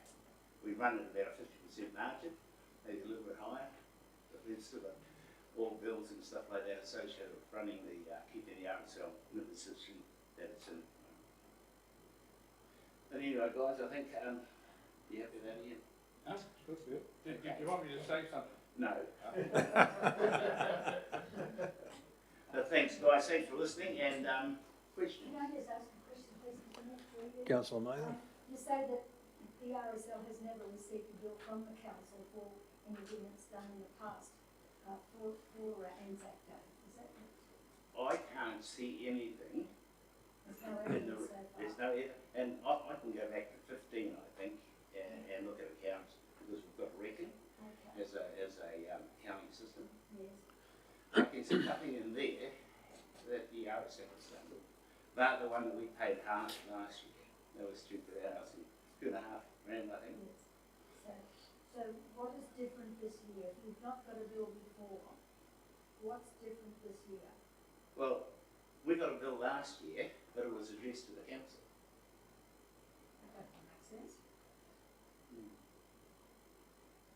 So does that mean it wasn't your account? Well, it was. It was addressed to accounts payable at Livingstone Shire accounts. Do you know about that, Mr. Mayor? No, what I assume happened is that the traffic controllers sent the bill to the RSL thinking it was their responsibility to pay. The traffic controllers, like a private company, was it? Yes. Yes. So did we employ a private company in the past, or did we do it ourselves? We don't do it ourselves now, Councillor Mather. I think most local governments many years ago took the decision not to undertake traffic control duties. So I'm just trying to separate when we did it and when they did it. What, like they, meaning the traffic control, the private company. Mr Mayor, we can answer all the questions. When the deputation's concluded, we're happy to answer all the Yeah, I'm questions sorry. in the report. It's on your item 1121. Yeah. I thought you did. Because I'm just wondering what's happened now. I mean, could we do it as we always did it? Yeah, I'm basically finished, and I'm happy to take any questions that we can. I do have a question, if I may, Councillor Mr. Chair. Bell. Bill, thank you for the deputation. Just one small problem, Bill. Yep. The other day you sold me, you said this was a winning ticket, and it didn't win. So can we just talk about that later on? There was a raffle in the main street. We did. Her mother did. So. Right. Okay. All good. Hey, Bill, the Emu Park RSL, they're under a different arrangement. Is that right? I don't. The police shut them down. Yes. They only do a small march, it's my Yep. understanding, and the police shut them down. I think we're the only one that have a shutdown of the CBD, and traffic control comes through. And so that adds to the complexity of putting on the Anzac Day service in the main street. Oh, absolutely. We Yep. couldn't do it. Okay. They don't do a march down there. Yep. We do. Yep. And I suppose the march has been occurring here for years. We're sort of newcomers in town, so it's not something that I've done one. And no, that's great. it's been Thanks, going on Bill. over years. Thank you. Any other questions, councillors? Councillor Hutton, are you good? Just sorry, the one question. So, Bill, you were saying that last year the RSL received a bill for the traffic control. So, did the RSL pay that, or did council pay it? Well, Nigel, I got the bill at 4,600, I think. 4,600, 4,500. And then I got another bill about just after Anzac Day for 2,600 or 2,500. So I'm assuming someone else. I think the bill came to council, and we just paid the other half of the bill. I guess that's the easiest way to look at it. Okay. That sounds a little bit loose as to who's doing what and who's responsible for what. Well, We just have to talk about this as a council and just see what's happened and how we go from here. well, as the CEO said, Councillor Mather, we've got an agenda item coming up on 11:24. We'll discuss it then. Yes. Yep. I think in times of where the RSL stands, we know we always look to the council for support. I guess you could say I was new in the block last year, and we'd never done an Anzac Day. The year before was COVID, so I'm not saying we were taking advantage of in that regard, but I'm just saying that we just sort of accepted everything that came through. But looking back in history now, we're saying, hang on, we've never done that. So it was a bit of a query. No.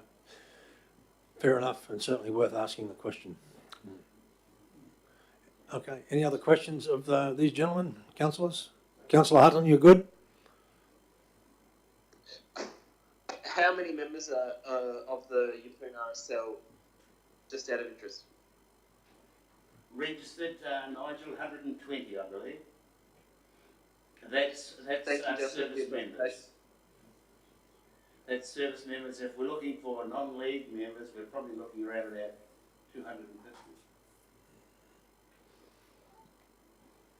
Okay. And I've got to say that without the support of the community, we wouldn't exist. That's pretty clear, looking at everything that we do. Well, I think there's a general recognition and appreciation within the community, Bill, of your service during the theatres of war and also in peacetime. So I don't think there's an issue within Livingstone Shire Council anyway about supporting the RSL. It's always been there and always will be. Yeah. All right. Well, gentlemen, thank you for your time. We've got a report on this exact matter to deliberate on later on. So thank you for coming. Thank you. Thanks very much, and that's the most I've ever stayed silent.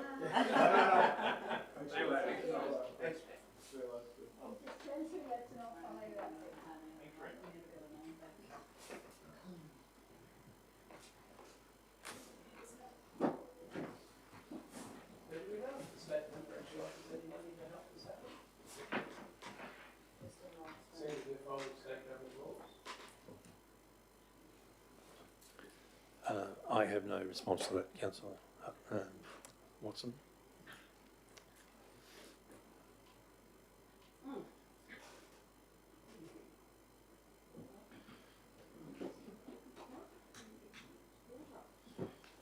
Okay, so Councillors 1119 has been withdrawn from the agenda. Sorry, Justine? I just need to receive the deputation. Sorry, thank you.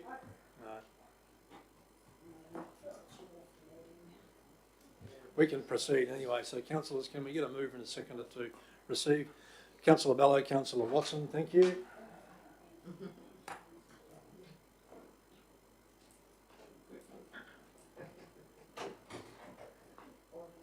Councillor Bello, Councillor, he said it was a quick one. Yeah. All in favour? Carried unanimously, thank you. I just got some information you didn't know. Are you receiving the deputations?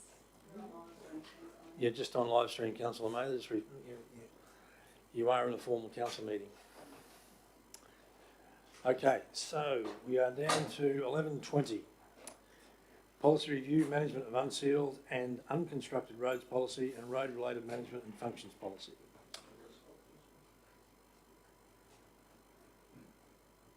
This one is yours, Mr. Creedman. Thank you, Mr. Mayor. The council,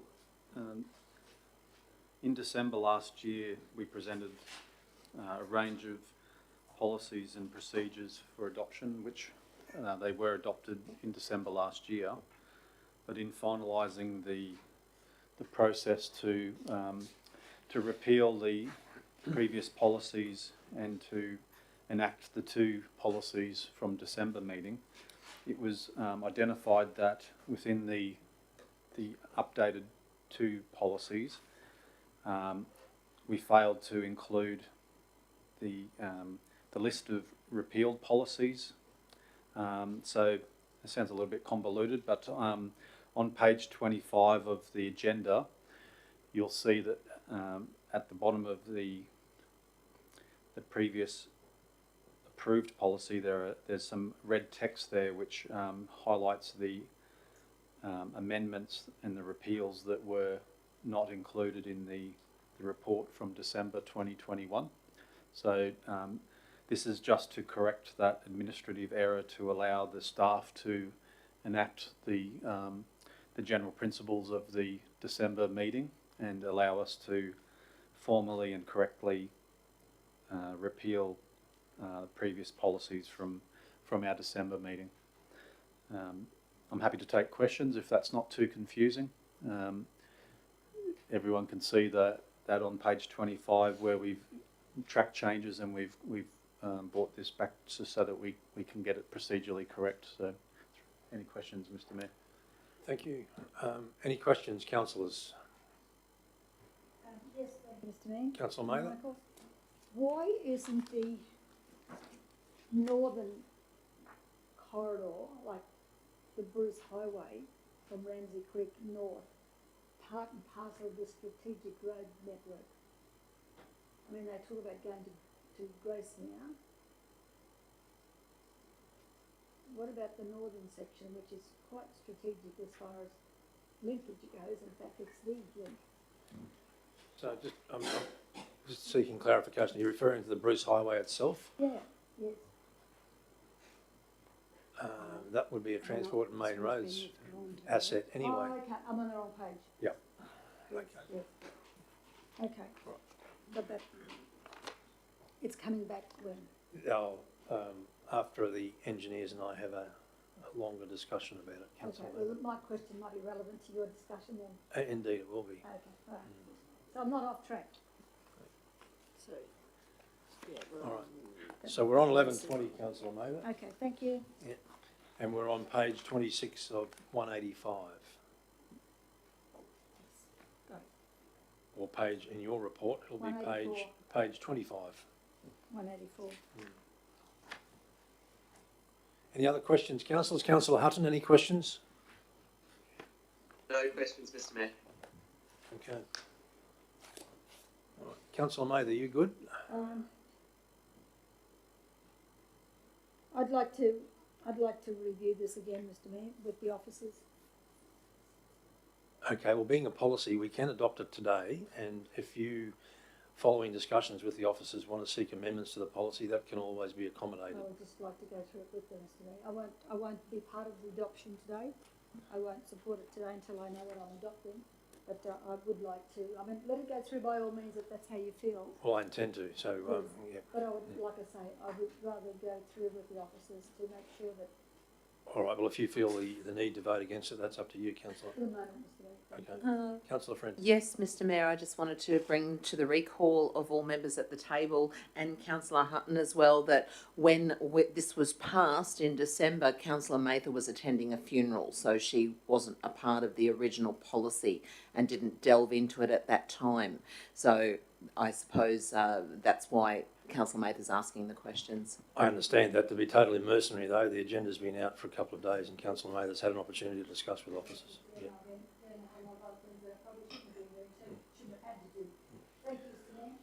No problem, Councillor. So we've got a recommendation that Council adopts the Management of Unsealed and Unconstructed Roads Policy version 2 and Road-related Management and Functions Policy version 2. Moved Councillor Eastwood, seconded Councillor Friend.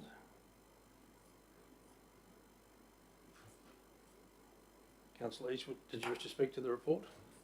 No, Mr. Mayor, I think it's fairly straightforward. All right, thank you. Anyone speaking against? Notwithstanding Councillor Mather's comments. Okay, anyone else speaking for? Councillor Friend? Mr. Mayor, I need to bring to the attention of the community that may be viewing by live stream that this was an error made administratively and we're just basically correcting it today by accepting this report so that the things that were repealed, will continue to be repealed, am I right? Yeah, unless they're resurrected again. Yes, resurrected again, yes. Thank you so much, thank you. Well, would Councillor Hutton have any comments from you? No, thank you, Mr. Mayor. Okay. Yeah, you're sounding worse, Councillor Hutton. Yeah. All right, so we've got a mover in Councillor Eastwood, seconded Councillor Friend. All in favour? Councillor Hutton? Aye. Thank you. Carried unanimously. Oh, I beg your pardon, sorry. 6-1.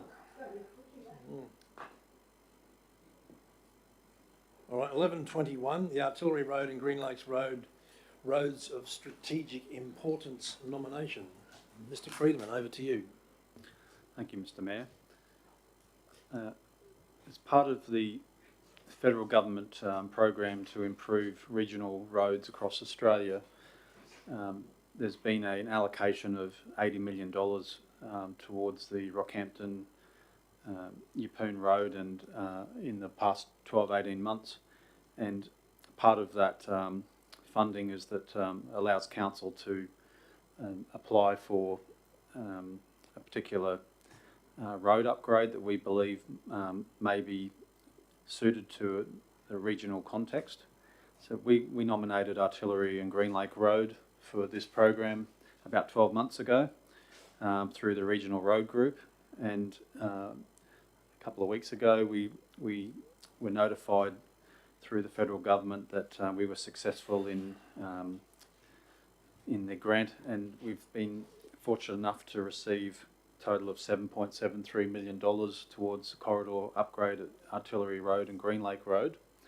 The council is required to contribute around $1.5 million over 2 financial years towards the $7.7 million upgrade, and within the report we've identified what the money will be used for. So it's primarily for improvements to the substandard floodway and the single lane approach in Artillery Road, and it's also going to be used to improve some of the horizontal and vertical curves in Green Lake Road, which council may be aware that in 2021 financial year we modified one of the curves in Green Lake Road and at a cost of $926,000. So this $7.7 million will go a long way to improve the horizontal curves in Green Lake Road, which we know is a fairly busy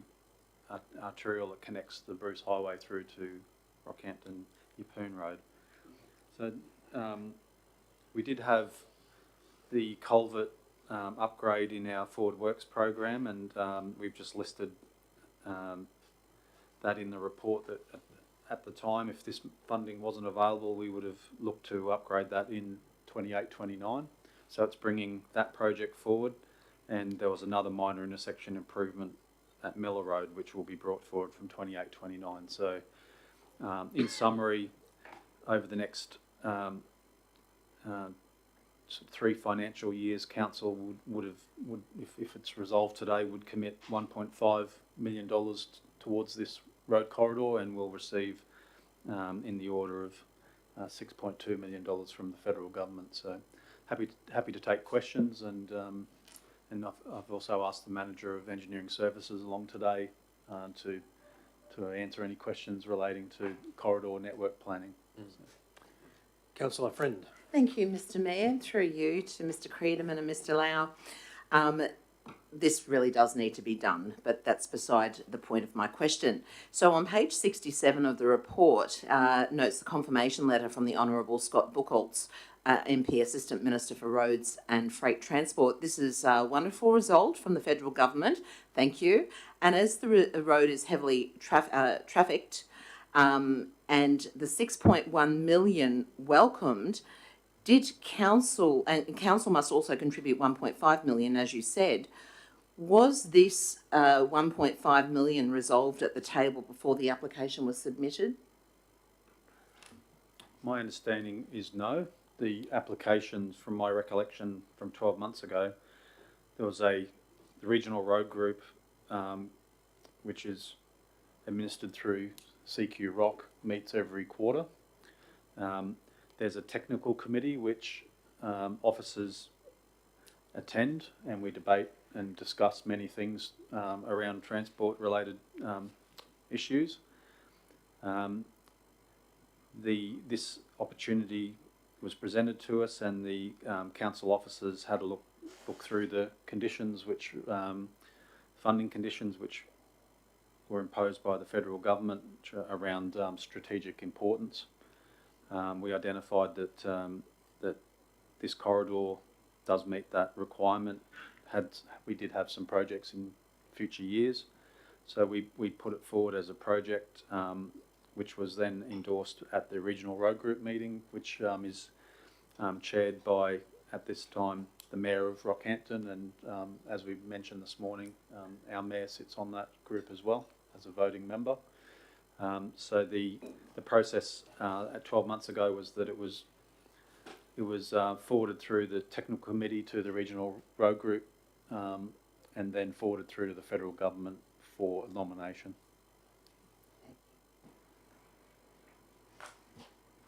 Councillor Mather. Thank you, Mr. Mayor. Whoever can answer this question, this money, what have we got there? How much, Michael? 7.73 million. 7.73. Is any of that money expected to go towards the intersection of the highway, the Twin Highway? I think I might have asked this one before, but nobody might be able to answer. Because that's a link with the highway at one end, as long as we're not contributing towards that, not part of their $80 million figure. Fair question. Thank you for the question, Councillor. The short answer is no. It's ours to spend on our corridor. Within the report, there is page 63 of the report. There is a mud map that shows how we arrived at the figure, and it shows the curves that will be widening and straightening on Green Lake Road, which is on the left-hand side of the page of the plan. And then you'll see on the right-hand side of the plan there's the straightening of the culvert for 1.7 million thereabouts, but we are not recommending any work at the intersection with Yeppoon Rockhampton Road. That is the state government's responsibility. So this money is for us to spend on our road network entirely. Yes. So, and you've got plans all along that road where the 7 million will take up, as far as Millers Road. So that's a bend in a causeway as well. So this time it's concept. We haven't progressed detailed designs. That'll be the next stage over the. I think from memory, the funding starts in 2 years' time. So we'll have next year to do a lot more survey, geotechnical, and detailed design. So at this stage, this plan in the report details how we arrived at the 7.7 million, and it identifies the critical sections of the corridor, but we haven't finalised the detailed designs at this time. Just bear in mind that Millers Road is on the eastern side of that Millers Creek there, the big sort of, it's a causeway on a curve. It's a dangerous one. You've got the causeway on Artillery Road as well that needs realigning and bridging. So that in itself, those two alone will gobble up a lot of that funding that I would suspect. Yes, thank you. About 1.1 million, if I'm reading that correctly. Won't take long. And I was quite surprised, I suppose not surprised, to see 926,000, almost $1 million just. Is there a question here, Councillor? Yeah, okay. In relation, because like the roads that before, the cutting back of that hill at the Burnley Homestead, because that took forever. And I mean, we won't have much money if everything goes according to that sort of plan, you know. Got to be careful. That wasn't a question, Councillor, that was a statement. That was an observation, it was a Yeah. question. Like, we've got, if we're looking at cutting back hills, and we've got a couple there that I think are earmarked here, we're looking at that sort of money, we need to be mindful. Well, we're not in debate, Councillor, we're in question time at the moment. No, there are questions, Mr Mayor. Okay. All right. Councillors, can I so we can get debate happening, and any further questions you wish to raise, can I get a mover and a seconder, please? Moved Councillor Bello, seconded Councillor Friend.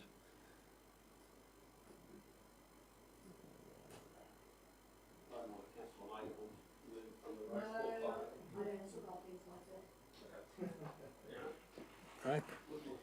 All right, so Councillor Bello, do you want to speak to the report?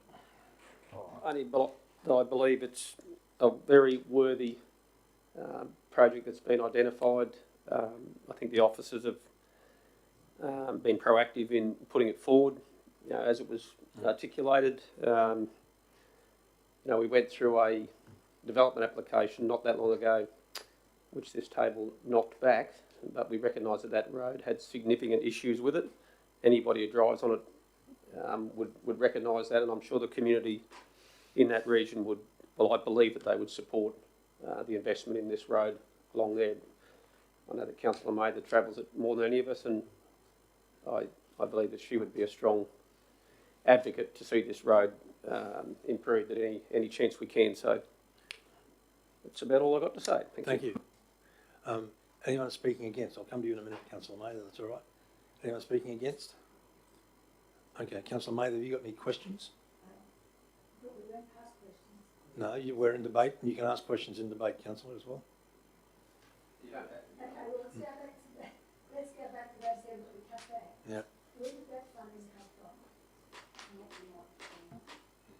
where did that, was that a grant or was it our funding? So that project I mentioned, just to highlight that we have been progressively doing work along there, that was in 2021.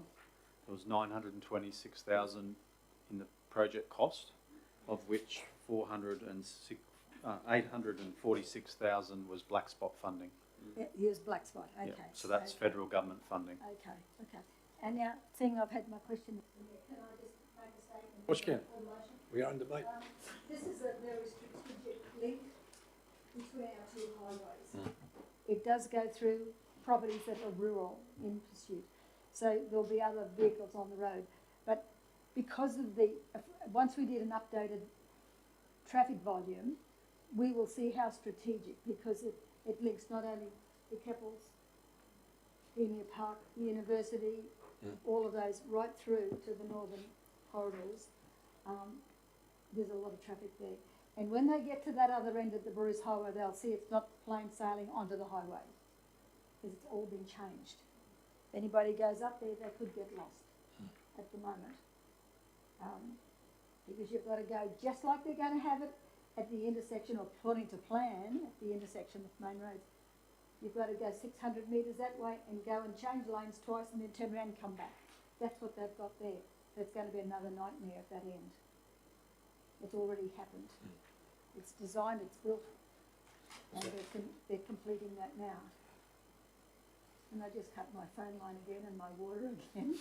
So, yes, I'm putting up a bit up there at the moment, but we'll get there. But I'm just saying it's strategically, but at that end, it's not a very good setup. All right, thank you, Councillor Mather. Councillor Hutton, any questions? No, thank you, Mr. Mayor. Okay. Beg your pardon? Sure, absolutely can. Councillor Eastwood? Oh, yes, Mr. Mayor. Look, this is a very strategic. Yeah, you did say it. Well, we'll expand on it in that it's a route that is very important to our tourism industry, as it brings people from the north into the Capricorn coast and cuts off a fair bit of distance in time. And we already see, you've only got to travel on that road to see people towing caravans, etc. on that road. And this will be very, very important to open that up into the future, so that we can nearly get a bit of a loop road. And I think it's just such a great outcome to get that sort of money to help us along the way with that road. Certainly an unexpected and very welcome windfall. Councillor Friend. Thank you, Mr. Mayor. I'd just like to thank once again the federal government for their contribution to this very, as Councillor Eastwood said, strategic road. Safety is paramount, and the one lane dip or bridge that's there, especially when it's foggy or extreme wet weather, people rely on this road to get them to Yeppoon and to get them back to the Bruce Highway. So I think this is something that needed to be done a long time ago. At least we're moving forward now. And thank you to Mr. Creedeman and Mr. Lau as well for all your hard work in the submissions. Thank you. Thank you, Councillor Friend. I'm going to wrap up debate now, Councillor Hutton, unless you're wanting to make a statement. No, all good, thank you, Mr. Mayor. Okay. So we've got a mover in Councillor Bellow, seconder in Councillor Friend. Councillors all in favour? Councillor Hutton? Aye. All right, carried unanimously. Thank you, councillors. Okay, so 11:22, councillors, is response to questions on notice from Councillor Hutton in relation to Tarangan Road. Mr. Creedeman, is this yours? I might request that Mr. Lau talk to this one. Thanks, Tony. Thank you, Mr. Mayor. So this report is a response to the question on notice, and officers are recommending to council to accept the responses to the questions. I won't read out, I won't go through all the questions, they're all in the report, but I'm happy to provide any further clarification or any additional information you require. Thank you, Mr. Mayor. Thank you. Questions, councillors? Councillor Hutton, are you happy with the responses? Yeah, thank you to the officers for providing timely responses to the questions on notice. All right. Any other questions, Councillor Watson? Through to Tony. I'm just wondering when these times were taken where you're finding out how many people were using the ramps and all that, was there a set time that you did this during the day, or I tried to find it when I was reading it and I didn't see it. Like, are we choosing mornings, afternoons, middle of the day?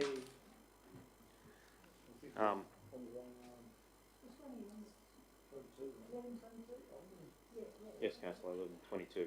Oh, I'm on the wrong one. I've jumped ahead one. Sorry, my apologies. Right. I must be missing one on here then. All right. So we'll hold that question over, shall we? Rightio, we'll hold that question over. Any other questions, councillors? All right, can we get the debate started? Can I get a mover and a seconder, please? Councillor Hutton, do you wish to move? Happy to move the receipt of the answers, please. Thank you. Seconder, please. Councillor Eastwood.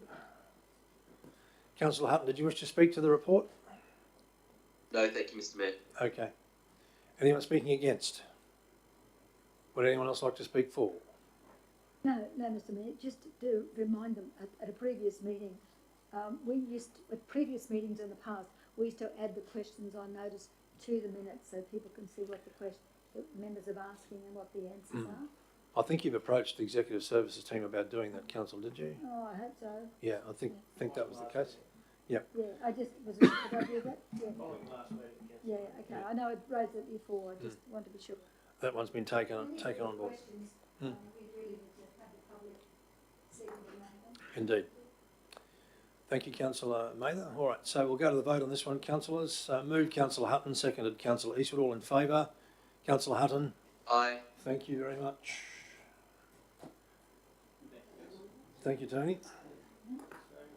So 11:23, councillors, yes, it was.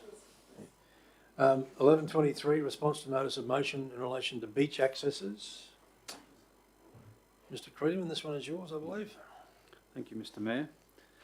So, after the notice of motion from the Mayor, officers went forth and reviewed the existing. There's 100 beach accesses along our coastline, which is quite a number when you think about the coastline that we do enjoy.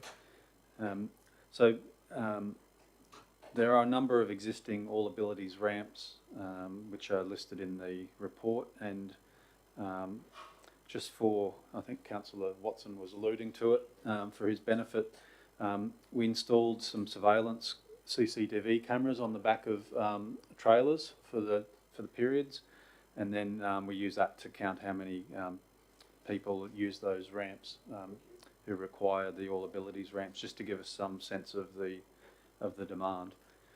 But within the report, there are a number of locations where officers are suggesting that it is possible to convert the existing accesses to all abilities access, and the attachment details the locations for those possible access points and the potential cost.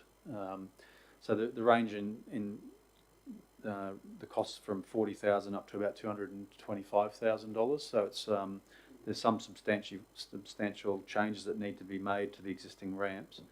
So officers have a program in our Capital Works Forward Works program to renew existing beach accesses. We spend about $40,000 per year, depending on the council's budget deliberations. But we believe that we can either choose to target some of these ramps for input into the Forward Works program, or we can continue to use our existing budget to modify the ones that we can, and within the budget that we do have.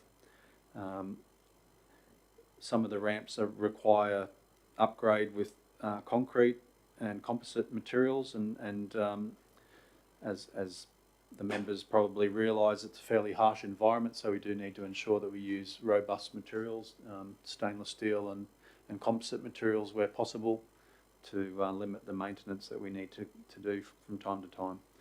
So I'm happy to take questions on the report and commit it to the table. Thank you. Thank you, Mr. Creedman. Any questions, councillors? Councillor Mather? Thanks, Mr. Mayor. I think we all understand that not every beach access would accommodate an all abilities access there. And I think the big question is that once we get to the bottom of I guess the incline, what we do at the bottom to utilise that, protect that bottom section there as a platform or as an area that you can use as for mobility purposes, because it's all right getting to the bottom, but once you hit the sand, you've got nowhere to go. So what happens then? I think we've got to give that consideration. Which ones will accommodate something that will allow them to get onto a hard stand somewhere? Yeah, and that's where the money comes in as well, design and stuff like that. Indeed. But like I said, I don't think many of the accesses would accommodate all abilities, but we need to do the exercise to make sure where we can. Thank you. All right. Councillor Watson? Just ask a question. I was with Mullumbin Beach. If we opened up the access that we used to be able to drive onto the beach and put some parking in there, that fixes up a lot of the issues of getting people onto the beach. You know what I'm getting at? At the northern end of it. You know, I'm not saying we allow vehicles on the beach, but it's a very stable area there for wheelchairs and the such to get on there. Could save us quite a bit of money. Well, councillors, I guess the question is the officers have done a lot of work in terms of preparing this report and identifying those particular beach accesses that may be suitable for future disabled access and those that aren't. What I was going to propose was an amendment to the recommendation to basically add on that council resolves to receive the report regarding beach accesses and potential locations for all abilities accesses, and that further planning occurs in relation to the list presented as an attachment to this report, comma, with a view to having the proposed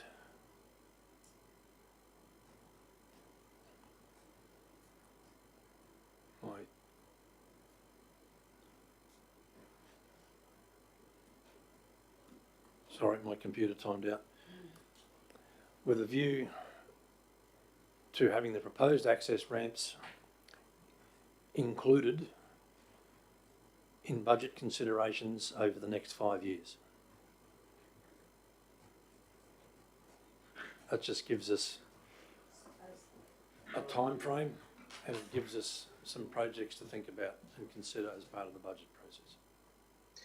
Mr. Mayor, just a comment / a question, Sure. Potentially an amendment or an addition. Well, it is an addition, yes. I'm amending a recommendation to make an addition. I have a suggestion. Fire away. I too recognise the officers have done an awful amount of work in this space, and I really want to make sure that it doesn't go to waste and that it's not something that only ever sees the light of day in terms of councillors.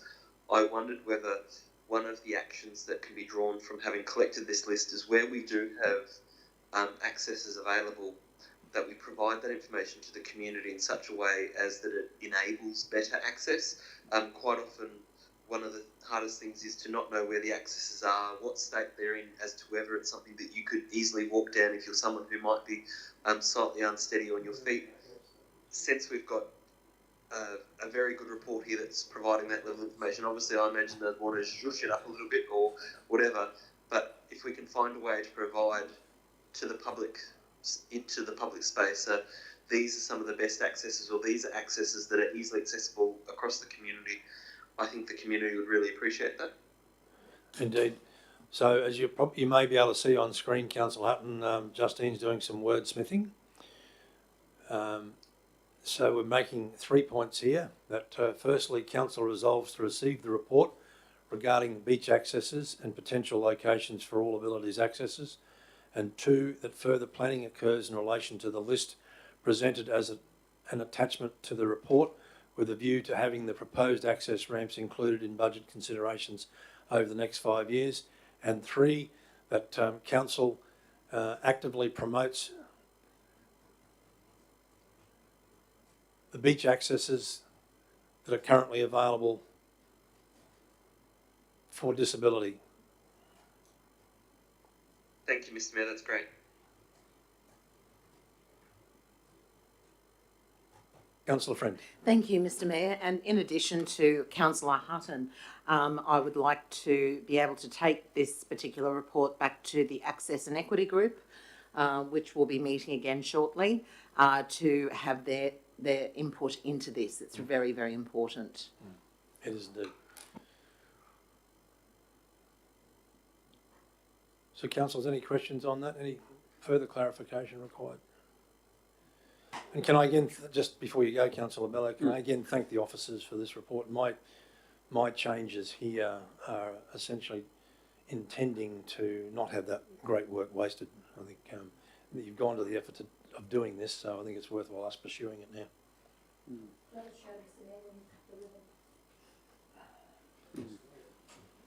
Councillor Eastwood. Just on Councillor Friend's comment, I just wondered whether it might be worth laying this on the table until it actually goes before the Access and Equity Group to actually have a look at. No? Doesn't need to? No. Hang on. Thank you, and thanks, Councillor Eastwood. That's great.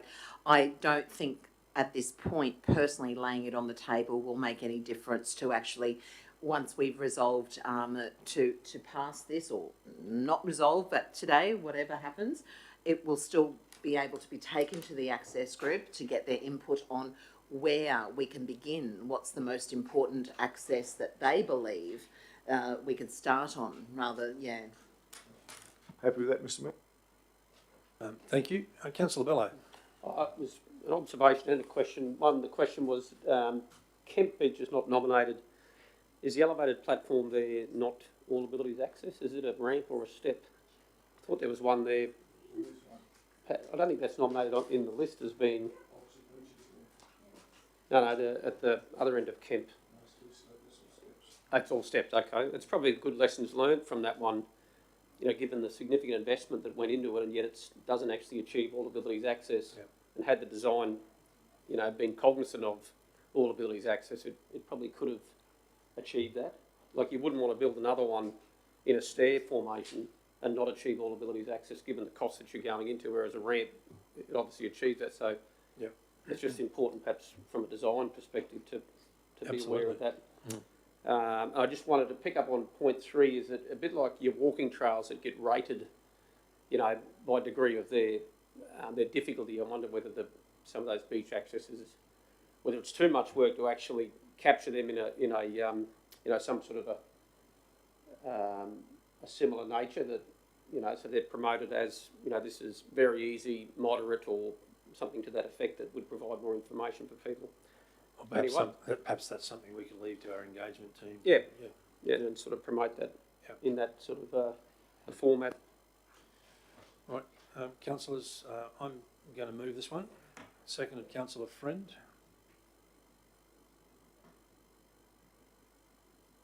I don't feel the need to speak to it any further, councillors. I think we've it's fairly self-explanatory. So if you're happy for me to wrap up debate on this one, Councillor Hutton, happy to wrap up debate?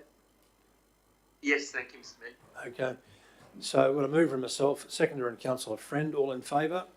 Councillor Hutton? Aye. Thank you very much. Carried unanimously.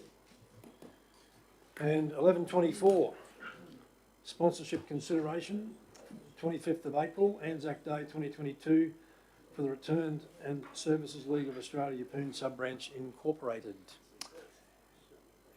My computer has timed out yet again. Sorry, Mr. Mayor, I would like to put forward an alternate motion for our consideration. Yes. Did you want us to, if you want to dictate it slowly, Councillor, unless you've sent it through already? Oh, I just wanted us to amend it to $5,000 and to include undertake a 4-year MOU with the Poon RSL. Okay.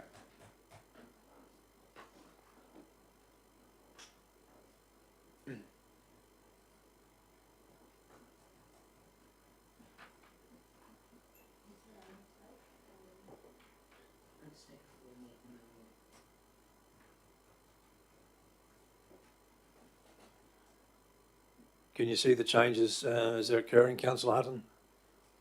Yes, thank you. Justine's doing a magnificent job of keeping it all digitally accessible to me. Excellent.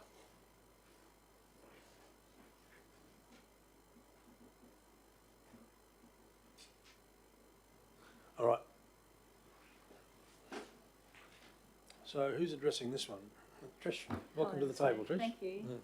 Thank you, councillors. Following on from the deputation from Bill earlier today, this report is just regarding seeking a dollar value for the 2022 celebration for the Return Soldiers League for Yeppoon, and we had proposed that definitely future year MOU or future year discussions do occur. We have tentatively set a meeting up for the 3rd of May to meet with Bill and the team afterwards as well. Just to clarify a bit of more information or questions that you had regarding the deputation, I'm not sure why, and I won't name the traffic control company, but the quote initially last year was issued to Livingstone Shire Council, and it was for $4,255. The actual invoice itself never came to Livingstone Shire Council. It went to the Yeppoon RSL and they paid it, and it was for $2,666. The traffic control company has confirmed that they, unfortunately, I guess, or fortunately, they failed to apply an overtime allowance for officers. So that was, and you could totally understand the interpretation from the RSL of somebody, you know, something went wrong somewhere. Council at 100% definitely didn't pay that last year. Council sponsored $1,000 for the RSL plus in-kind park hire.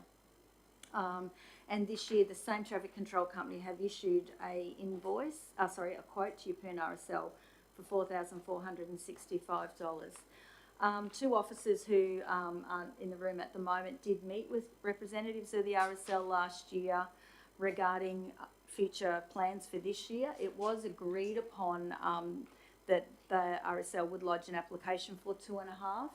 Again, totally can understand that that's potentially the cost they thought that traffic control was. Previous to, I believe, 2015-16, when the state government changed rules, Livingstone Shire Council did used to do traffic control for this event. It was an internal officer. The cost, I believe, is probably an unknown cost. It was internally done, and it is like, yeah, a rolling traffic control. The SES have assisted. That no longer under legislation is able to occur, which is why it's gone to an external, external traffic control, the need for external traffic control.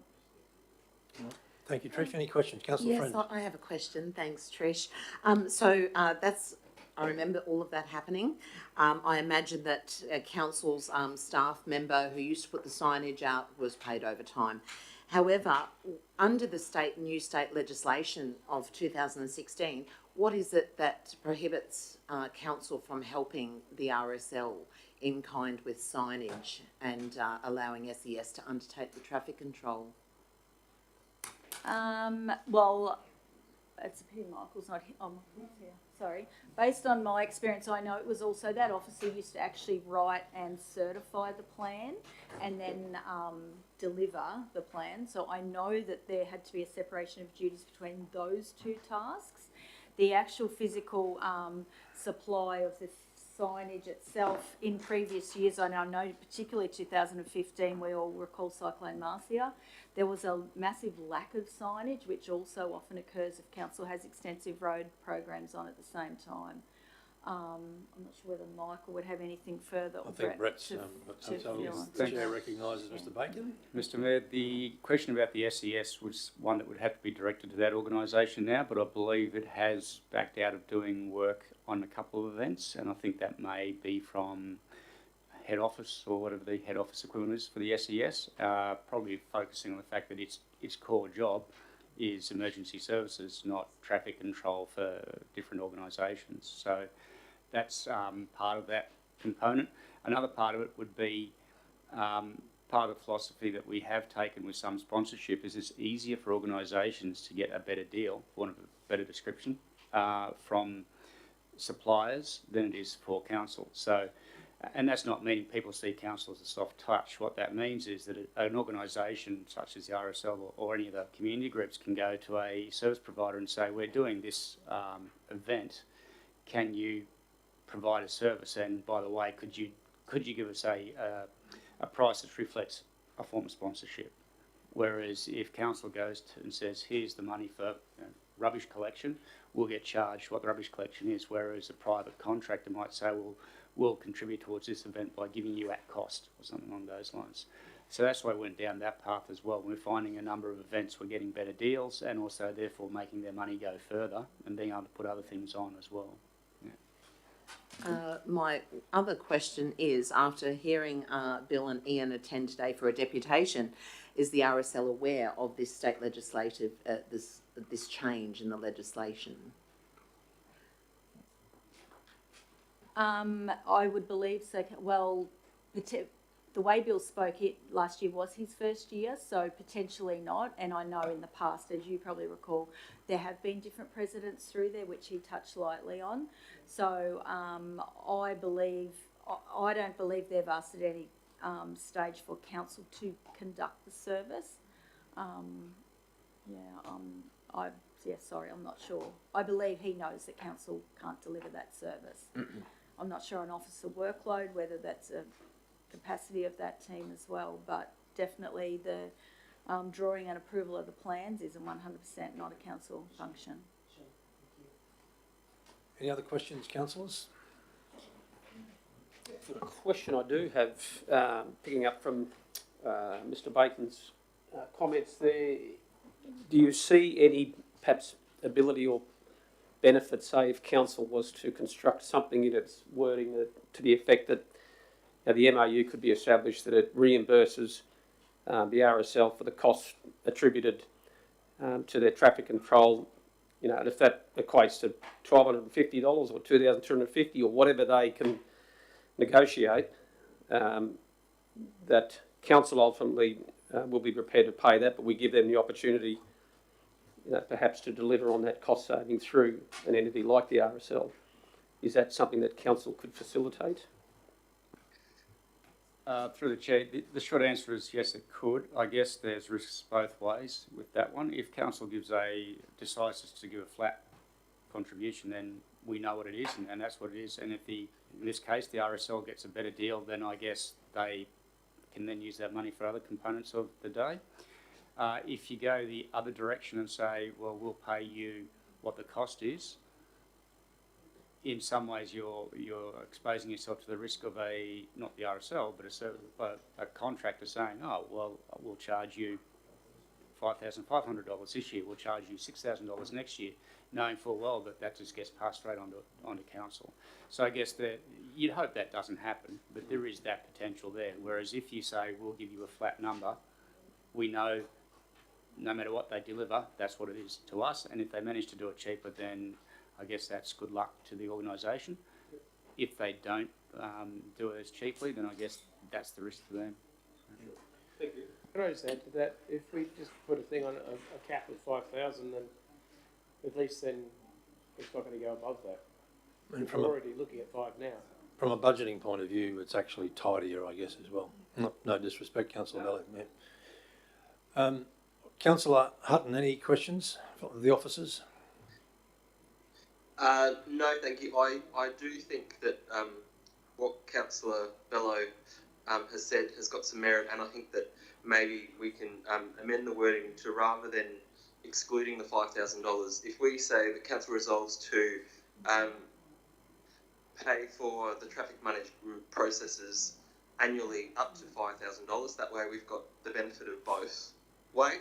And then I also wondered if we need to put in an extra dot point and actually raise this as an LGAQ issue, because for this event, as it is for other events, is causing much distress, and it's a part of a system that the government's created that really needs to be reviewed. Yeah, don't disagree with the second point. In relation to the first one, though, if you want to say, I'm just wondering whether you wanted to leave it or not mention, sorry, I'll start again, not mention the money is for traffic control specifically, because that then gives a little bit of flexibility to the RSL to pay for the traffic control, but then after that, you know, whatever gap there is between the cost of the traffic control and the $5,000 ultimately remains with them to spend on other aspects of the Anzac Day service. Yeah, and I guess that there's a part of me that is fully supportive of that, but understanding that the gap that they identified was that previously this was something that they hadn't had to deal with and the council had always kind of just done. We know that the rules mean that that's now possible for us. Do we set ourselves up to annually contribute $5,000 and it's, you know, up to them how they spend it, or do we say, hey, we understand that this is traditionally the role that council's played, and let's see how far we can make this stretch. So I guess it's up to the will of the table as to which way they want to go. All right, so we'll just test that very quickly. Councillor Eastman? $5,000 straight. Councillor Friend? Vice Chair? Happy with $5,000 straight. Okay. Councillor Watson? I'd like it to be that, as Councillor Bello said, that, and Brett, that they go and find their own cost and we reimburse them up to $5,000. No, I don't think I Brett. thought Brett did, sorry. I thought you meant that they could go and get their own costings, so they might get a cheaper price. They can. Yes. But I wasn't suggesting that as the recommendation. No, sorry. Yeah. Councillor Bello? Is that a question of? Yeah, well, I guess we're just trying to find out council's preferences. Do we want to have it as a straight $5,000 contribution or up to $5,000? And are we mentioning traffic control specifically? Yes. I'm trying to find that in the standing orders whereby we use that as a way to land on a... I'm trying to be flexible here. I'm trying to be flexible here. But I'm happy to... All right, look, in order to answer this, let's just consider the alternate motion. We'll vote on that. If it doesn't succeed, we'll entertain other options. Yeah. Okay. So, Mr. Mayor, can I just appreciate the contribution they've all made? Can we amend the writing slightly so council resolves to annually contribute? All right. Now, do you want a reference in there to the LGAQ? And if we can add and the council advocate through the LGAQ conference for amendment to this legislation into the future. Okay. Or relevant legislation into the future. For advocate to the LGAQ for amendment to the relevant legislation into the future. Yep.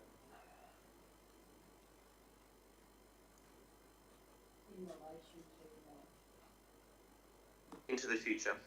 Legislation into the future. No, that's right. Could we identify what the legislation is, Mr. Mayor? What is the legislation intent? Well, ultimately, we're looking at whatever legislation is affected by the Anzac Day service and whatever monies essentially go towards that. Councillor Hutton, the relevant legislation, we're just seeking some clarification around that. Yeah, unfortunately, recognising that it links back to the traffic control and the capacity for council officers versus SES versus others to implement it. I can't cite it name and verse, but that's where I think if we just write relevant legislation, it gives us the freedom to go explore that and chase it up. I think Justine had it there a second ago. The relevant traffic control legislation in relation in the future. Is that what you're asking for, Councillor Hutton?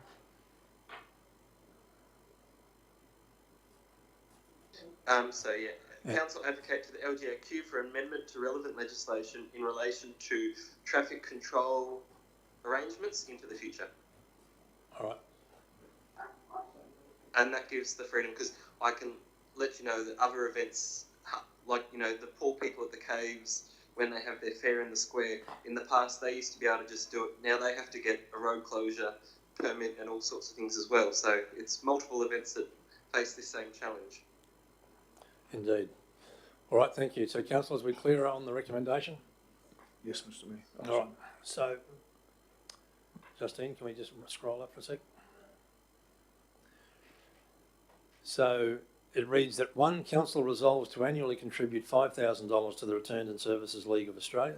Is there Queensland Branch, Yeppoon, Sub-Branch Incorporated, for its planned Australia and New Zealand Army Corps services for 2022 and undertake a 4-year memorandum of understanding with the Returned and Services League of Australia, Queensland Branch, Yeppoon, Sub-Branch, and 2, Council advocate to the LGAQ for amendment to the relevant legislation in relation to traffic control arrangements into the future. All right, Councillor Eastwood. Oh, Mr Mayor, I imagine Councillor Hutton would like to move his alternative recommendation. I'd love to second it if I could, Mr Mayor. Of course you can. Yeah, very, very happy to move it. All right, so we've got a mover in Councillor Hutton, a seconded Councillor Eastwood. Councillor Hutton, did you want to speak to the recommendation? Only to thank the officers and also, obviously, the members who came and gave a deputation today for their time. Anzac Day services is something that's important to our community. It is a legacy of changes to legislation that finds them in a scenario where, in meeting both a community expectation as well as an obligation to the fallen, they find themselves facing new costs every year. And so I guess now it's time for us as a community to recognise that, value it, and by signing an MOU, we're providing for it into the future. Thank you. All right, councillors, you happy to go to the vote on this one? All right. So we've got a mover in Councillor Hutton, seconded Councillor Eastwood. All in favour? Aye. Carried unanimously. Thank you, ladies and gentlemen. Thanks, Trish. Thank you, Brett. Councillors, we're on to questions and statements and motions on notice from councillors. 12.1, notice of motion from Councillor Friend and Councillor Mather in relation to ordinary council meeting cycle. Which of you lovely ladies is speaking to this one? Yeah, I'd just like to speak first briefly.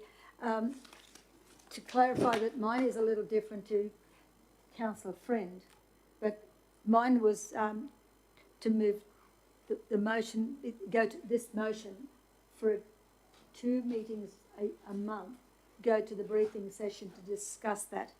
Councillor Friends is to go directly to the notice of motion. So I will withdraw mine, which was intending to go to a briefing session, in order to allow Councillor Friend's motion to be put up, and I will support that.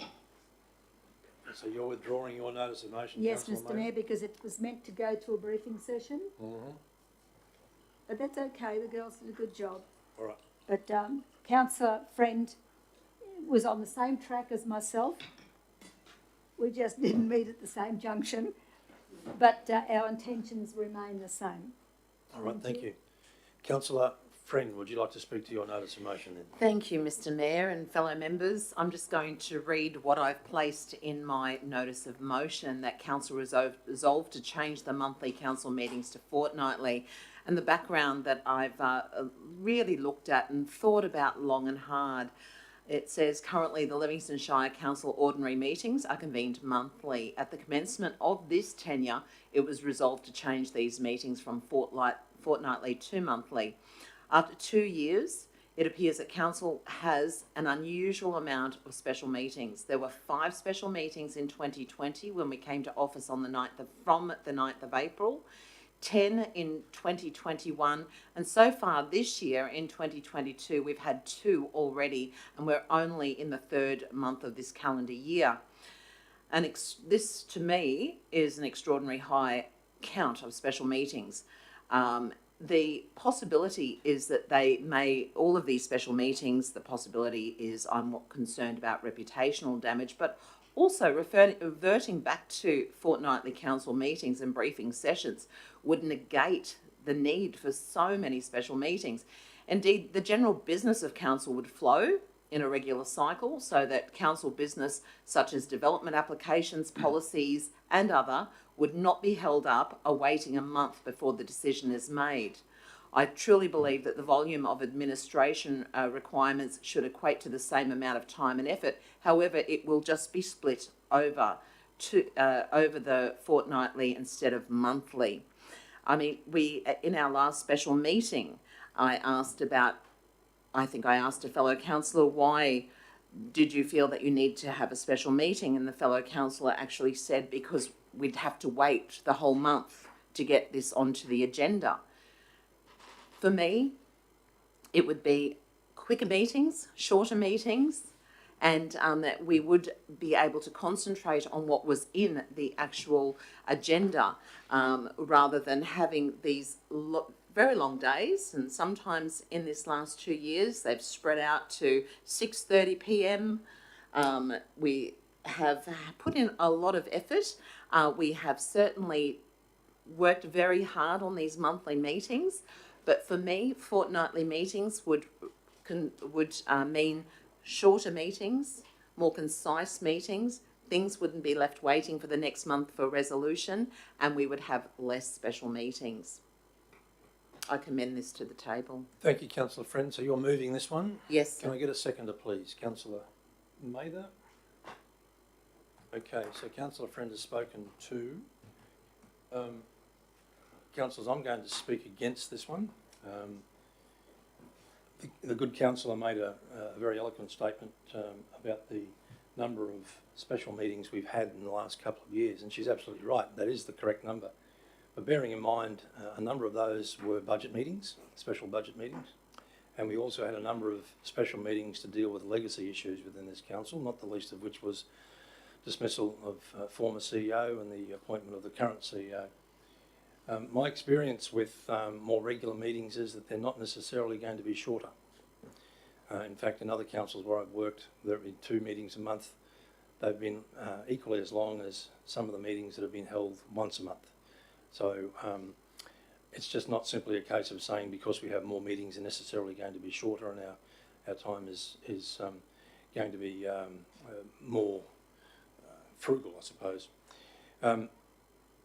Ultimately, I'm very comfortable with the current arrangements of 1 meeting per month.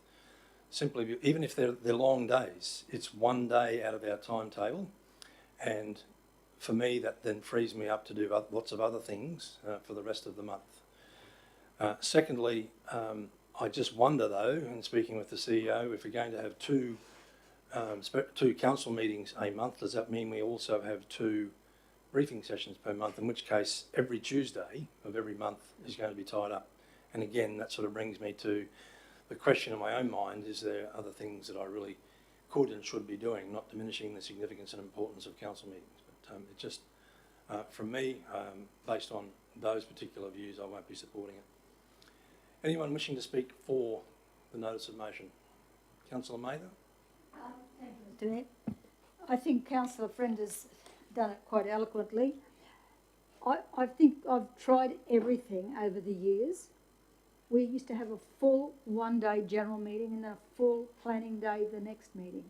And only if necessary, we'd have a special meeting. And it had to be rather urgent to do that because we'd have to pull people in on their day off and pay them, which was done separately, extra, to have a special meeting. So we didn't just pull them out of the blue. And this isn't about special meetings. I mean, if we need to have a briefing session, we could tag it on the end of a general meeting if it's not too long. And we have proven today that we can get through a big agenda. And with all the, I don't know how many attachments, 1,300 pages of general meeting and attachments and policies, it's a lot to absorb. And let's face it, nobody in their own honesty can say, I remember everything I read. That's what happens when you've got to start on Thursday and you don't stop till you get to Tuesday. And you can't do things that you have to do sometimes in between that and remember everything that you have to remember in time for the meeting and sound intelligent, because it is a big job. And you've got to keep notes everywhere, and sometimes I get mine mixed up too, don't I, Justine? Mr. Chairman, I'd like to see this start in the new year, in the new financial year. We'll get through the budget and trial it for 6 months if we have to. And if it doesn't work, then we can reconsider it. But you've got to give it a go, because what we've had this meeting, it cannot be allowed to continue, because I've never seen so much padding in an agenda in my life. And I don't think that was meant to be that way. So I think for the sake of efficiency, we need to have the 2 meetings a month. Get rid of all, it'll eliminate any need for a special meeting in most cases. We just can't use it because we feel like putting something up. we don't have to wait another 30 days before we can do it. That's where the problem is. It does get frustrating. Thank you, Councillor May. Anyone speaking Against? against? Thank you. That'd be me, Mr Mayor. Councillor Eastman. Look, I looked at the agenda we had for today. I thought, wow, what a large agenda. And yet I'm quite confident with such a large agenda that we're going to get out of here today by 5 or 5:30, which is a normal working day. 9 to 5, 9 to 5:30. I have no problems with that. So I'm quite happy to keep our meetings as they are. At the moment, we're just going to budget. We have to fit in budget meetings. We've, sometimes we have special meetings. We all have a very full agenda in our own lifestyles. And if we're going to, our meetings are so important that when we come here, we've got to be up to scratch with it. And I'm quite happy that I can cram all this into my head and be ready for a council meeting to give full and expressive deliberations on whatever's on the agenda. And whether it's monthly or fortnightly, but the problem is if we go fortnightly, then we're going to have extra briefing sessions, and it's just going to be a meeting fest, Mr Mayor. And I don't think we need that. I think that being in council is more than just meetings. However, meetings are the most important part of the month because that's when we make the decisions that count. And we can do it every month as we have been, and I'm quite happy that we keep the status quo, Mr Mayor. Thank you, Councillor Eastwood. Anyone in support of Councillor Friend's motion? Councillor Hutton, can I ask you on your views? I think that what we've demonstrated here today is that with a large agenda we can work through it. I don't mind if council has to sit once a month and go to 6 o'clock or 7 o'clock because it means that the deliberations that we're undertaking are to make sure that the voices of our community are heard. By the same token, having experienced, just as Councillor Mather has had, that routine of fortnightly meetings with fortnightly briefing sessions, I don't think now's the right time. We do have a budget season which is going to require us to have a substantial number of budget meetings. But secondly to that, it's not just all about necessarily the councillors, but also about the council officers. If we have council officers who are being asked time and time again to carry a very heavy burden and to be on top of things, they need to have time outside of meetings to be able to do so. I'm not sure about everyone else, but there are times when I worry that we have officers who are withdrawn from their capacity to manage their part of the organisation or withdrawn from their capacity to be actively working in the space because they're necessarily available for us to be able to consult as part of budget meetings or as part of council meetings.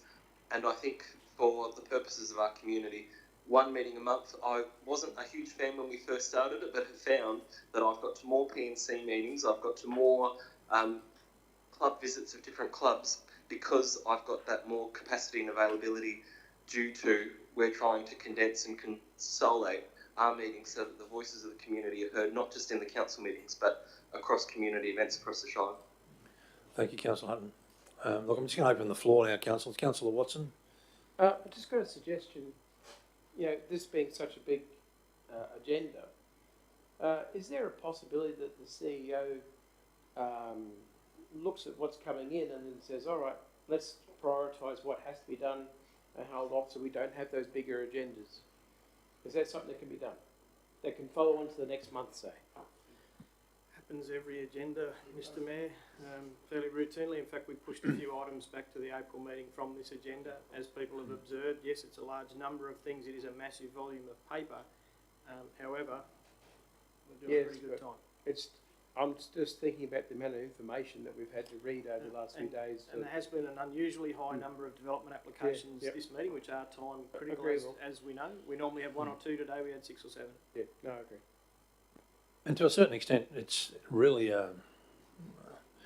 it's a tough ask on the CEO to prioritise what should and shouldn't go to a meeting, and which meeting that should go to. So, I do acknowledge that. Okay. Any other comments, Councillor Bello? Yeah, I'll be speaking against the resolution. Although I do commend the councillor for putting forward something for us to consider, because I guess you're on a never-ending path to improvement. Ultimately, that's what we hope to be on. And so it causes you to think, look at what you're currently doing. Can it be improved? Yes, no. How do we do that? Interested, the CEO put forward probably 3 or 4 months ago his suggestion for improving our processes in terms of meetings, whereby we were going to adopt committees of some form. We looked at that, we considered it, we said no. So I guess we're here again in a different format. The reason I'm not supporting is I remember speaking to the former Mayor of Noosa, Bob Abbott, who said something to me early on in my local government career about your effectiveness is not in meetings. Your effectiveness is as much as you can out in the community. And that was something that he adopted, and something I've tried to be reminded of. Now, that doesn't mean that I am against coming together and making decisions, actually quite the opposite. And that's why I think the special meetings are a great tool to use when 3 of you decide that that's worthy of it happening. That's what our standing orders state. Now, if you think that should be changed because you don't like the way that's written, put up something to amend that or to change that. But currently, that's what this democratic table has at its disposal and its discretion to be able to trigger decisions to be made. I haven't had one person in the community ever come to me and say, why did you have that special meeting? Never. They don't really care, right? If we were getting paid extra every time we did a special meeting, right, which is how it happened years and years ago, they got paid virtually per meeting. I can understand people saying, hey, you lot are having special meetings every week. What are you getting? That's not the case. So the special meetings are an effective tool when 3 councillors want to use them. And good luck to them. Good luck to you if you ever want to use a special meeting. I preferred the CEO's method, suggestion there 4 months ago to try, because I think we can improve. However, the majority said, no, that's okay. Today I'm not supporting this one for the reasons that I've just stated, but I commend the councillor for putting it forward for us to consider. Thank you. Thank you, Councillor Bello. Councillor Mather, you've had a turn.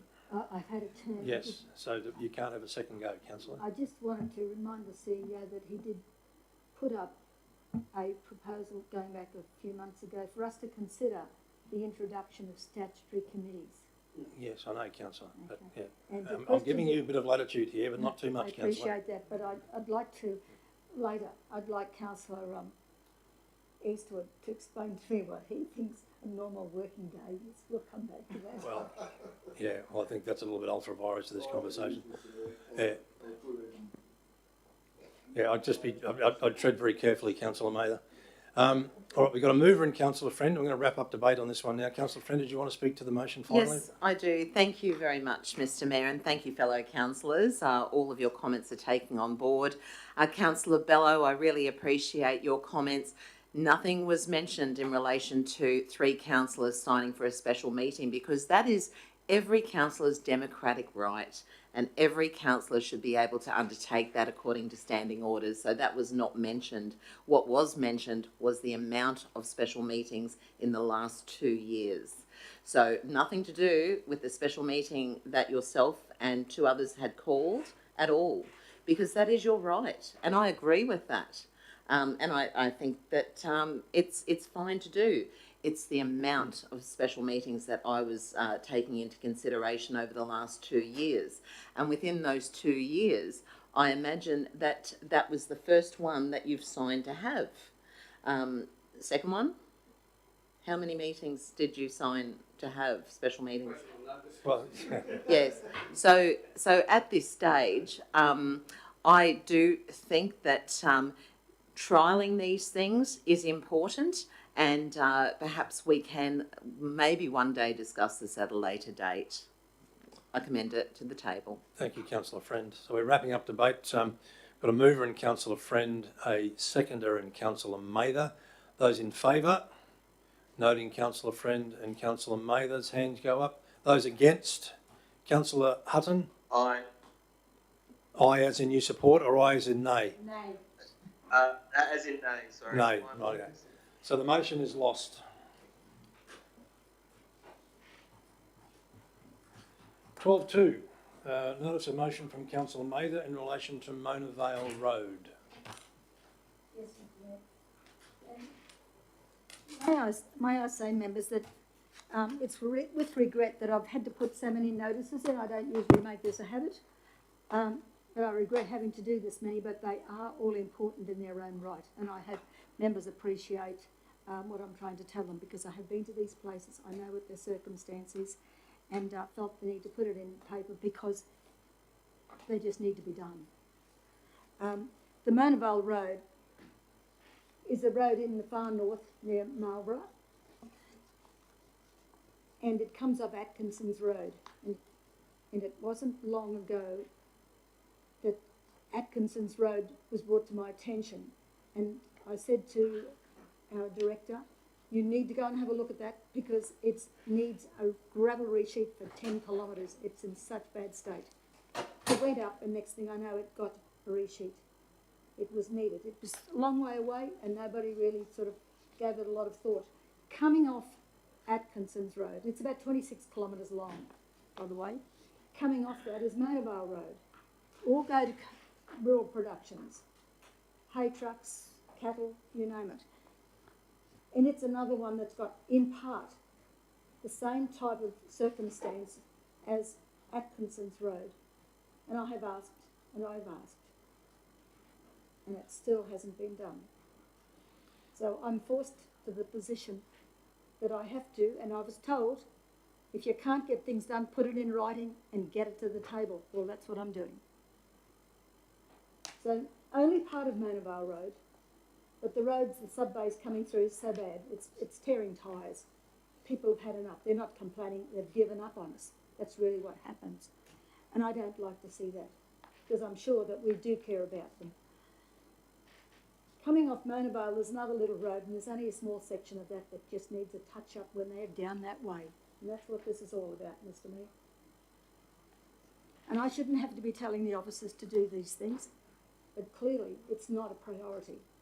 But it is to me, that these people don't be expected to. This was raised about December last year. This isn't anything new. So if anybody wants the portfolio, this is what they've got to expect in the current climate. So, Mr. Mayor, in relation to the wording, due to the condition of Mona Vale Road at Canuna, Council undertake roadworks to the, well, it says to the Edenban Junction, to the necessary parts of Edenban, the necessary parts of Mona Vale, as a matter of urgency, and the identified sections of Wattlebank Road be addressed for maintenance at that time. And that doesn't require resheeting, that's just something while the machine's in the area. All right.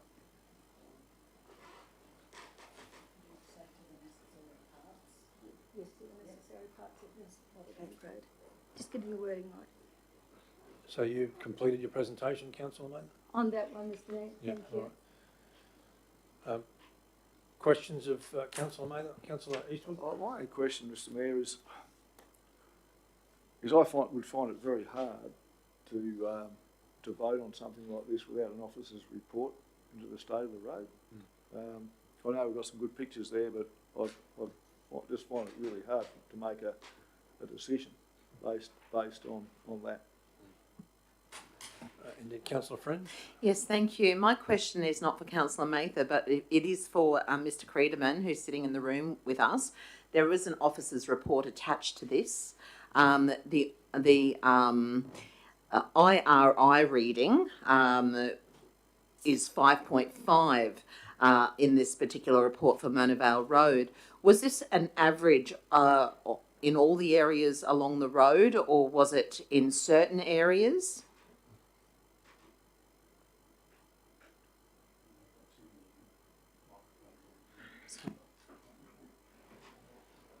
Thank you, Councillor Friend. So within the notice of motion, I have included some commentary there, and thank you for picking up the IRI, International Roughness Index. 5.5 is the average over the full length of the road. So council officers are using the policies and the procedures as detailed and approved by council, and within that we use a machine that measures the roughness of the road over the full length of the road.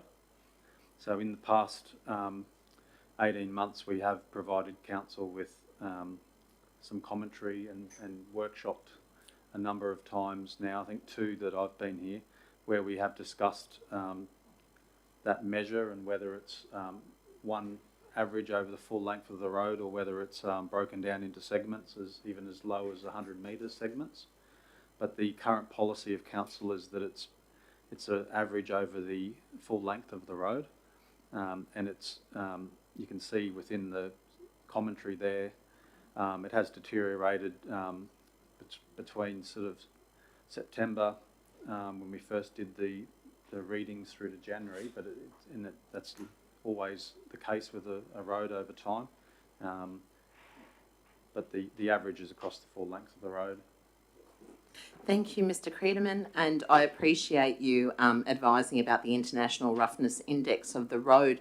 In Councillor Mather's notice of motion, in the background part, not for the resolution, she's asked to please advise when these 2 roads received maintenance. Just wondering why you've taken the time to give us a really great report associated with this notice of motion, but why did you not include the historical information when they were last graded and maintained? I couldn't say why that was left out, but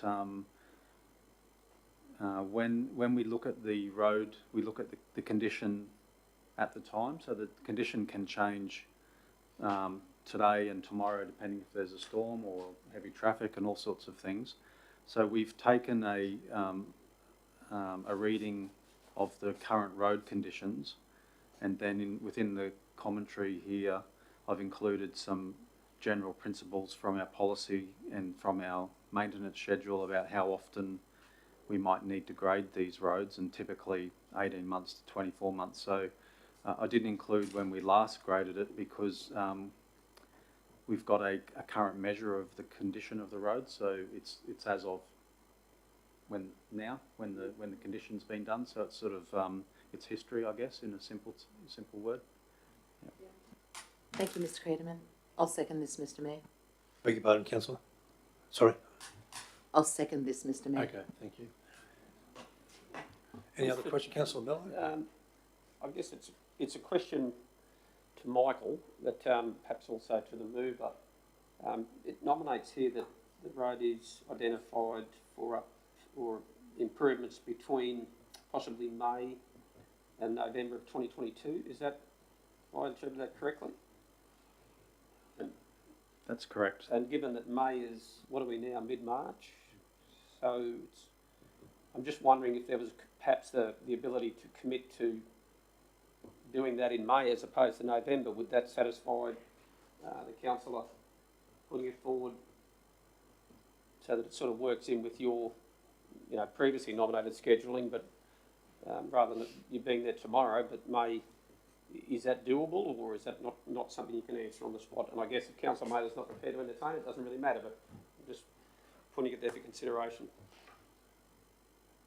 It could be considered because we have monthly meetings where we review the maintenance schedule for the next month or 2, and then we publish those on the council website. So that's not knowing the full list of other roads and the region.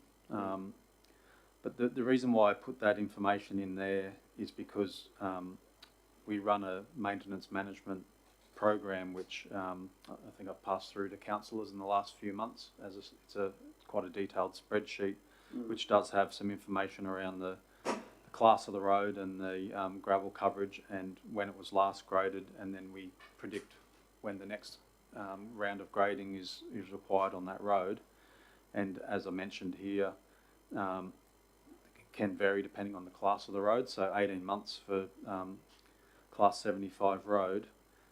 So what our officers would do is that we would, in that model, identify when we predict the road needs to be graded again, and that's why we've said May and November, because we're talking about couple of different roads. So a few months before the prediction, our inspector would go out and do a condition assessment, and then that would either align with our prediction, it may bring it forward, it may delay it, depending on the condition that they observe and the readings from the roughness index.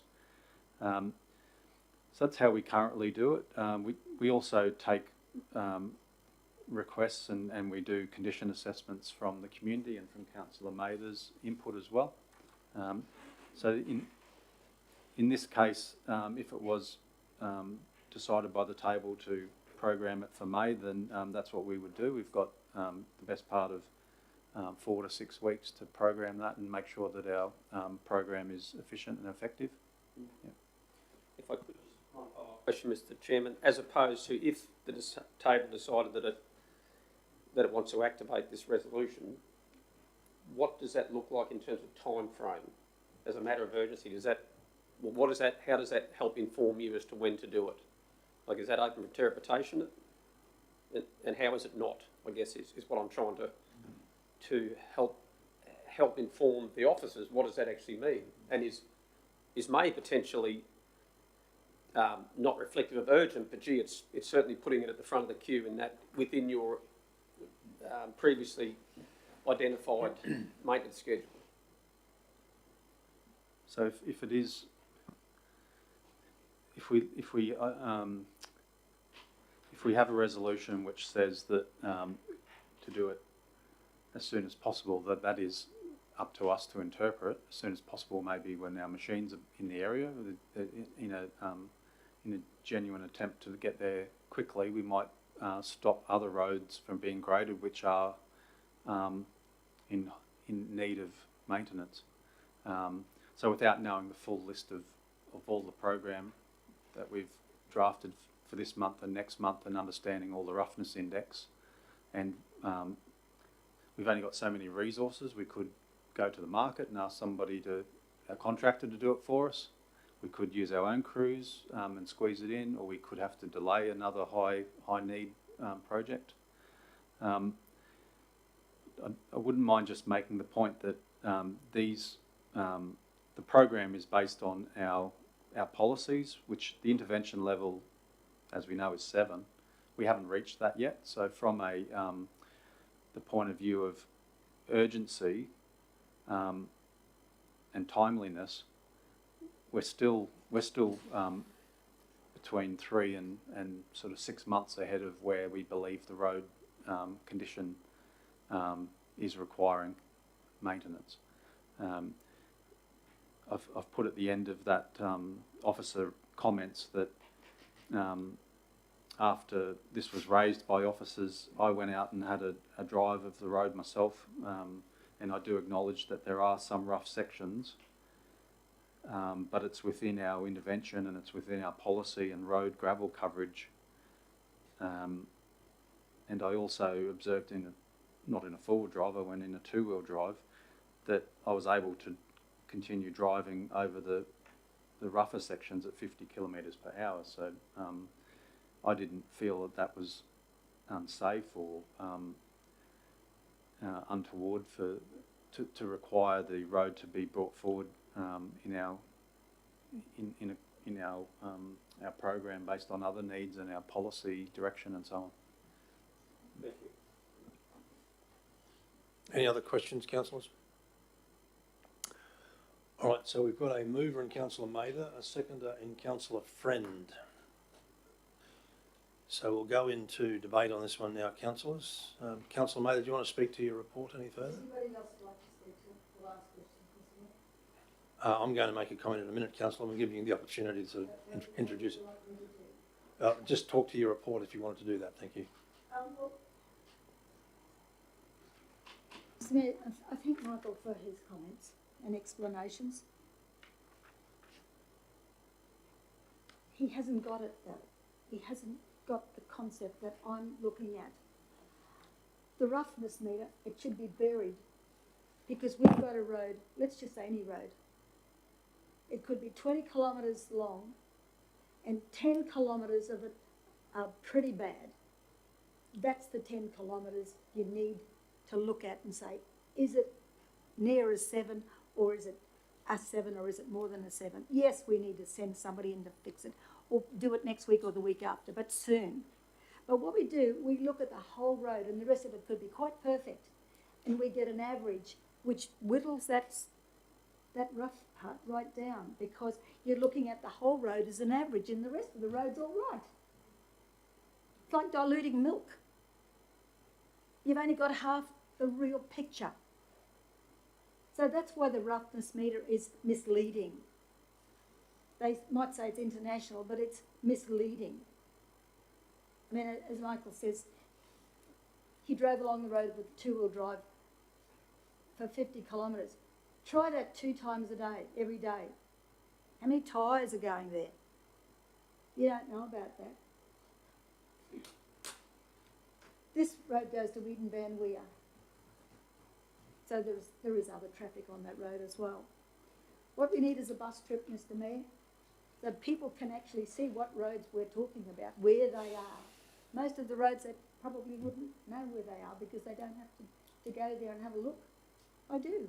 And I didn't know about this one until someone happened to mention it. I was out at such and such the other day and you should see the road. So I did. It was really bad and nobody was complaining, only because they've given up on us.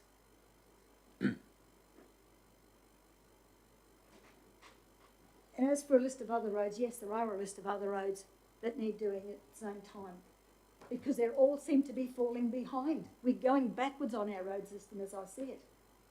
Even Stanage Bay, they can't cart the gravel because the road's not in good enough condition to cart the gravel. And as I found yesterday, that the road job was supposed to be started for the maintenance before they could start the gravel, but that's been shifted. So tell me if I'm wrong, Michael. I mean, something's got to give.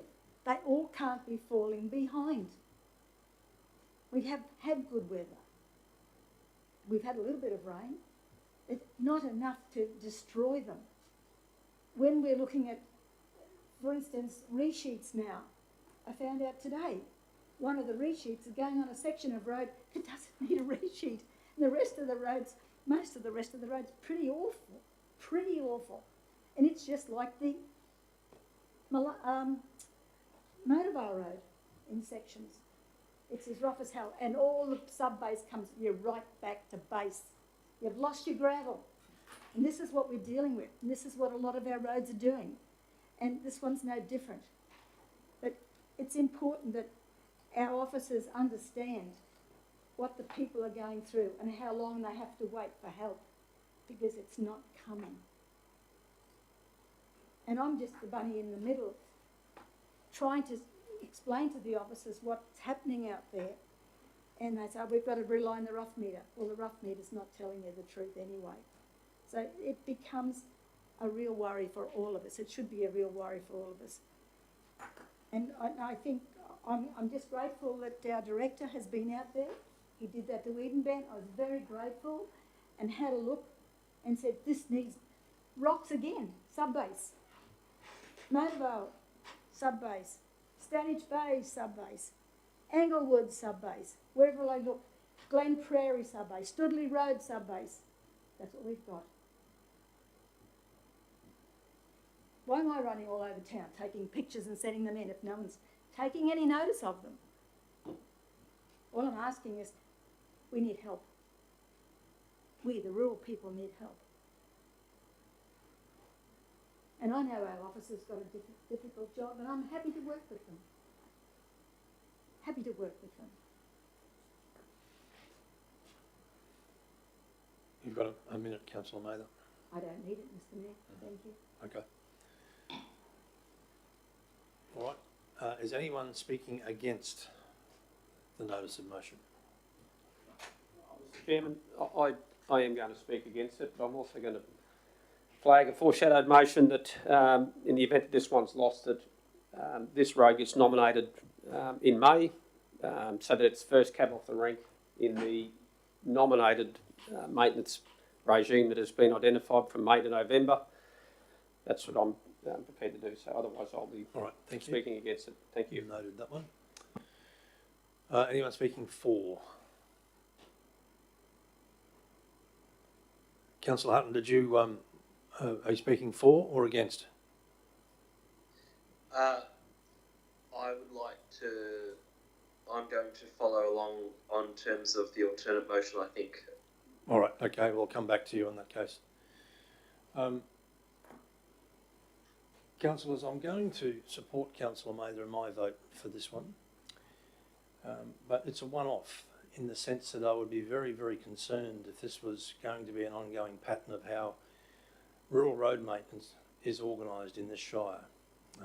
One, I commend Councillor Mather for bringing it to the table, but two, I guess my concern is that we don't, as an ongoing thing, conduct road maintenance this way. And I would encourage the good councillor to involve herself with this maintenance scheduling meeting that happens regularly, so that she can provide her input in that forum as to what she believes based on her visitation to our rural roads needs doing as a matter of urgency. I'd also encourage the good councillor to resurrect her community voice panel, because my expectation would be that these should be the issues discussed in a community voice panel with members of the rural community, hopefully on that community voice panel, expressing their views as to what needs doing, and then officers having the opportunity to also explain the methodology we use for maintenance on rural roads. Because I think at the moment there's a divergence of opinion amongst the rural community and a lack of understanding of our methodology, and perhaps a lack of understanding on the part of our officers as to what the rural communities are actually going through. So I think there's issues to be resolved on both sides of this argument, Councillor Mather, and I do commend you for bringing this to the table. I will support you, but it won't be on an ongoing basis. Anyone speaking against? All right. Are we happy to wrap up debate on this one to see where it goes? Can I just... Councillor Mather, you can wrap up. Yes, Thank you. I thank you for that support, Mr Mayor. I don't need commendation. I don't need reminding it's a one-off, because I don't intend to do it again. It's, like I said, it was regret that I had to do it this way. I mean, it's not the only one. I've got others here too. Not the same thing, but along the same lines. This is not the way I do business. I would think management looks after management. It manages with input from others. And it's not for me to run the infrastructure department. We've got people who are well versed in all the laws who do that. I would like to have input. I thought I've had input, but it seems it's not working, Mr Mayor. Nobody's listening. And as for the voice panel, until something changes, there's no sense in going back there. I would make it a success, I can assure you. I would have good people in there who know what they're talking about. But until I can see some changes, I don't think I'm going to be spending time on something that's not going anywhere. But I'm starting here, Mr Mayor. Thank you, Councillor Mather. All right, we've got a mover in Councillor Mather, seconder in Councillor Friend. We'll go to the vote on this one. All in favour? Noting Councillor Friend, Councillor Watson, Councillor Mather, Councillor Ireland. Those against? Councillor Bellow, Councillor Eastwood. Nay, Councillor Hutton. The motion is carried.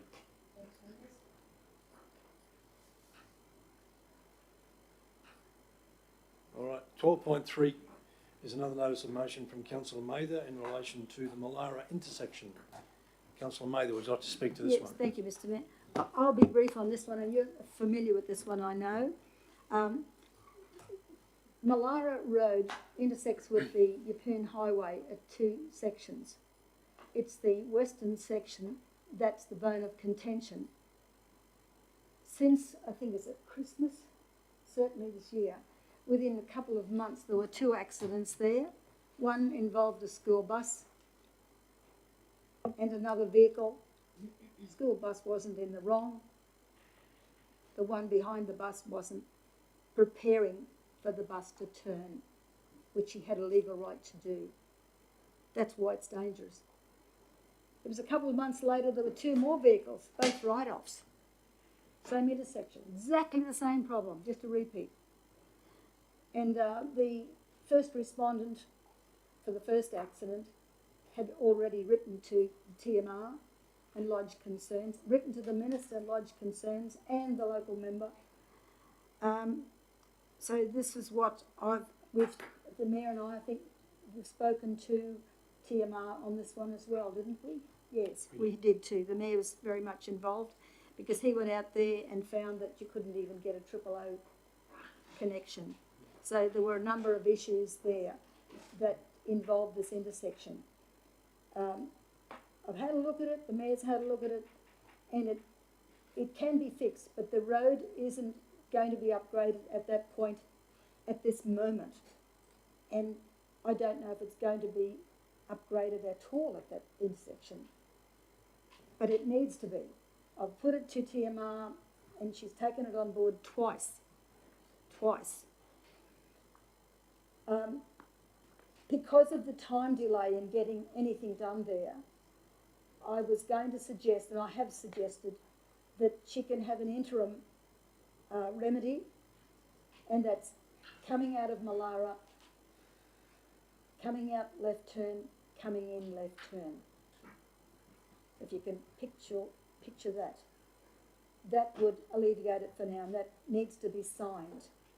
Because in order to do it the right way, and have a lane that comes off it, coming from Rockhampton to turn in there, you need to widen that road, and that's not going to happen in the near future. But we can make a big difference by having the signage altered, just the signage altered for now, and that's really what this is all about.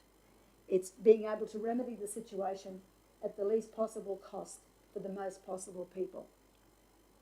So that's what this is all about, Mr. Mayor. Thank you, Councillor Mather. I am well across the issue. Can I get a seconder for this one? I'm assuming Councillor Mather is Councillor Watson. Thank you. Councillor Friend, question? Yes, I do have a question. Thank you, Mr. Mayor. I suppose my question is for Mr. CEO. In the actual notice of motion and along the lines of the background, Councillor Mather has requested a letter from Mr. Murphy to be attached to the correspondence, and also to be attached to the correspondence if this is passed to TMR. Where we didn't receive that letter, so I'm just asking where it may have gone to if it wasn't in the report. I wonder was I supposed to have attached that, because we would have had that. I don't know. I wouldn't have thought so, Councillor Mather. Your request was reasonably clear. It's obviously just been an oversight on our part, but we can distribute that to you this afternoon. Thank you. Thank you. Any other questions, councillors? Can I just make a statement? I've covered 2 fatals, and I can think of at least 3 non-fatal, and I've had a close call with a bus full of passengers on that corner. Okay. Councillor Hutton, any questions? No. Okay. All right. I'm going to open the floor, councillors. Any comments before we go to the vote on this one? Okay. Councillor Mather, do you want to wrap up? Oh, no, I think that's been said. If people have read it, it's short and sharp. All right. And gets to the point. Thank you. All right. We've got a mover in Councillor Mather, seconder Councillor Watson. All in favour? Councillor Hutton? Aye. Thank you. Carried unanimously.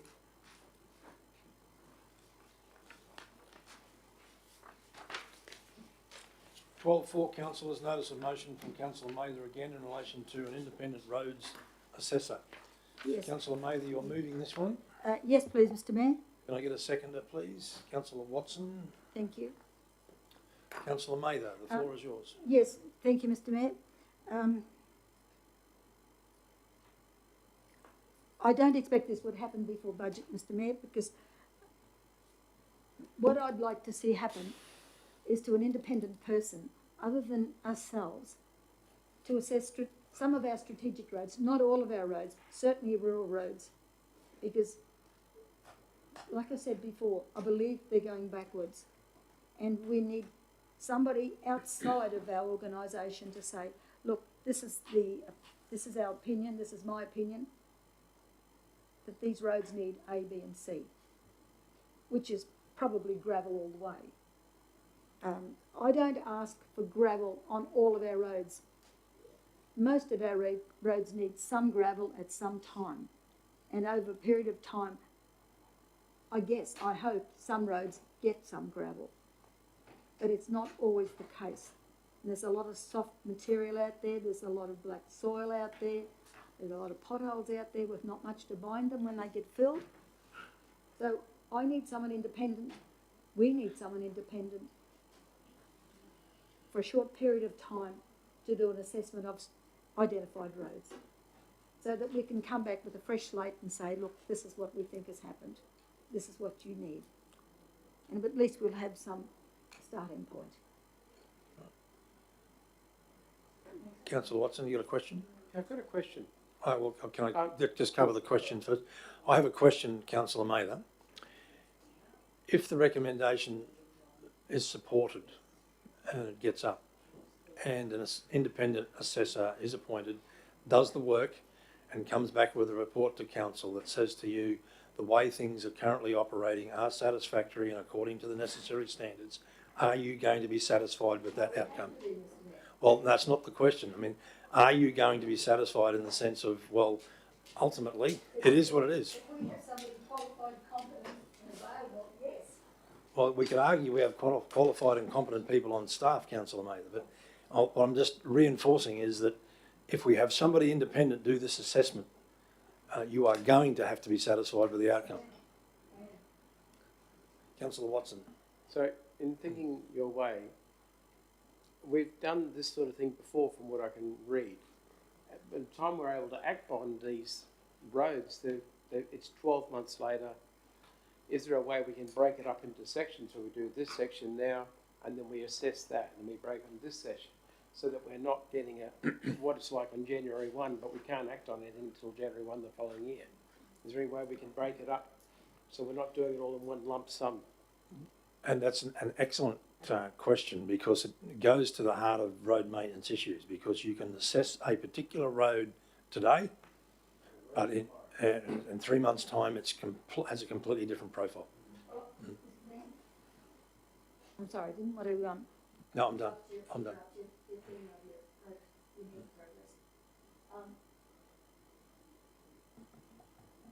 I see a lot of our roads are short of gravel, decent gravel. And every time I put something in, and I don't know if Michael's aware of this, but it comes back as we can't do all the road. I've never, ever, ever asked for all the road to be gravel. Never. So Well, no, Councillor Mather needs to finish first. All right. Linda, I agree with you. I really Councillor do. Mather. Sorry, Councillor Mather. Thank you for that. I apologise. I agree with you, but the problem is we'll get a section of road, done, and then we don't touch it for so long, and we don't know what it looks like when we come to it next time, and it's degraded. All I'm getting at is if we do an area, and then we work out on a plan if it's required, we can fix that area. Then we go and do another area, because we look at things 12 months down the track, and the road bears no resemblance to what was looked on at that time. And that's all I'm thinking about, because I don't want to waste our money, but also I see where you're coming from. Now, you know how I had the same issue in dirt roads as you do. You know? Sorry. Okay, all right. So let's get back on track. We've got a mover in Councillor Mather, a seconder in Councillor Watson here, Justine. Okay, so anyone speaking for? Councillor? I was going to ask a question, Mr. Okay, Mayor. Councillor. Thank you. And the question may have been asked when I left the room very briefly, but this last audit was done undertaken in 2017. It's been 5 years. So my question is to Mr. Creederman, how often do other councils usually undertake these road audits? Is it every 5 years? Is it every decade? Do some not do it? Could you give us some information, please? Thank you, Councillor. So we are required to do condition assessments of our roads for asset management purposes. and to revalue our roads, and that has to be done in a maximum of 5 years. So that's a legislative requirement that's completed by all councils. That was done last year for our asset management plan to be finalised. There was also an internal audit which is attached to this notice of motion that was done in the 17-18 financial year, which was more of an audit of the processes that we undertake to manage our road network and maintenance scheduling and so on. As mentioned, the condition assessment is done and it can change from one day to the next. So we need to make sure that we have a baseline, but we also have the ongoing eyes on the ground, I guess you call it, to manage our condition and deterioration and so on. So, Mr. Creedman, you're talking about a point in time inspection.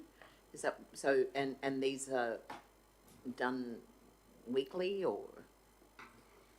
No, so the condition assessment for asset management purposes is done once every 5 years, but we have roads inspectors and our maintenance crews will either respond when they see an issue and put it into our maintenance schedule, or we'll receive requests from customers and so on and prioritise the issue. From my memory, where we impose upon ourselves the requirement to inspect our road network, unsealed road network, once every 6 months, and that's a full inspection for drainage issues, road condition, signs, lines, whatever. Well, not so much lines on a gravel road, but on our sealed roads. So we do that every 6 months as a routine, and then we also have our maintenance management planning, and I mentioned before our spreadsheet where we have the last time a road was graded, and then what the predicted next time period is to be graded, and then the teams review those and update their conditions a few months before our predicted condition reaches the intervention. So there's a number of ways that we manage and maintain our data sets, and that feeds into our maintenance regimes and processing. Thank you so much. Please indulge me, members. I've got another question of the Executive Director. If an external assessor was engaged, on what basis would he undertake this assessment? Would he be undertaking it according to our particular policies, our intervention levels, etc.? Or are there some sort of independent measures he would be using or she would be using to do the work? Sort of depends on the way in which we frame the assessment. So I would expect that we would likely ask an assessor to assess how we're performing against our own documented policies and procedures. I would also probably ask them to provide a commentary or literature review around how our policies and procedures compare to other councils in Australia, and then possibly compare that to some of the documented standards, Ausroads guides and other Pavement Association of Australia and other literature as a comparison. So that it's a multi-pronged process, and I think also there's been some, I think I wrote into the document there that we would look to review current policies, procedures, construction and maintenance practices, scheduling, dispatch, supervision, etc. So I have had comments in the past that maybe we're using the wrong gravel, so we might get them to assess our gravel, the composition of the fines versus aggregate. We might ask them to review. I've had comments about we use the wrong equipment, so I might ask them to do a review of the type of equipment that we use. So there could be many facets to this. In my commentary, I've estimated that we may need to make an allowance of maybe $100,000 in the operational budget next year for a suitably qualified contractor, and that there are plenty of those around. That wouldn't be difficult to find one who could come in and do an assessment. But it will be useful for them to assess our current ability to manage in accordance with our current policies, but also to compare those policies with other jurisdictions. All right, thank you. One question, if it may, Mr. Chair. What's the total expenditure on the rural road network in terms of our budget operationally? Just, I probably should know that, but unfortunately I don't. I'm just curious, is it 7 million, 6 million? I gather it'd be a fairly significant number. I don't mean to put you on the spot. I think it was in the finance report. It was in the report, which I'm just about to open up, so if you Yep, give me thank you. I'll, a matter of seconds. I'm sure that... What are you looking to encompass? I'll save that for the debate, but I'd just like to know that quantum. All right. So rural maintenance operational budget this year is 4.1 million. Right. Okay. And rural revenue is 200,000, so that's expected from private works and so on. Okay. Thank you. Any other questions, councillors? Because time is moving on. So we've got a mover in Councillor May, the second of Councillor Watson. Anyone speaking against a resolution, a recommendation, I beg your pardon? Anyone wish to speak for? Mr. Chair, in speaking for this, I guess I also want to speak directly to the, not directly to the director, but let's choose better words, but to the director and his department. I believe this council wants to invest in your team, in what you do, and spending $4.1 million or thereabouts, it's a significant number.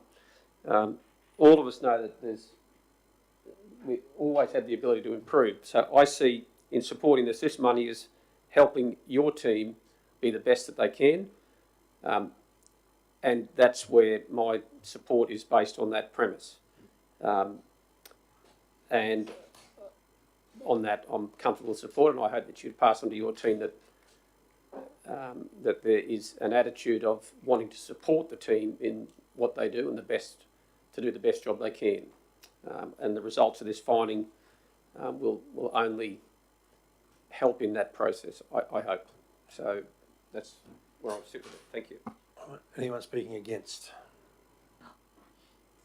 Anyone else speaking for? Councillor Friend? I'm not speaking for or against, but may I have another question? Yes, of course you can. Thank you. Mr. Creederman, how much, in your opinion, will that cost to get to obtain an independent assessor? Or should I say, how much would it take away from the actual cost of materials for the roads?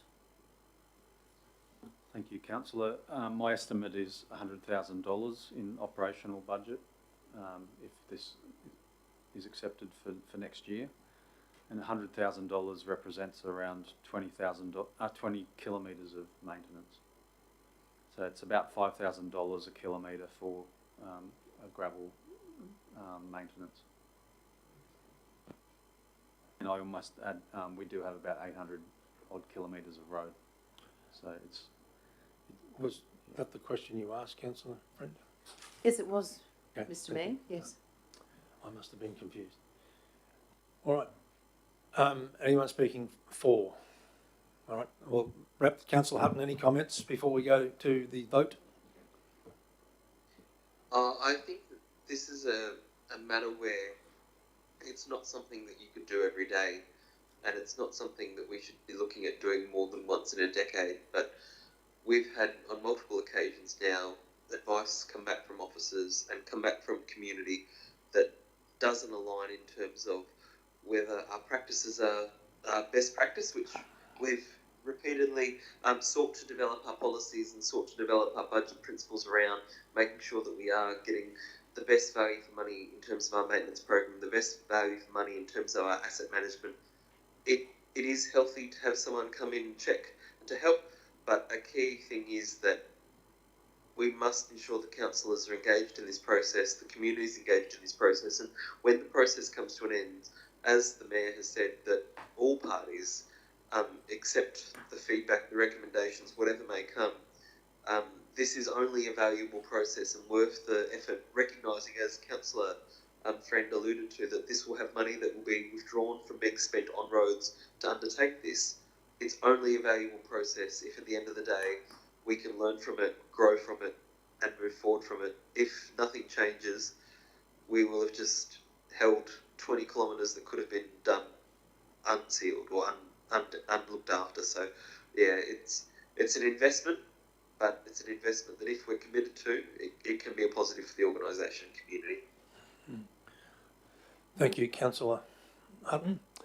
Councillor Eastwood. Yeah, Mr Mayor, I would like to speak for it just briefly, Mr Mayor, in that, firstly I want to say I think the officers do a fantastic job and the road maintenance crew do a fantastic job, and we all appreciate that,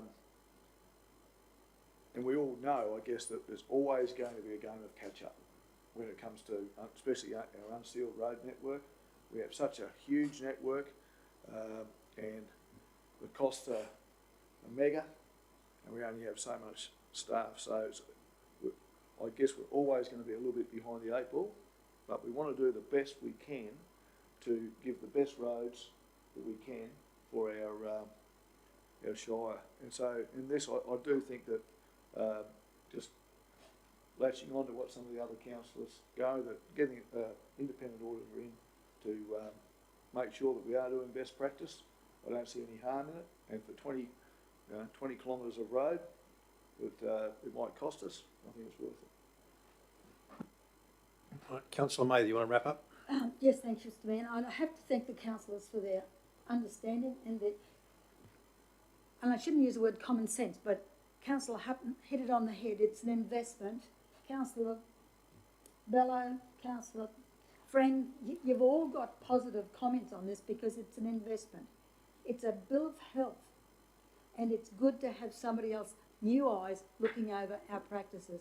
And it does complement the infrastructure department in doing their job, because if they're off track a little bit or they need improvement in some areas, they'll know to get the best practices. They might have some small changes they need to make. I see it as an investment, and I don't see it as anything that we have to take from a budget. 20 kilometres, $5,000, whatever the case may be. We shouldn't have to take it off the roads to be able to produce this bill of health. Because we think nothing of putting up money for something else that is less important. Everything's important to us, but we also have to prioritise, because this is our biggest budget. It demands the biggest amount of attention, as the director will show you. It takes a number of men to put it all together. Somewhere off the line, it has got off track a little bit. And we've got to make sure it's back on track and we stay on track. And it's just a little bit of help we need to get that started. But let's not rub the budget to be able to do it, because this is a complementary to a process that we need to have. One thing members don't seem to think, if we're going to do a little job here or a job here and move it over and do a job there, and it doesn't work that way, because once you move machinery around, that costs you money. If you're going to float it or if you're going to drive it, it costs you money just to jump all over the place with machinery. And I think it will show the people that this council has a commitment to looking after the rural roads for rural people and every other road user. Because we need to show that we in Livingstone have a standard. We may not be able to afford gold-plated everything, but we do the best with what we've got, and we make sure we look at every angle we can to find that best practice. Thanks, Mr Mayor. Thank you, Councillor Mather. Councillors, we go to the vote on this one. We've got a mover on Councillor Mather, a seconder on Councillor Watson. All in favour? Councillor Mather, your hand up. You should be voting for this one. Councillor Hutton? I, Mr Mayor. Thank you. So carried unanimously, councillors. Thank you, members. Appreciate that. And I tell you what, that will make a very nice question list for the people too. And I'd like you to do it, Mr Mayor. I'm sure we can arrange that, Councillor. Item 12.5, notice of motion from me in relation to time frame for submissions of notices of motion. Councillors, I'm going to propose an amendment to this one that reads as follows: that Council amends section 2.8.4 of the meeting procedures policy to require notices of motion and questions on notice from councillors be received by the Chief Executive Officer 7 calendar days prior to the meeting at which the proposal is to be made. This whole recommendation, councillors, comes from, I think, what's been a little bit of confusion over time as to the difference between 7 calendar days and 7 working days. So I'm just trying to remove any confusion so that it's just plainly 1 week prior to the meeting that these things need to be received within the office of the Chief Executive Officer. I'm happy to move that. Can I get a second, that, please? Mr. Chair. Thank you, Councillor Bello. Councillor Friend, question? Yes, I have a question for you, Mr. Mayor. So at the moment, it's 7 business days. So we have to have any of these notices and questions on notice in by 9 a.m. on the Friday week before. If we then change it to 7 calendar days instead of business days, would then we have to have them in by 9 a.m. on the Tuesday the week before? So Tuesday week before. And if so, when can we expect the agenda? Because at the moment it's 7 business days, so we have them all in by Friday. We don't receive the agenda till Thursday. I did speak to the Executive Support Coordinator about that. She's probably not overly thrilled, but ultimately has given an undertaking that it will be out within a similar time frame.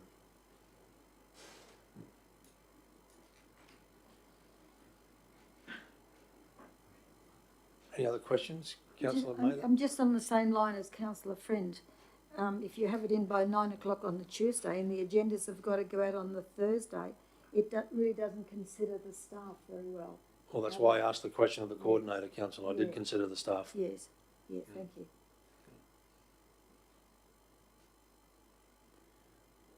Councillor Watson? Is it possible to be 7 days before the Thursday that we usually get the agenda? Sorry? So we get the agenda on a Thursday usually for the following Tuesday. Yep. Would it be suitable that we ask for the 7 days before that Thursday, which is always a set date that we usually get it? That'd make the time frame. Is it too long?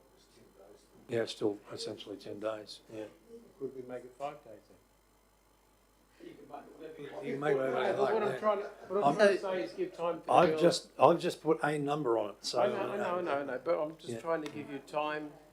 It's okay if you're capable and not stressing you. Doesn't mean you have to wait till 9 a.m. on Tuesday. That's right. But that's the cut-off. Yeah. I'm sure councillors, they would love you forever if you give it to them a lot earlier. They don't always put them in at 9 a.m. on the Tuesday. Yeah. And if I could, that question perhaps really for the CEO to provide assurance that that's doable. I guess that's where I would like to hear your feedback on directly in relation to what's been put forward. Anything's doable, Councillor Bello. All things are doable, but we will accommodate this change if it's passed. And as Justine points out, we would appreciate, as all things, as much notice as possible. Makes everything simpler. We just ask people to consider that. Fantastic. And just to reiterate, Councillor Bello, I did check with the Coordinator on that. Yeah, That's all good. No, I wasn't having a go at you. No. Yeah, I understand. All right, so I don't really... any other questions or anyone speaking against? We're in debate. We've got a mover and a seconder. We're going for and against. So it reads that Council amends section 2.8.4 of the meeting procedures policy to require notices of motion of question and questions on notice from councillors to be received by the Chief Executive Officer 7 days, or maybe no later than 7 days. What do you think, councillors? No later than 7 days, Mr. CEO? No later than 7 days prior to the meeting at which the proposal is to be made. All right, So we go to the vote on this one, councillors. Happy to wrap up? Well, we'll probably then go to the following meeting, councillor.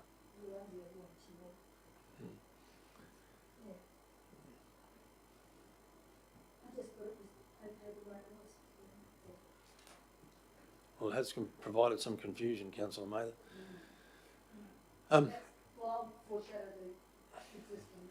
Leave the status quo? Okay. Right.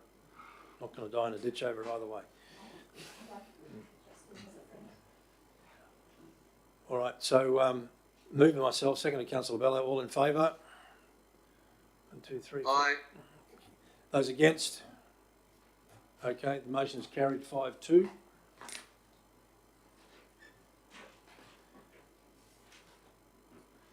.6, Councillor Mather, Thompson Point Road upgrade. Indulgence, everybody. Maybe we better wait for the deputy to come back. You can talk to it anyway, yes, Councillor Mather. Thank you. So you're moving? Can I get a seconder? Yes, please? I'll move, Mr. Mayor. Yep, Councillor Friend, thank you. All right.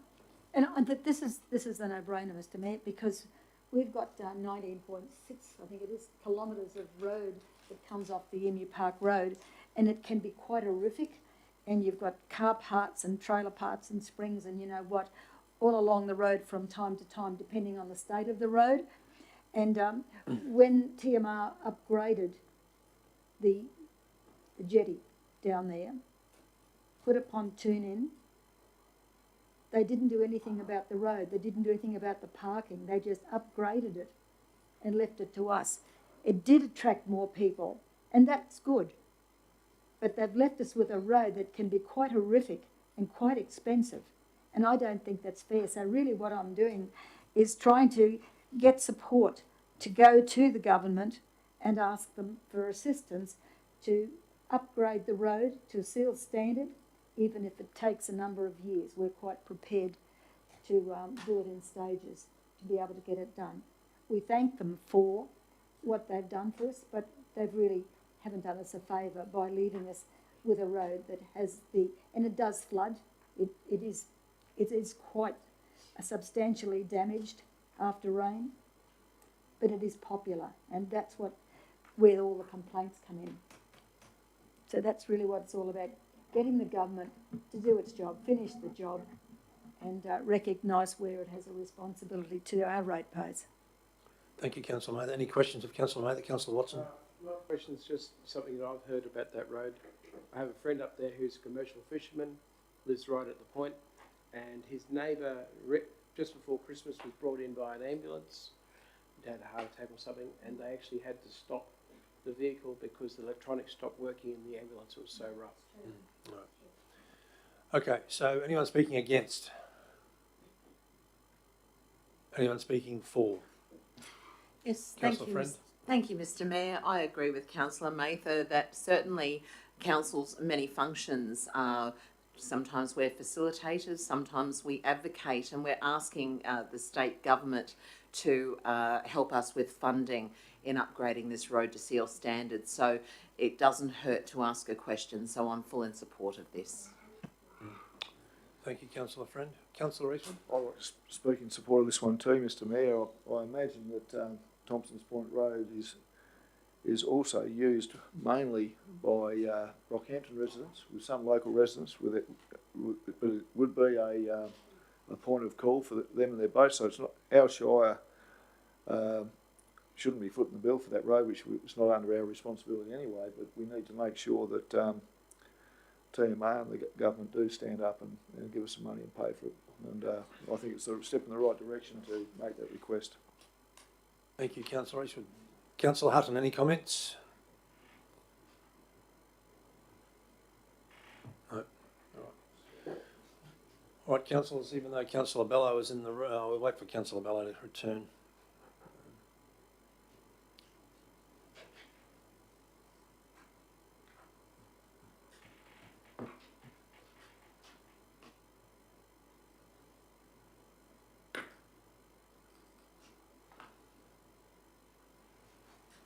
Renee, would you mind going to see if you can find Councillor Bello if he's lurking in the corridors?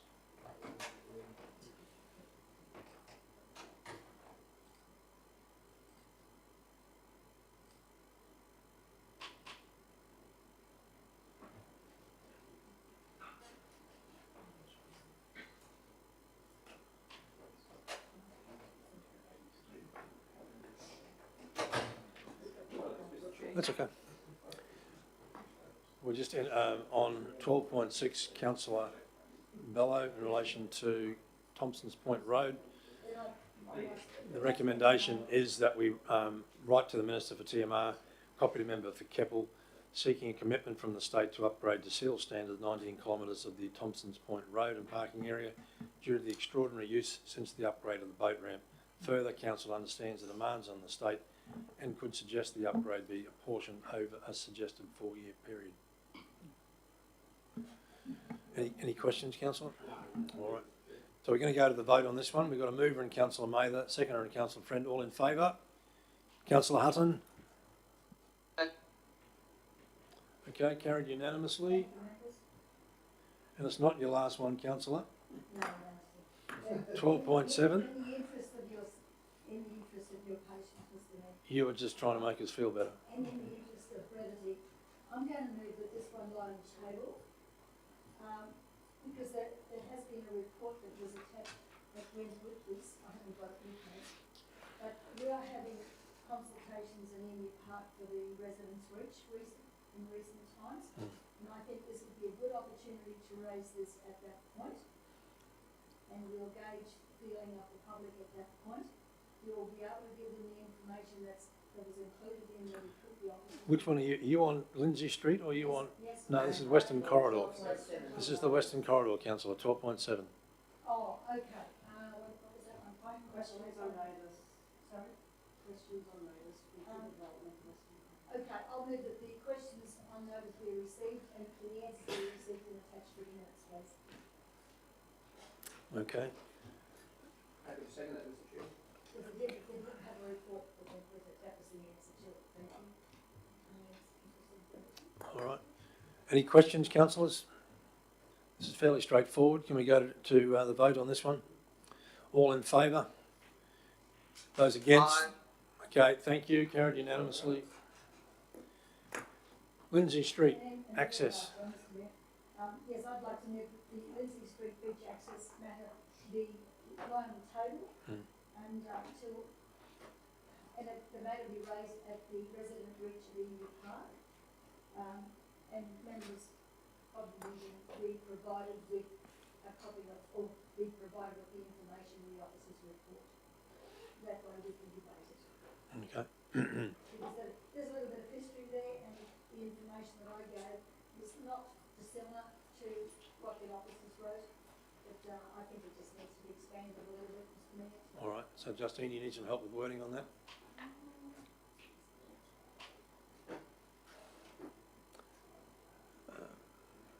Lay on the table for discussion at the Emu Park Resident Reach session with the information provided within the officer's report. Session with the information provided in the officer's report provided to attendees and councillors at the meeting. Provided to attendees and councillors at the resident read session.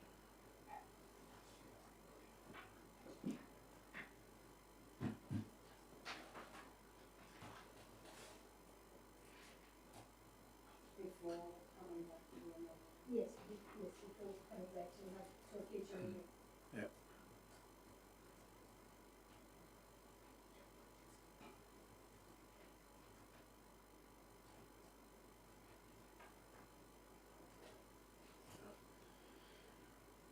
We all comfortable with that, councillors? Councillor Hutton, you can see that okay? Yes, thanks, Mr. Mayor. Okay, so procedural motion from Councillor Bello, Councillor Mather, I beg your pardon. All in favour? Councillor Hutton? Aye. Okay, carried unanimously. Thank you. Basically public consultation.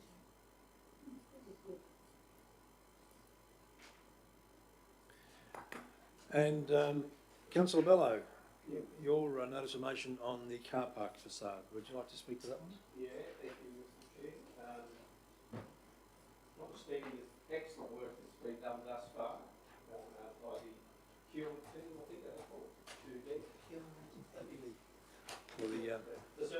facility team. The reason I put this forward is not necessarily because well, maybe it is because I disagree with what's been put forward, but it's more for us to potentially, if it's doable, to provide the ability for the team to go out and seek further costings so that we've got more information to be able to ultimately end up with the best possible outcome for the community. That's what it's about. I'll refer to some comments made in the recent placemaking meeting that took place recently there. That says that the 14 seal has not fared well in weather conditions and is in need of replacement. Replacement will be of the same pattern, powder coated aluminium, presented colour options to group, black, red, blue, ochre. One of the members has said expressed concerns regarding powder coating relative to anodised aluminium. There are durability and warranty issues around powder coating. Neutral colour is preferred. Another comment was agreed with Brian, also negatively impacted by the colour and streetscape and not wanting to direct the artwork. Another comment, requested Brian shared information via email in relation to the car park facade, costing, warranty, anodised aluminium. Comments was the advice was part of a submission to council for the replacement of the car park facade. So I guess potentially if we still have the option to seek, if we still have the option, and I don't know that we do, but if we do, it'll cost us nothing to go out and seek further costings on a product that has been identified by some as being more superior than what has currently been nominated. We've had a bad experience with the car park there that has cost us significant money. I'm not saying that the product that has been nominated is going to get in the same path, but certainly some industry professionals are saying you would be better to spend a little bit more money potentially on a product that could give you a 30-year warranty plus. Now, that's the genesis for this, and I think more information that we have is we're better informed to be able to make those decisions on behalf of our community. If it's impossible to do, in terms of contractual issues, I understand that. If it's not, I think it's worth doing. Thank you. Thank you, Councillor Bello. Can I get a seconder for this, Councillor Eastwood? Thank you. All right. Any questions of Councillor Bello? Councillor Yes, Friend. thank you. Not of Councillor Bello. Yours is a straightforward notice of motion, but I do have some questions for the officers in general. Before we progress, Councillor, maybe we can invite Dan or someone to the table. Welcome, Dan. Hello, Dan. Thank you so much. So I suppose my question is, had in the past, before a decision was made, had anodised aluminium been priced or costed for council? And if so, it's a two-part question, if so, like a lot of Councillor Mather's notices of motion and questions on notice had a officer's report, why is there not an officer's report with Councillor Bellows? Councillor Friend, no, we hadn't considered anodised. We went out to a structural engineer and received advice that the best way for council to proceed was an aluminium with a 3-coat paint finish, and it wasn't a powder coat solution at that point. We have had some discussions over the last few days with the contractor. I've sent some emails out today to structural engineer, the degradation engineer that we've been working with as well from Cardno, trying to source some further information. There hadn't been a report done on this. I think we had been at briefing sessions before with regard to what we were proposing. So there hasn't been a report done for this particular notice of motion at this point in time. Thank you, Councillor Friend. Thank you, Dan. Any other questions? Councillor Hutton, are you good? Yeah, all good. Thank you, Mr. Mayor. Okay. I do have another question, Mr. Mayor, if that's all right through you. Indeed. Thank you. Dan, this morning in the financial report, we asked Andrea a couple of questions on notice, I did in particular, in relation to this has already been awarded a tender, it's gone out for tender. I did ask if Fabrotecture could actually undertake anodised aluminium as well. I also asked if there was going to be any problems with if they couldn't undertake anodised aluminium, would that leave council open to litigation by the awarded tender? So I'm not necessarily asking you to answer those questions now, but just they were noted this morning, that's all. We have spoken to Fabrotecture today. They have indicated that they wouldn't have an issue if we did propose a stainless steel option or an anodised aluminium finish. It does limit some of the colour ranges and those sorts of things, obviously. I think moving forward, my preference would be to bring a report back to council with all the options outlined and bring it to the table for discussion. I think we're in that situation at the moment. You know, I suppose to go back and answer the question about whether there's any option for litigation, as far as I'm aware, Fabrotecture haven't placed an order for the product, so I think we still need to clarify that, and if we did change our mind, for instance, as to how we wanted to progress, we'd have to have those discussions with the tenderer. Yeah. Question to Dan. Have we awarded the tender to them? Have we? Yes, we have, Councillor. Have we made that information public knowledge? It would have gone out in today's report, yeah. It's very public, I would have thought. Yeah. Well, that puts a different slant on it, doesn't it?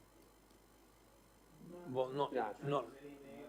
If anybody else wanted to compete, they know exactly what's already been presented.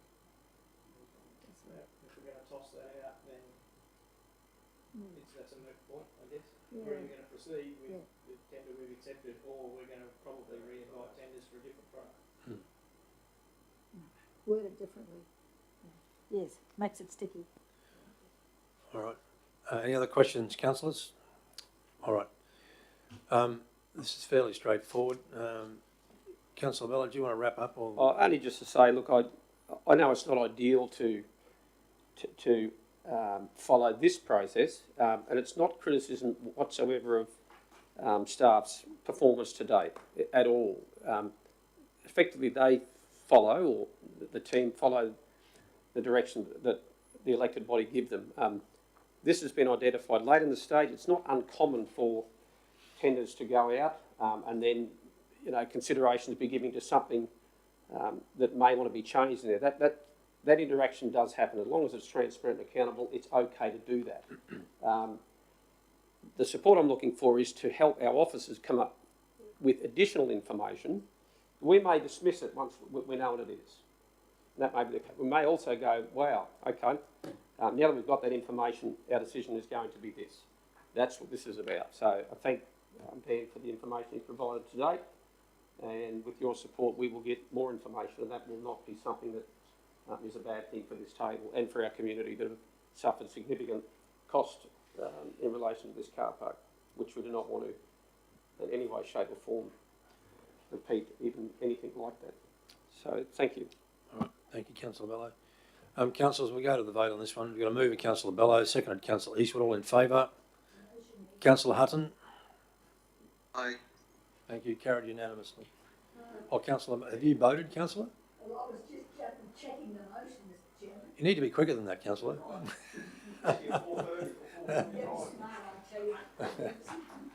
Bash me later. Thanks, Dan. Oh, okay. Yes, you do. Thank you very much.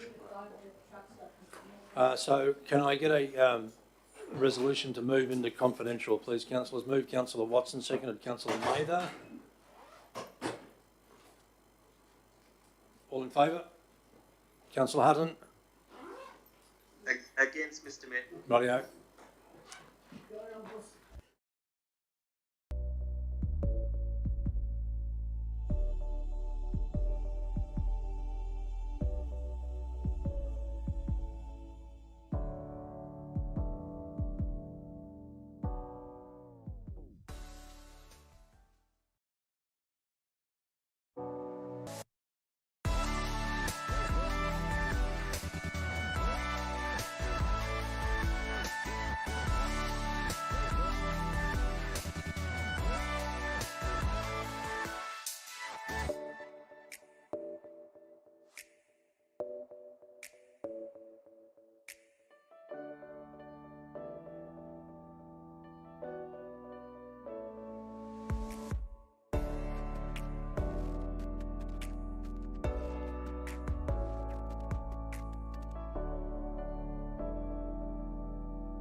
Well, welcome back to members of the community viewing on live stream. We've concluded our discussion. So resolved to come out of confidential. Move a seconder.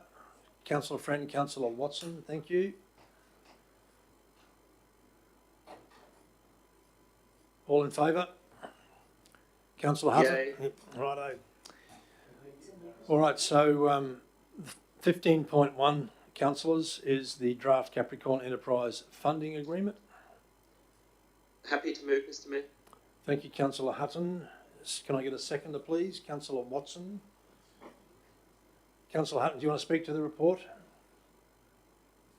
Only very briefly to say, for the benefit of the community, that the continued cooperation between Livingstone Shire Council and Capricorn Enterprise is around the regional tourism engagement, around economic development, as well as, for our community, the promotion and support of local tourism businesses and assets.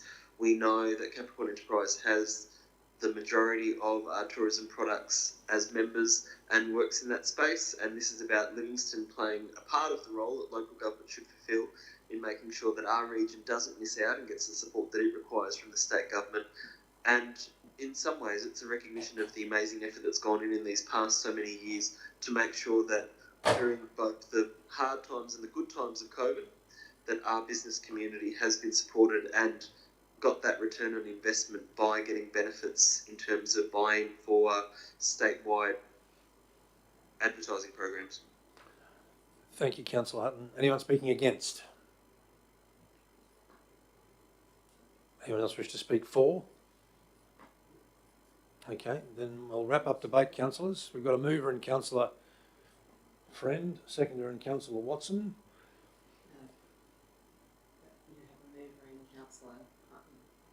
Oh, sorry, I beg your pardon. Councillor Hutton and Councillor Watson, beg your pardon. All in favour? Those Aye. against? Okay, carried unanimously. Thank you, councillors, for those in the room. Yeah. Yep.